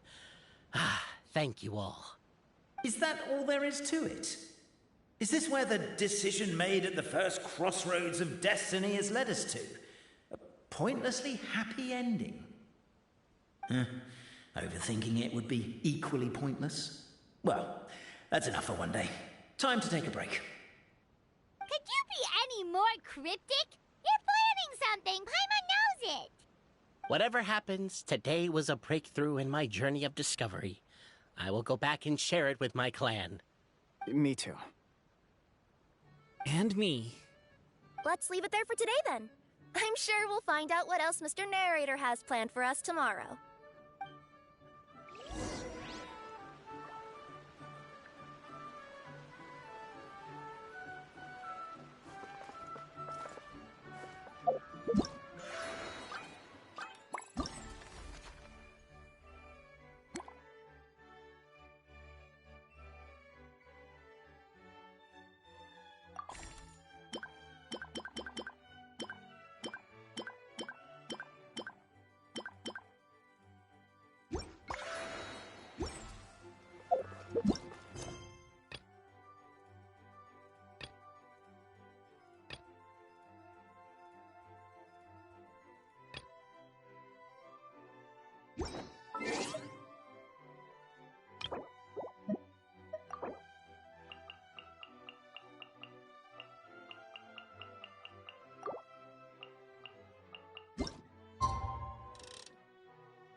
are leaves around. What a beautiful day, thought the traveller.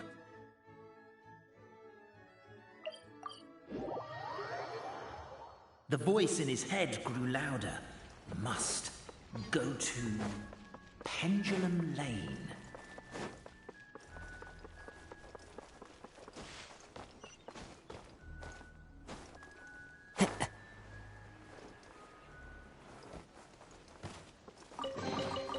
A fateful offering.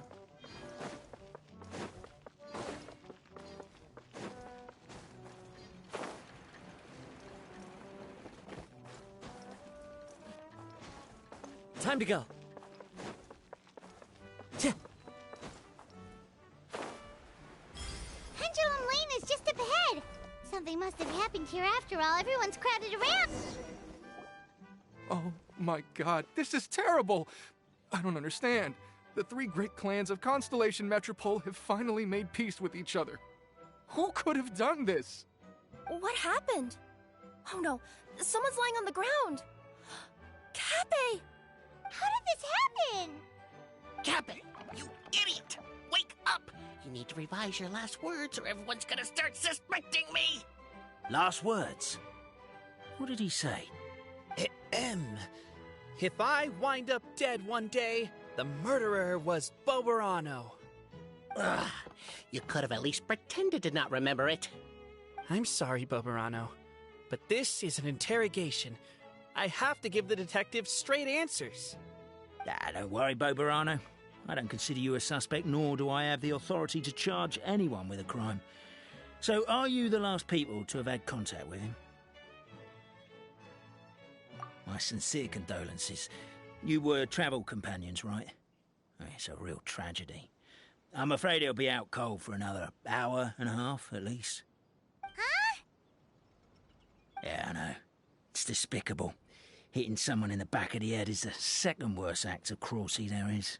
The first being replacing their gear oil with extra strong glue. So, Cappe's not dead? His gears, metal frame and shell are all still in excellent condition. It's just his energy supply that's been all messed up. Wait. But surely you can't be suggesting that just because Cappe isn't broken, there's no need to go looking for the culprit. No, there's a need. Huge need. Unfortunately, this is rapidly turning into a cold case. There's no evidence and no witnesses. Unless there's an official clockwork pedestal, the goddess of prophecy around here somewhere. Excuse me. Then suddenly the long-lost dragon of old flew across the sky. Where? I didn't see anything. Wait, why can't I move? Oh, my mistake. It was just a cloud. Or a bird. Or something. If only we could turn time backwards and replay the crime. Isn't that one of those, clockwork socket things right behind you? So it is. No wonder everyone here is suddenly struggling to move. Traveller, if you please, let's recreate the crime scene.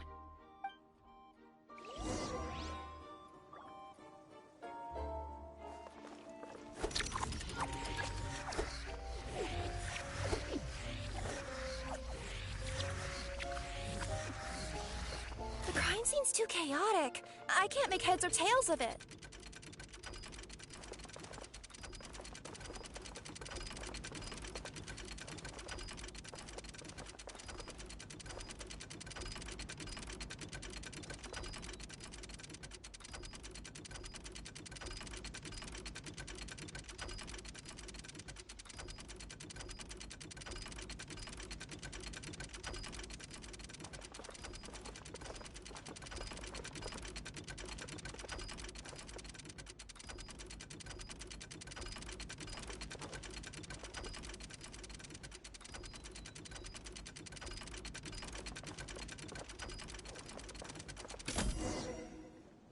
Well, that clears it up.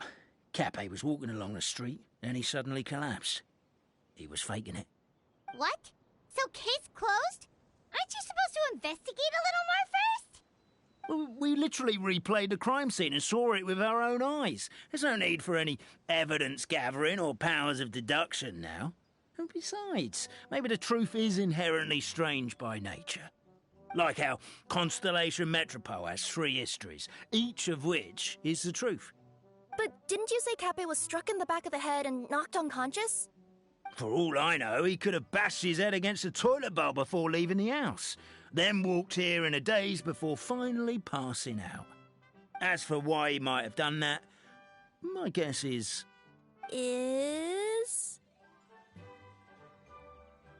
With the Supreme Clan question left unanswered and the tension in Constellation Metropole suddenly wiped away, he was looking to create a new source of conflict. Only then would the city feel alive again. Do we really think he's capable of that, though? Sounds like a pretty complicated conspiracy for the average Simulanka resident. Traveler, something about the crime scene isn't sitting right with me. It just seems unnatural. Also, anything outside of the immediate area won't have appeared in the replay. Is it possible that something was missing from the scene? Why don't we search the area? Wait, what are you doing? Oh, we're gonna head to Cappe's house to check the toilet bowl for signs of an impact.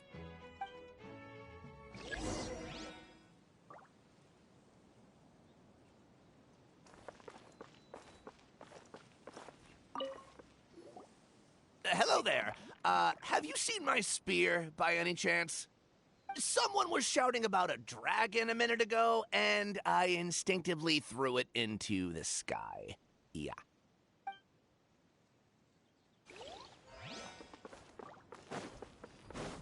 There's a spear here. It looks so mysterious. Let's take it.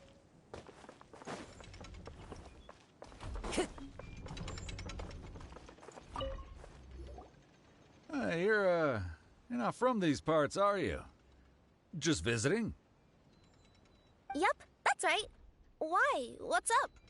Ah, well, I was gonna offer you a great job in the Titanium mines. A safe and secure working environment. Doesn't sound very safe. At least not as safe as being a courier. To keep the Titanium ore intact, we use specially designed pickaxes that can't cut through it. Even if you struck a person with it, it wouldn't so much as leave a scratch. And in terms of labor intensity, the work has been rated as Class 2 physical labor by a reputable organization. Even cats can do it. I'm not... Never mind. I give up. Welcome to Paimon's world. Mind you, I don't know what happened today, but somehow a pickaxe has gone missing. Maybe one of the giant guards broke it down, so someone took it to perform a rapid resuscitation procedure. Sounds pretty brutal for a first aid technique. Still, a missing pickaxe. Huh. Is it just me, Traveler, or does it seem kinda suspicious?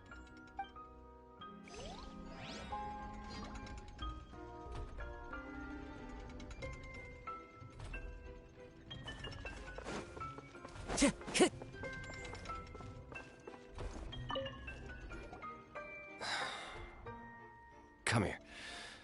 Whatever it is you were looking to buy, please do come back tomorrow. It's just, I have to close early today. A bottle of growth serum has gone missing. If someone's stolen it with the intention of harming others, the consequences could be disastrous. There's a whole investigation into it, so I gotta close the shop while I do an inventory count. If it turns out I'm wrong and I miscounted, I could be charged with filing a false report and disturbing the peace.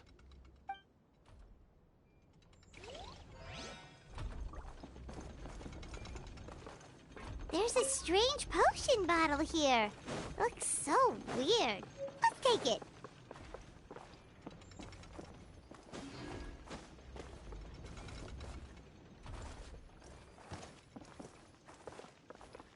A pickaxe?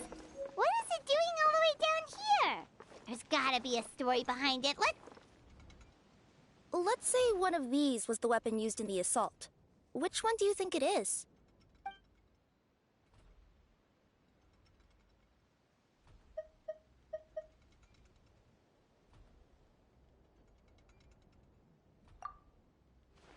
was the growth serum, Kappe would have been turned into a giant.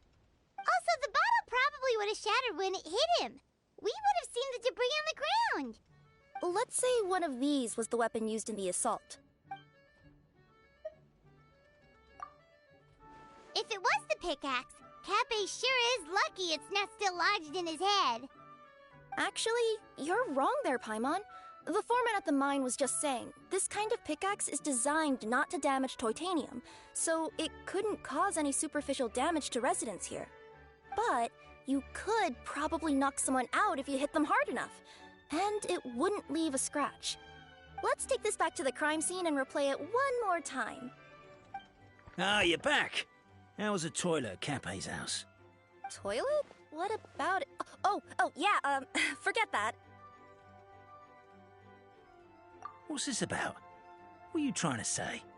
We thought the way Kappe fell looked odd, so we searched the area for suspicious items and found this. It could have been deliberately placed out of range of the crime scene so it wouldn't show up when we replayed it. Now we've retrieved it, we were gonna replay it again. You don't mind, do you? Oh, I just remembered I forgot to turn off the clockwork switch in my kitchen. Yeah, I think I'll just, Oh, no, you stay right there.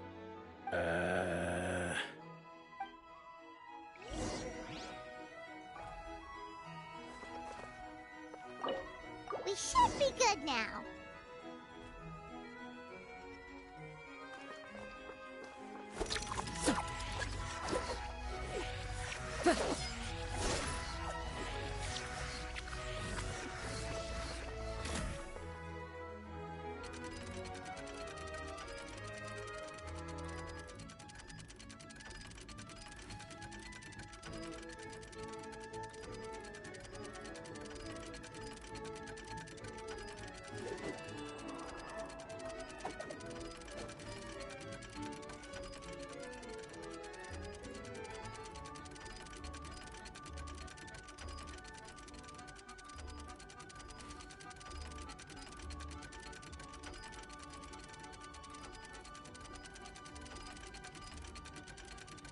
This scenery is wonderful.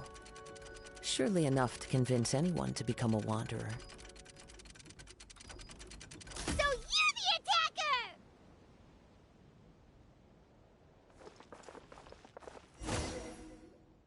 So, it was you!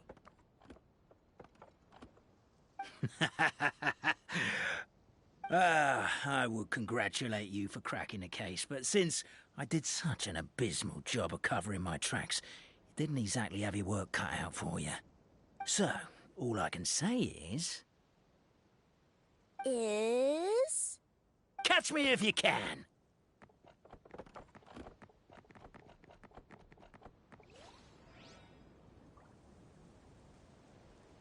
We have a runner! That's it! Let me at him! The would-be Marquis of Carabas dispatched the Necromancer in boots, who ran off in pursuit of the poor little minion.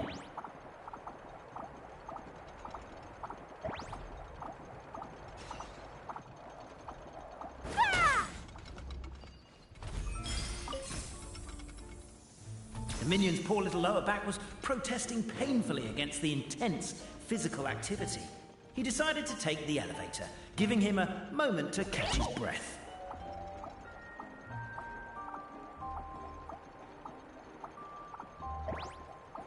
Really? His lower back asked. But the minion had no other choice. He resolved to make the jump down.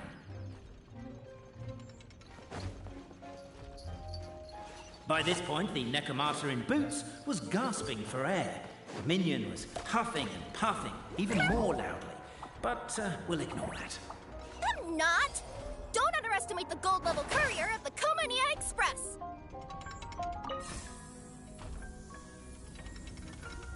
A characteristically catty response from the Necromancer.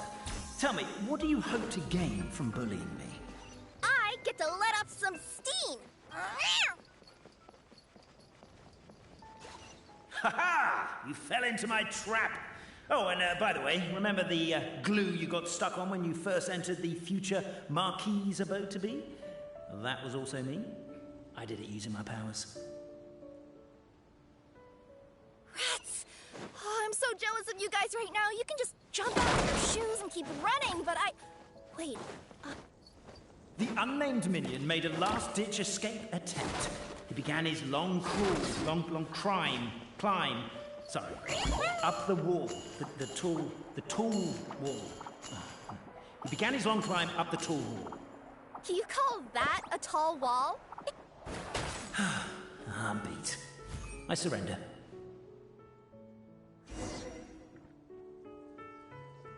You've got nowhere left to run. All right. I confess. That was fast. Getting caught by you here was a backup plan. I don't know if what I've done will make things better or not. Time to come clean. I am the narrator, the one who's been guiding you all this time.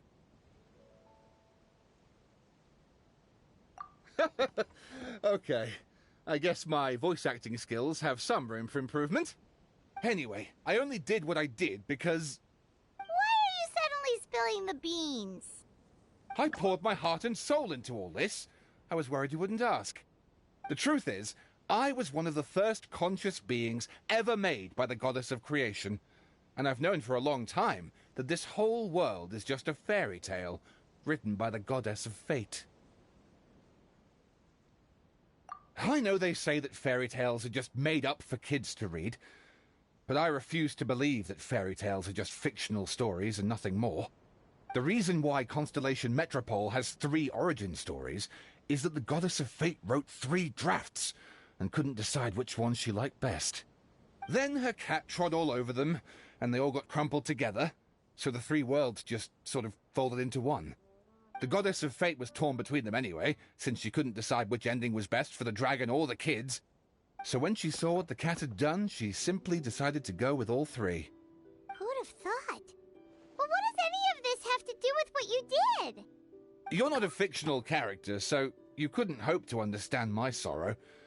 Honestly, I don't think there's anyone in all of Simulanka who would understand. Every day that I experience, every interaction I have with another person, is it really all just a work of fiction? The only reason the 3 great clans wanted to find out the truth was for the pointless task of electing the supreme clan. I thought that once they'd learned the truth, it might make them curious enough to investigate further.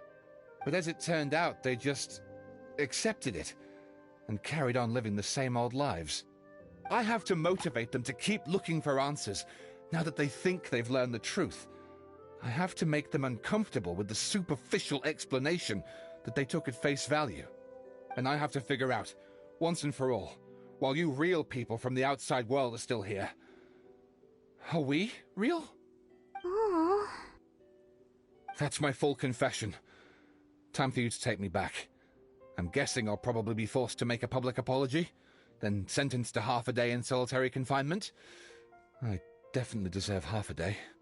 Oh, also, pass this message on to Cape, Bobarano, and Albizzi, if you could.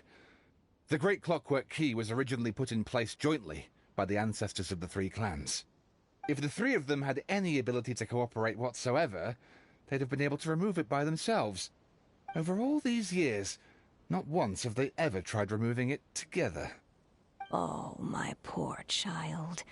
There's one thing you've been mistaken about this whole time. Ah! Whose voice is that? Detective? Was that you? Your voice acting's actually pretty good. The reason fairy tales are suitable for children is that they help them to understand the world. Fairy tales may be works of fiction, but at their heart lies an internal logic that is undoubtedly real-world truth in a condensed form. Perhaps they simplify good and evil, and perhaps they hide the darkness in metaphors. But let there be no doubt. The world within fairy tales is as real as can be.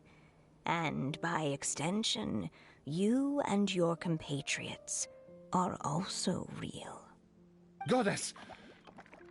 Is it really you? The line that separates footnotes from narrative can never be crossed. Never the two shall meet. This is why you have never heard my voice before. But now you wish to break free from the story, and there's a cat nearby, so you can hear my echo. Necromora! Just your echo?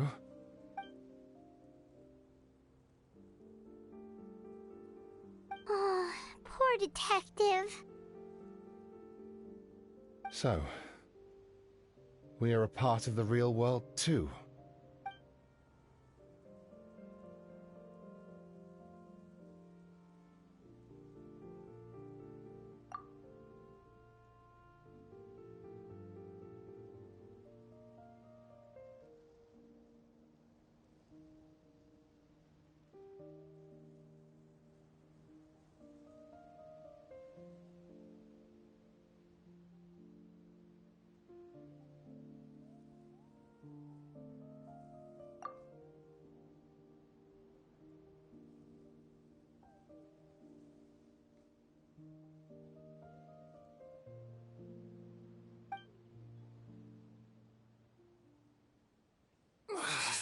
My head's spinning.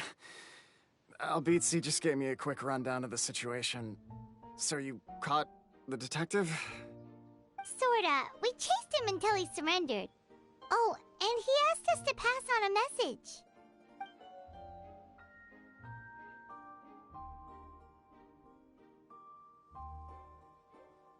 Does he really think we didn't try that? 'Cause we did, after 6 months in that place. Ah, that was my bad. I thought it was a stupid idea at the time, so I didn't really exert myself. I also sort of stopped trying after 3 years. You... Never mind. I'm partly to blame as well. On the second attempt, I just hugged the key and pretended like I was pulling as hard as I could. You guys are so lazy. My granny's neighbor's pet cat has nothing on you, and it spends all day, every day sunbathing. Anyway, you said you heard the voice of the Goddess of Fate at the end? That's amazing. There is a world beyond our own after all. What would you guys say to taking a trip to the outside world sometime? Otherwise, I got bashed in the back of the head for nothing. Depends. Do either of you know how to get there? But yes, I agree we should go. And not invite the detective, just to annoy him.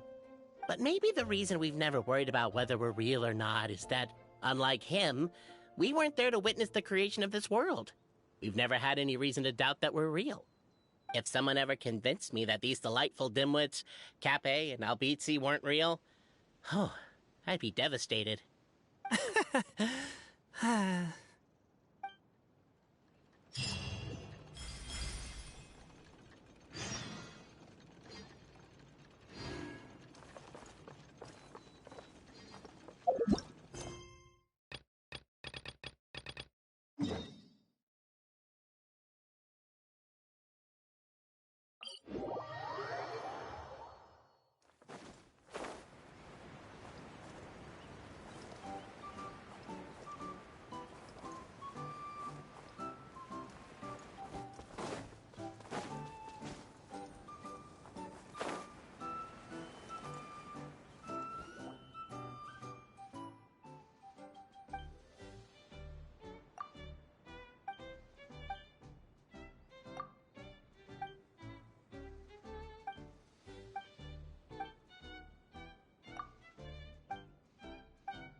Time to go.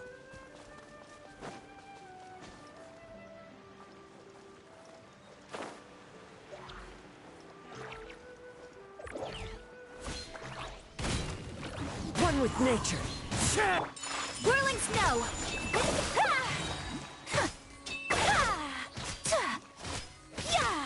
Now disappear! Bow your head. The wind knows me. Take flight!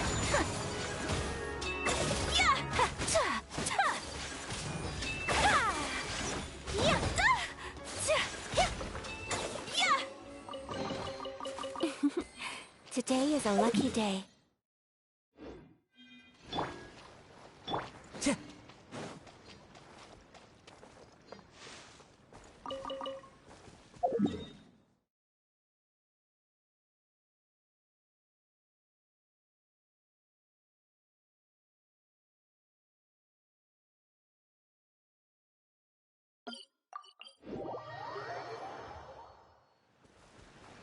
Time to go.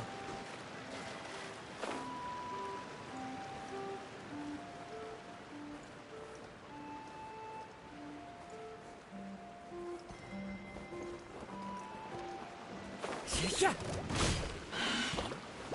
Into the wind. Step right in. Whirling snow!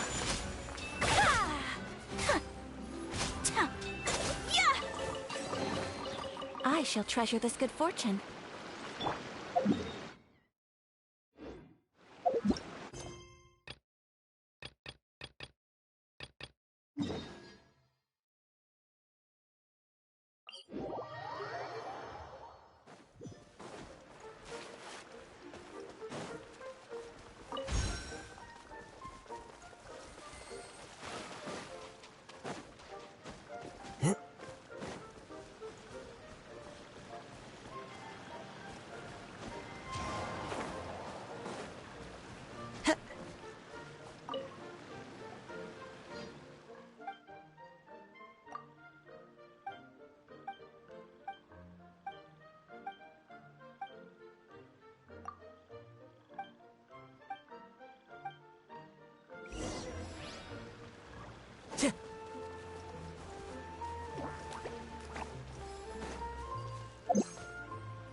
Time to go.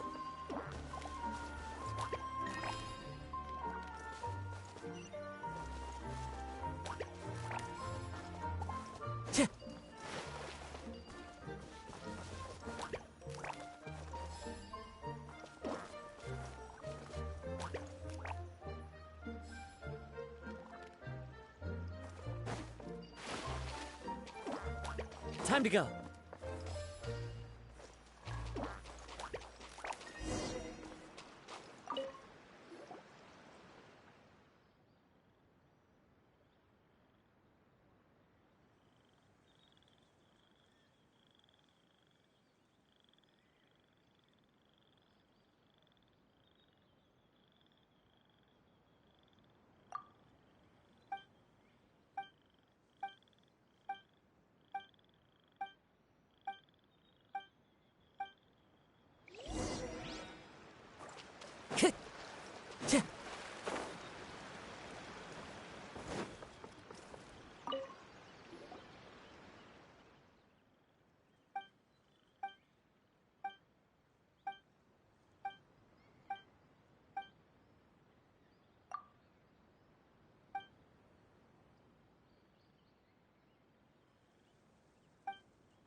Time to go.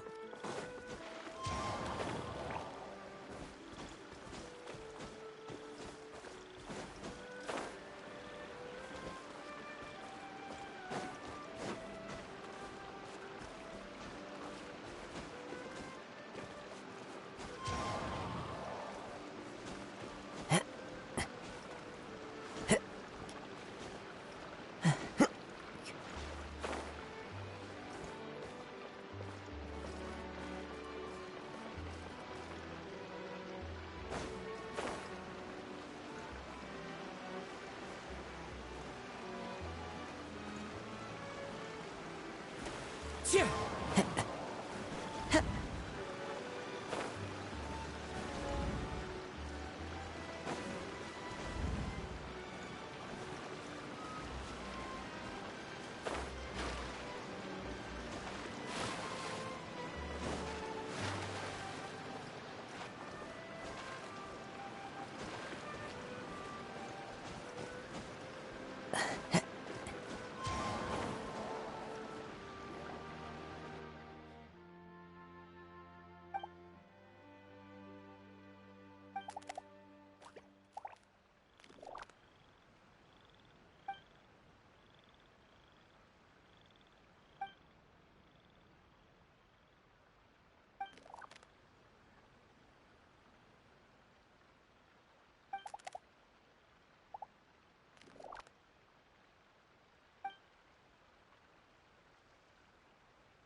Time to go.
One with nature. And Be sanctified. Kamisato art. Sometsu. Take flight. Clouds high. The birds come. Now disappear.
A fateful offering.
Time to go.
A fateful offering.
Who says there aren't benefits to a life of wandering?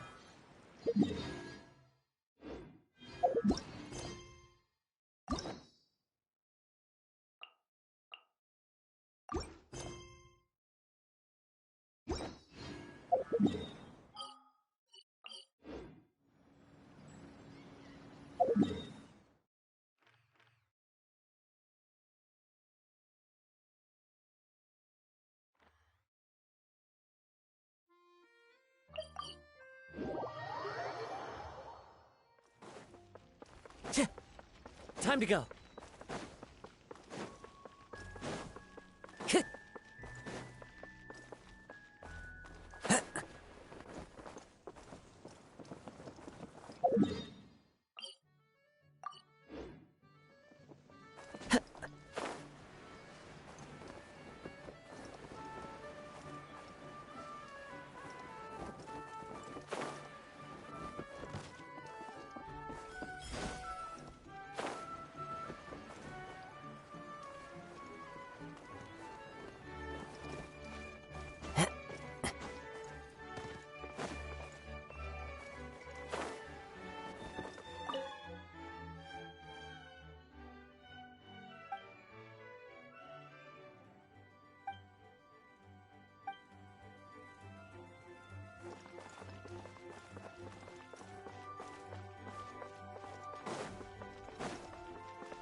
Time to go.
Brings a smile to my...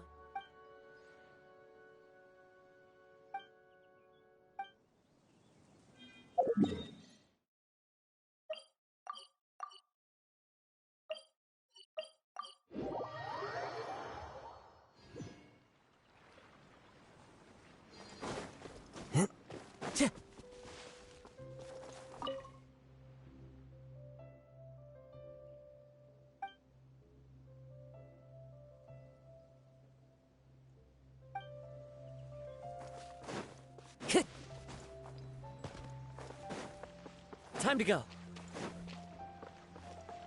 Wind strider. Brings a smile to my...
Who says there aren't benefits?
Wherever in this world I roam, I carry memories of my home.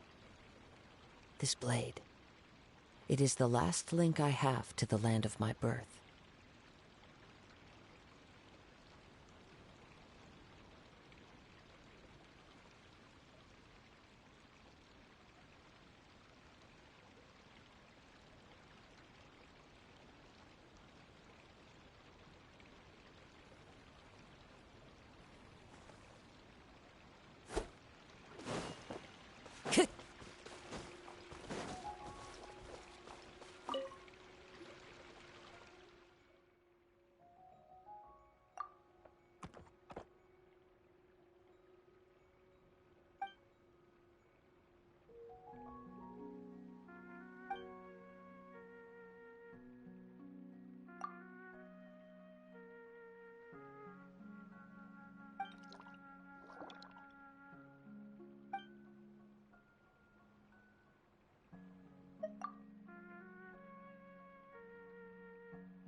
Who says there aren't benefits to a life of wandering?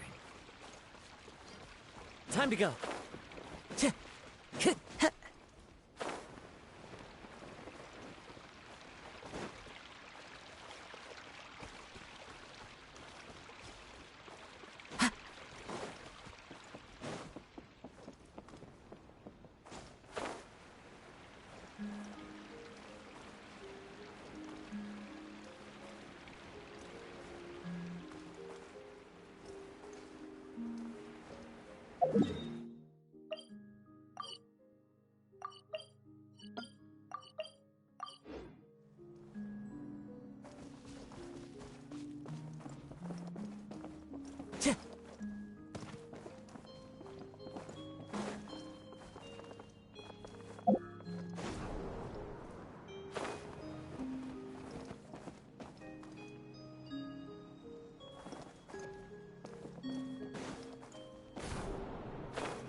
Who says there aren't benefits to a life?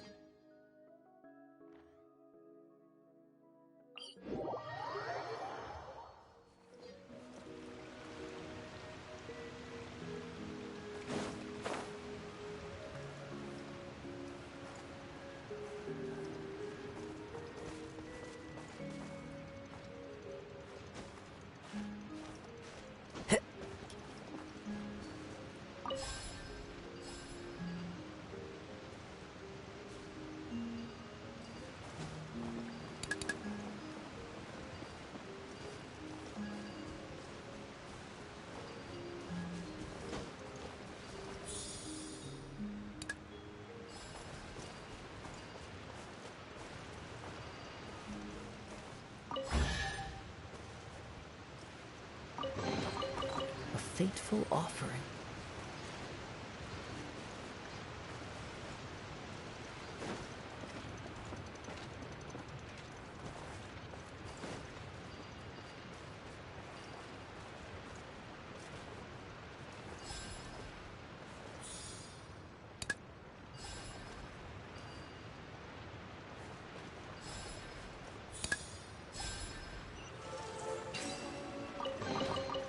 Who says there aren't benefits to a life of wandering?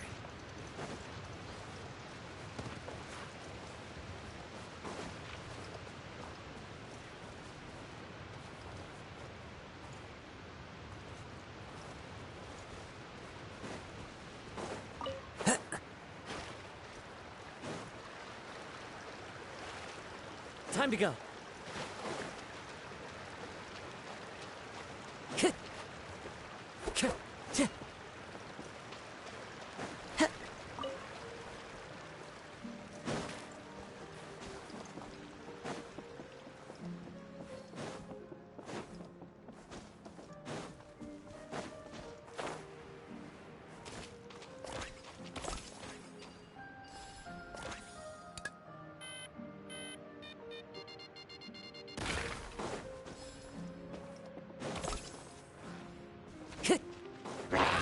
Into the wind. And voila!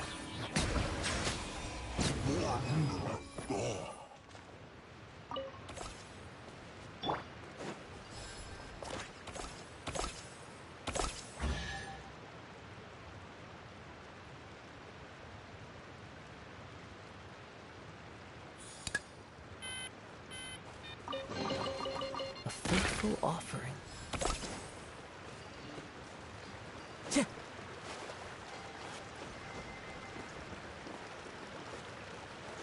Yeah.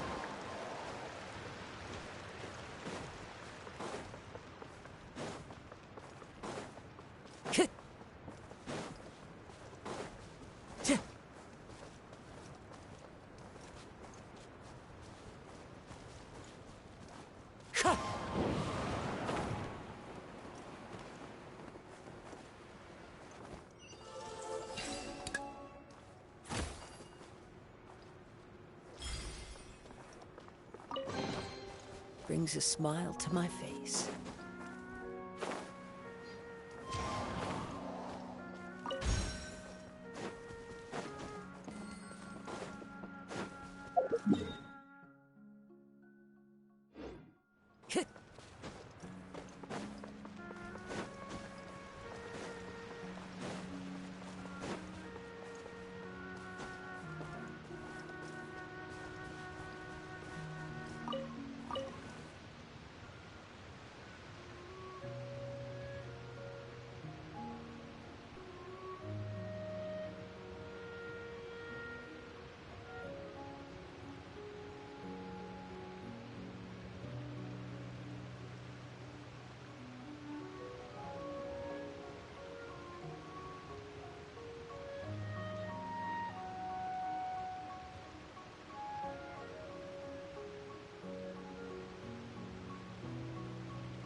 This scenery is wonderful. Surely enough to convince anyone to become a wanderer. Brings a smile to my face.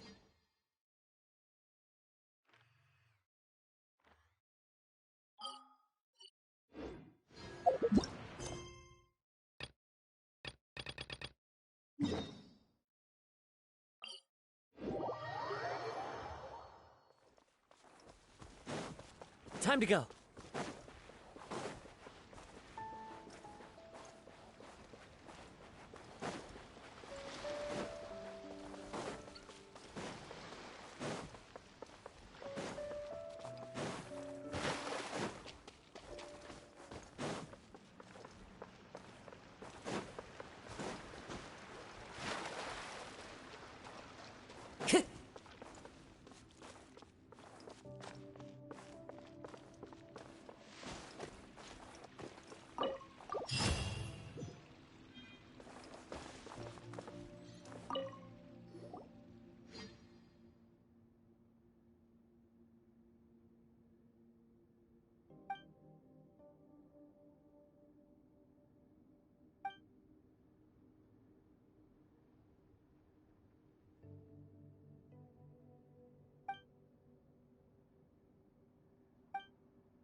Here's your 2 magic tonics.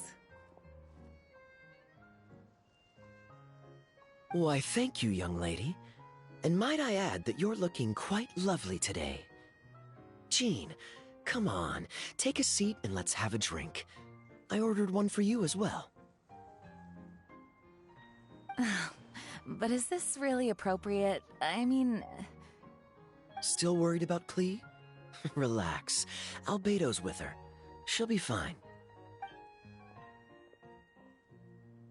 Kaya and Master Jean! What are you two doing here? Oh, look who it is. The Traveler and Paimon. You must be the pleasant surprise that Miss Alice told us about. Greetings to you both. This is one place I didn't expect to run into you two. The locals here have been talking non-stop about some brave heroes who saved the world. Let me guess. You two have been up to your old tricks. Well, not just us. We only played a small part. You could say we were 2 members of the Heroes Adventure Team. Still sounds mighty impressive to me. As ever, our honorary knight is making us proud wherever they roam. That's right. We received a letter of invitation from Miss Alice, proposing that we take Klee for a vacation in Fairyland when work dies down. I wasn't sure what she meant by Fairyland at first, but if my eyes are not deceiving me, she was being quite literal. Klee ran off excitedly as soon as we arrived. I'm a little worried about her, but Albedo insisted he would look after her while we do our own thing. We could hardly say no to such a considerate offer, so I took it upon myself to bring Jean to the nearest tavern we could find. Any excuse for a drink, huh? Well, we are on vacation. It's only fair that we get to indulge ourselves a little. You're right. I should make an effort to relax and unwind. It's what Miss Alice would want, after all. Oh, wait, Kaya? What exactly did you order from the bar? The house special, of course. Best way to get a taste of the local culture.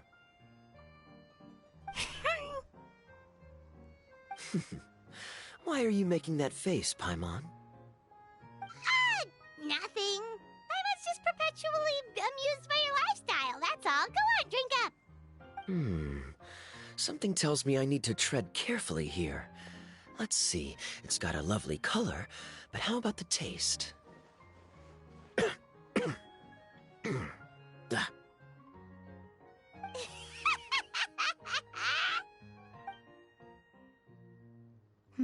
I think maybe I'll pass. But it's such a shame to waste it. All right, Paimon. Well played. Well, Paimon got burned too, if it's any consolation. It's nothing personal. Oh, by the way, we weren't the only ones who got invited here. I saw Kale earlier. She didn't see me, though. She was making a beeline for that big tree. The Kingdom of Breezes and Bells, you mean? Oh, this is turning into a huge reunion! Maybe we should go say hi to her! All right. Well, give her my regards. Thank you. Enjoy your time here, too.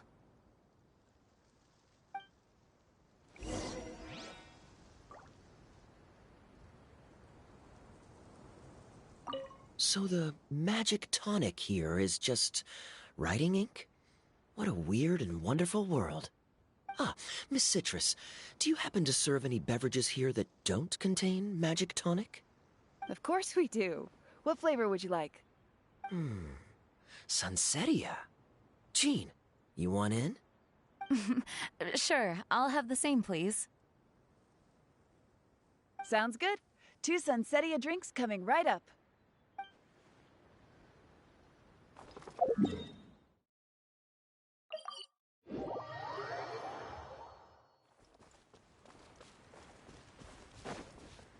Time to go.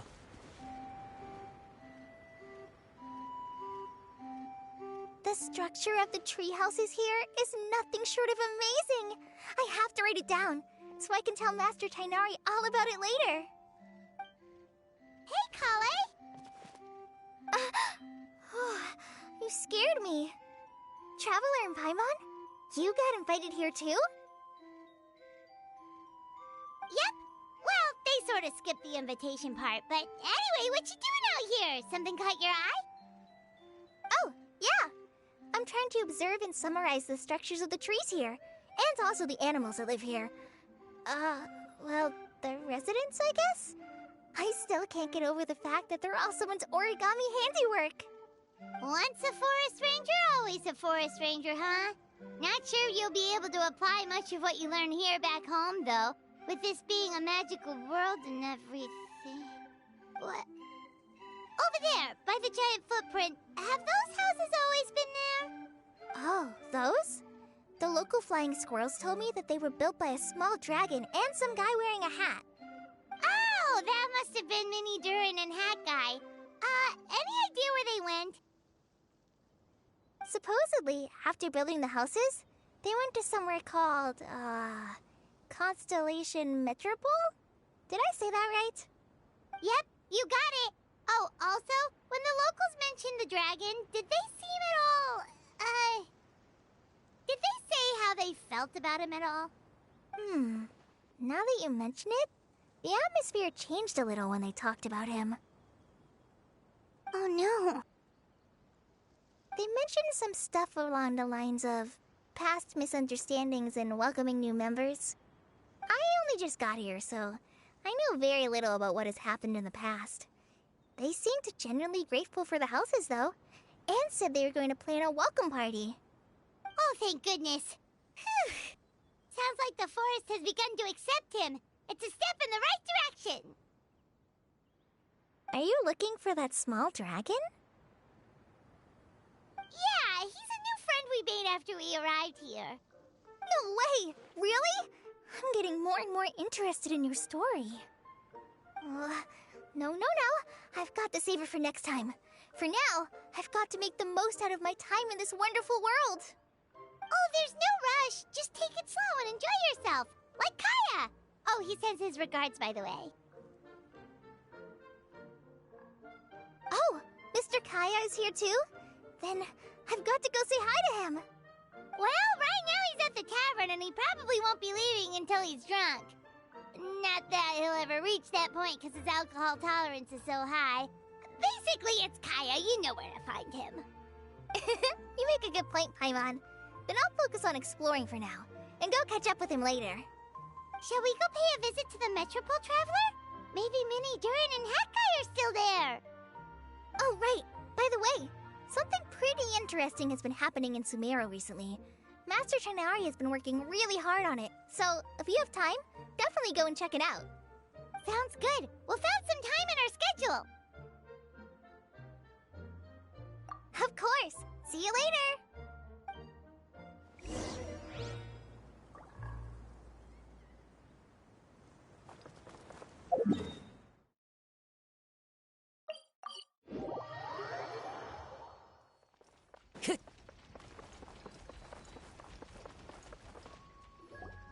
What? Are my eyes deceiving me? There is no way. I can't believe it. Hey, Mona! We heard you muttering from a long way away. What's up?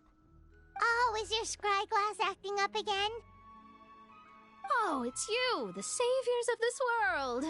My scry glass is fine, but I'm not sure I can say the same about my eyes. Look! Look at this statue! What? Is it broken or something? Looks fine to Paimon. That's your master, right? AKA the goddess of prophecy? I refuse to believe it.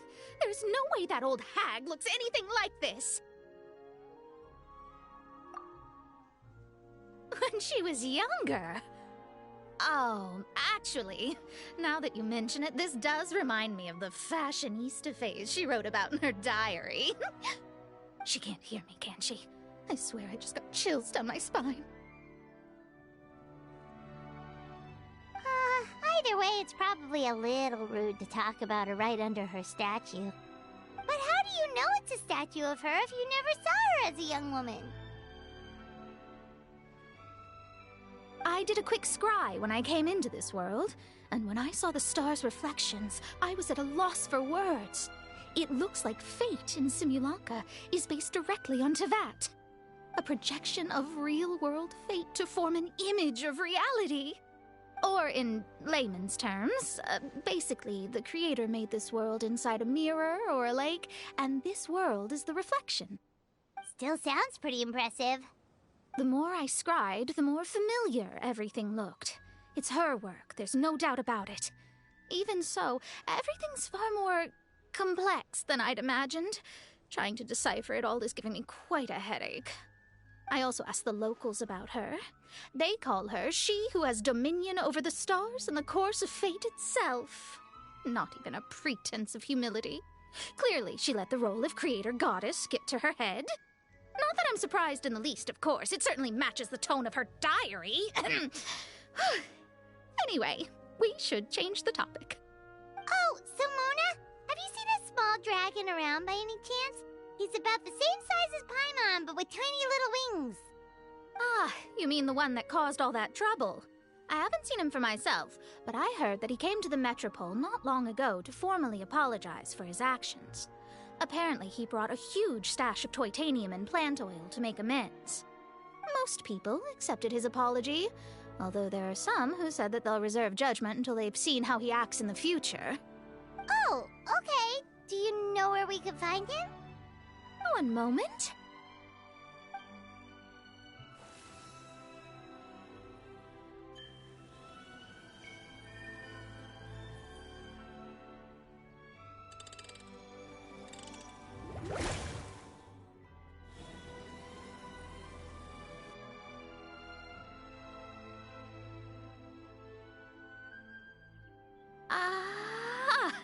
It looks like he's at the Broken Sea.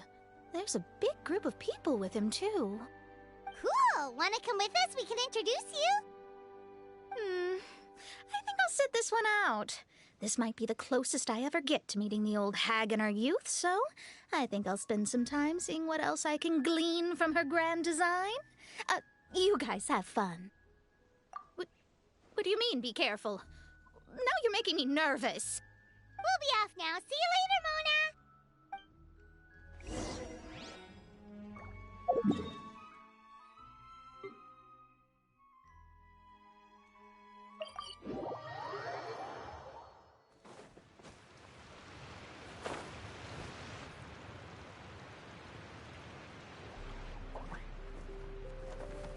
Osvaldo Hafnavines!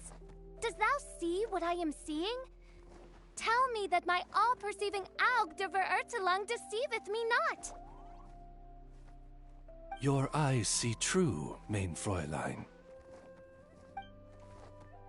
Very well.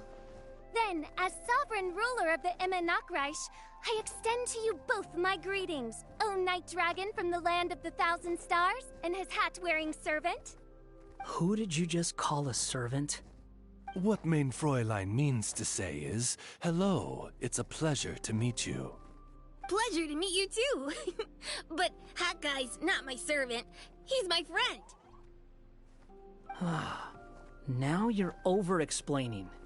Hat Guy, Mini Durin! Found you at last. Whoa, and Fischl's with you too?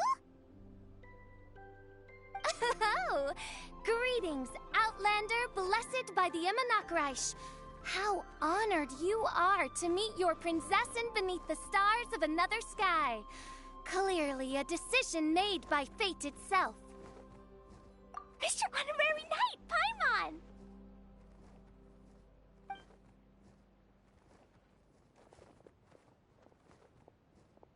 Greetings. You both look well. Hey there, Klee! Have you been having fun here? Yup, loads and loads of fun. There are so many cute animals and a magic train that was really long and a huge, huge castle and a king lives there and everything. I've been taking Klee to see all the sights. It's been a very enriching experience. Alice's magic is truly outstanding. Yeah, Mom's amazing. Klee wants to build a great big house now, too. So, your mom and my mom were friends? Mm-hmm. Our moms were friends, which makes you my big brother. My mom used to read your mom's stories to me all the time. They were great. Big brother? Wow. Thank you, Klee. Can I go play with Klee, Hat Guy? Suit yourself. Albedo, can I? Go on. Just don't go too far away. I'll come pick you up later. Yay! Come on, Mini Durin. Do you want to come play with us too, Fischl? Your prinzessin accepts your invitation. Rejoice! Though you may be concealed by fog, still you shall have the good fortune to witness the true might of the Aug de Verurtelung. What mein Fräulein means to say is, perhaps we can all play hide-and-seek together. Mein Fräulein is it. Hooray! I love hide and seek! Oh, me too!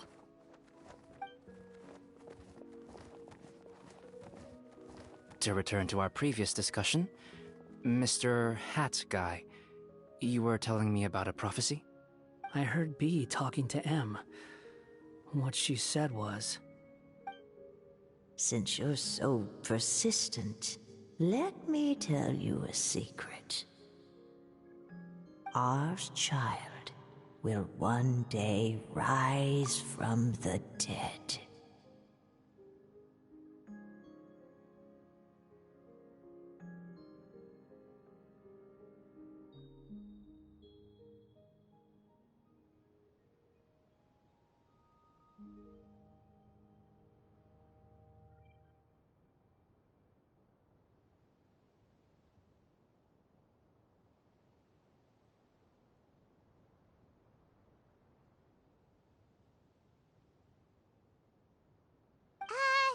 Is she saying that Dragon Spine Durin will come back to life? I only heard it in a memory, so don't hold me to it. Understood. My recent observations at Dragonspine lend credence to this prophecy as well. Durin's heart has slowly but surely been growing in vitality. The process is extremely slow, but the trend is clear. What should we do? To start with, plan for every potential scenario, including, of course, the worst. I am well aware of Durin's past, and I sincerely hope that things never escalate to that point. Still, we need to be prepared for every possibility.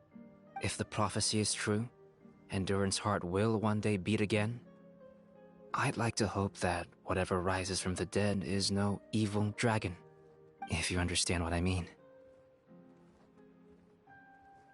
Kind of? But not really. And so, when the time comes, Mr. Hat Guy, will you and Similanka's Durin be willing to lend us a hand in our hour of need? Huh? What's this got to do with me? You saved the Durin of this world. I don't see that as a mere coincidence. If there is any meaning to be read into the actions of the three goddesses, beyond fairy tale whimsy alone, I can only boldly speculate that the fate of this reflected world may have a reciprocal effect upon our own world. If Durin of Dragonspine will soon come back to life, we will need many Durin's help, as well as yours, given that your fates are now intertwined. Well, that's a nuisance. To be sure, it certainly won't be easy. Albedo! There's a flying paper ship over there! Can we go see it together, please? Sure. 2 seconds, I'll be right with you. Please give my suggestion some thought, Mr. Hat Guy. Hat Guy, I'm back! Huh? What were you guys talking about? Nothing. Huh. Okay then. Let's go join the others. Everyone's going to check out the new origami ship. All right, I'll be right there. Why would I be? Do I strike you as someone who cares about other people's issues?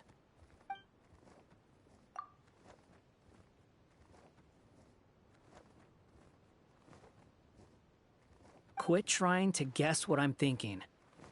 I'm leaving.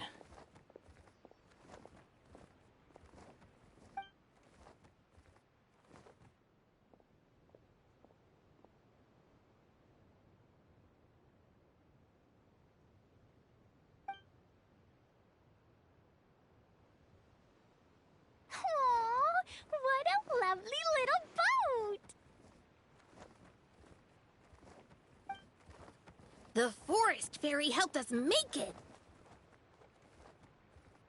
Paimon just realized there's a lot fewer people around the Broken Sea now.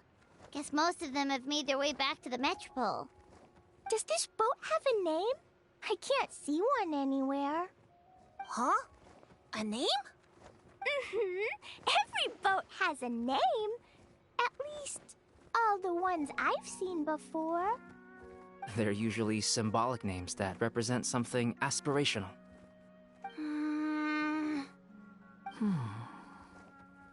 Let's go with the Durin. Huh? You want to name it after me? Oh, you mean to wish Mini Durin a safe voyage as he sails into a new chapter of his life beyond this world? Your princessin approves. Let this vessel bear the name of the most esteemed dragon of the night. The Durin. Let's call it that then. Thank you, Hat Guy. Also, can I ask you a favor? Go on. Remember how Mom's friend said I should be able to leave this world? Well, I want to pay a visit to your world. Just a quick trip, can we? Huh? Is that a no? Paimon thinks that's a great idea. If the people of Simulanka are allowed to go to Teyvat, then what's the problem with taking Mini-Durin there for a visit? I'm assuming I'll have to be your bodyguard while we're there. I can protect myself. And I'll do what you say. I won't fly off on my own, I promise. Please, can I go? It'll be up to you to stick close. If you disappear on me, don't expect me to come looking. Got it! I'll stick close! Why don't you take the Durin? Now you've given it a name, it'll be a maiden voyage for the boat, and a brand new journey for you. Are you leaving, Mini-Durin? Okay. Well, make sure you come visit me in Mondstadt so we can play together again. Klee will draw you a map to show you the way. Though our time together has been as fleeting as a ray of light in the depths of the long night, the Immonokreich will welcome you with the grandest of music ceremonies on the occasion of our next reunion. As surely as the stars in the sky watch over us, we shall meet again. What Mein Fräulein means is that you're always welcome to visit her at home as well. Cool! Ah, I have so many new friends now! I'm so happy! Are you done yet? If you want to leave, then get over here. Thank you, everyone! Thank you so much! The blessings you gave me are more precious than any treasure, and more beautiful than any fairy tale! Next time, it will be my turn to make your wishes come true!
Time to go.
I follow the wind.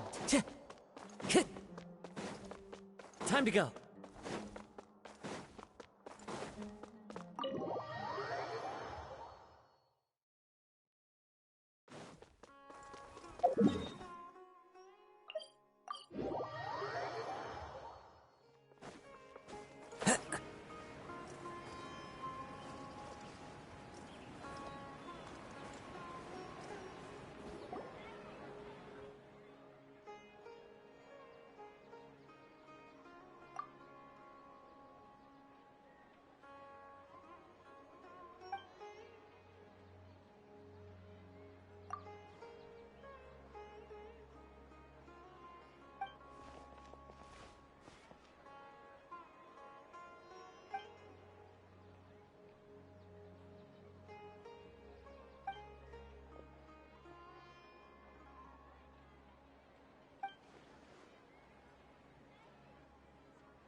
One with nature. I follow the wind.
The wind knows me.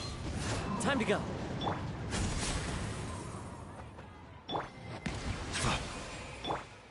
Whirling snow.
Follow the wind.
Time to go.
I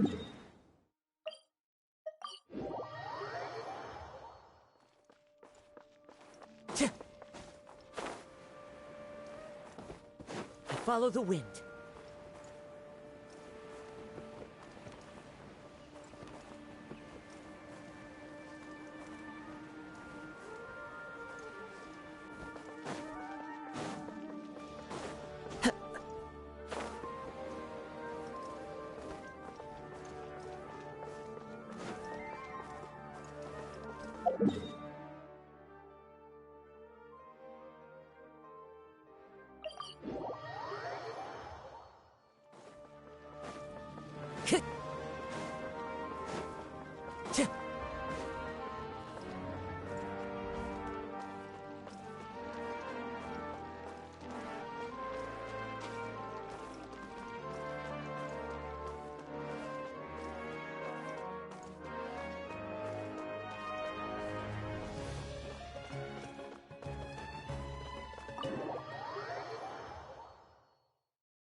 add Astra.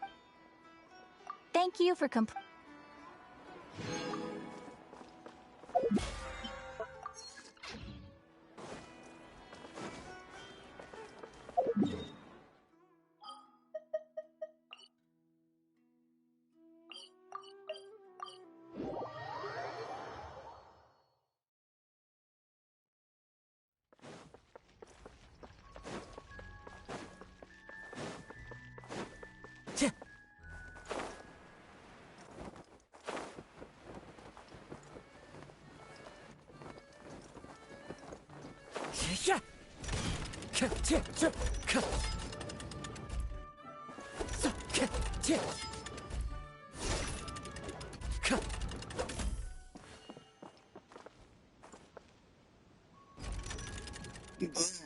Eh ben, mesdames et messieurs, c'est ici que je m'arrête pour aujourd'hui. Ah ouais, là, pour le coup, c'était vraiment un énorme épisode. Là, je ne vous ai pas menti là-dessus, c'était vraiment probablement le plus gros épisode de tout l'événement en fait. Du coup, comme c'est le dernier épisode, eh ben là je vais vraiment faire une pause pour les prochains jours. Il y aura forcément un épisode concernant le test avec Emily. Donc la bannière d'Emily qui devrait arriver d'ici les prochaines heures. Donc soyez prêts mesdames et messieurs. Parce qu'évidemment il va y avoir une vidéo test dessus, comme je le fais à chaque fois. Sinon, pour se mettre un petit peu plus dans le bain aussi, je vous propose qu'on fasse quelques petits vœux sur la bannière de Navia pour bien terminer. Bon, évidemment, comme ça veut tout simplement dire que je n'irai pas chercher Emily. Et ça, c'est tout à fait normal parce que malgré tout, le gameplay d'Emily, je suis pas trop dedans. Et en même temps, je préférerais que durant la phase 2, quand il y aura les autres événements qui vont arriver, ben, je vais essayer de conserver les prochains vœux quand les persos de Natlan vont arriver et voir qu'est-ce que eux ont à me donner comme surprise en fait. Donc pour moi, ça reste encore une petite surprise concernant les personnages de Natlan. Donc pour le moment, ça reste à voir. Donc sur ce, mesdames et messieurs, faisons quelques petits vœux rapidos, histoire de voir si on tombe sur une autre constellation pour Navia. Navia qui est déjà plutôt puissante de mon côté, hein. Donc, ben, ça peut être cool quand même. Ah, et sinon, ben, prochains épisodes concernant Zenless Zone Zero. Quoi d'autre? Là pour le moment, il y aura potentiellement une petite pause au courant de la semaine, histoire que je profite un peu plus du reste de mes vacances. De prendre mon repos un petit peu plus au sérieux. Et sinon, ben, tout baigne, hein.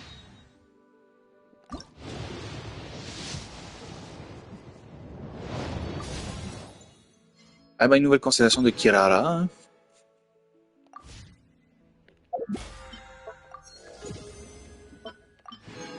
Ah oui, c'est vrai, il y avait les...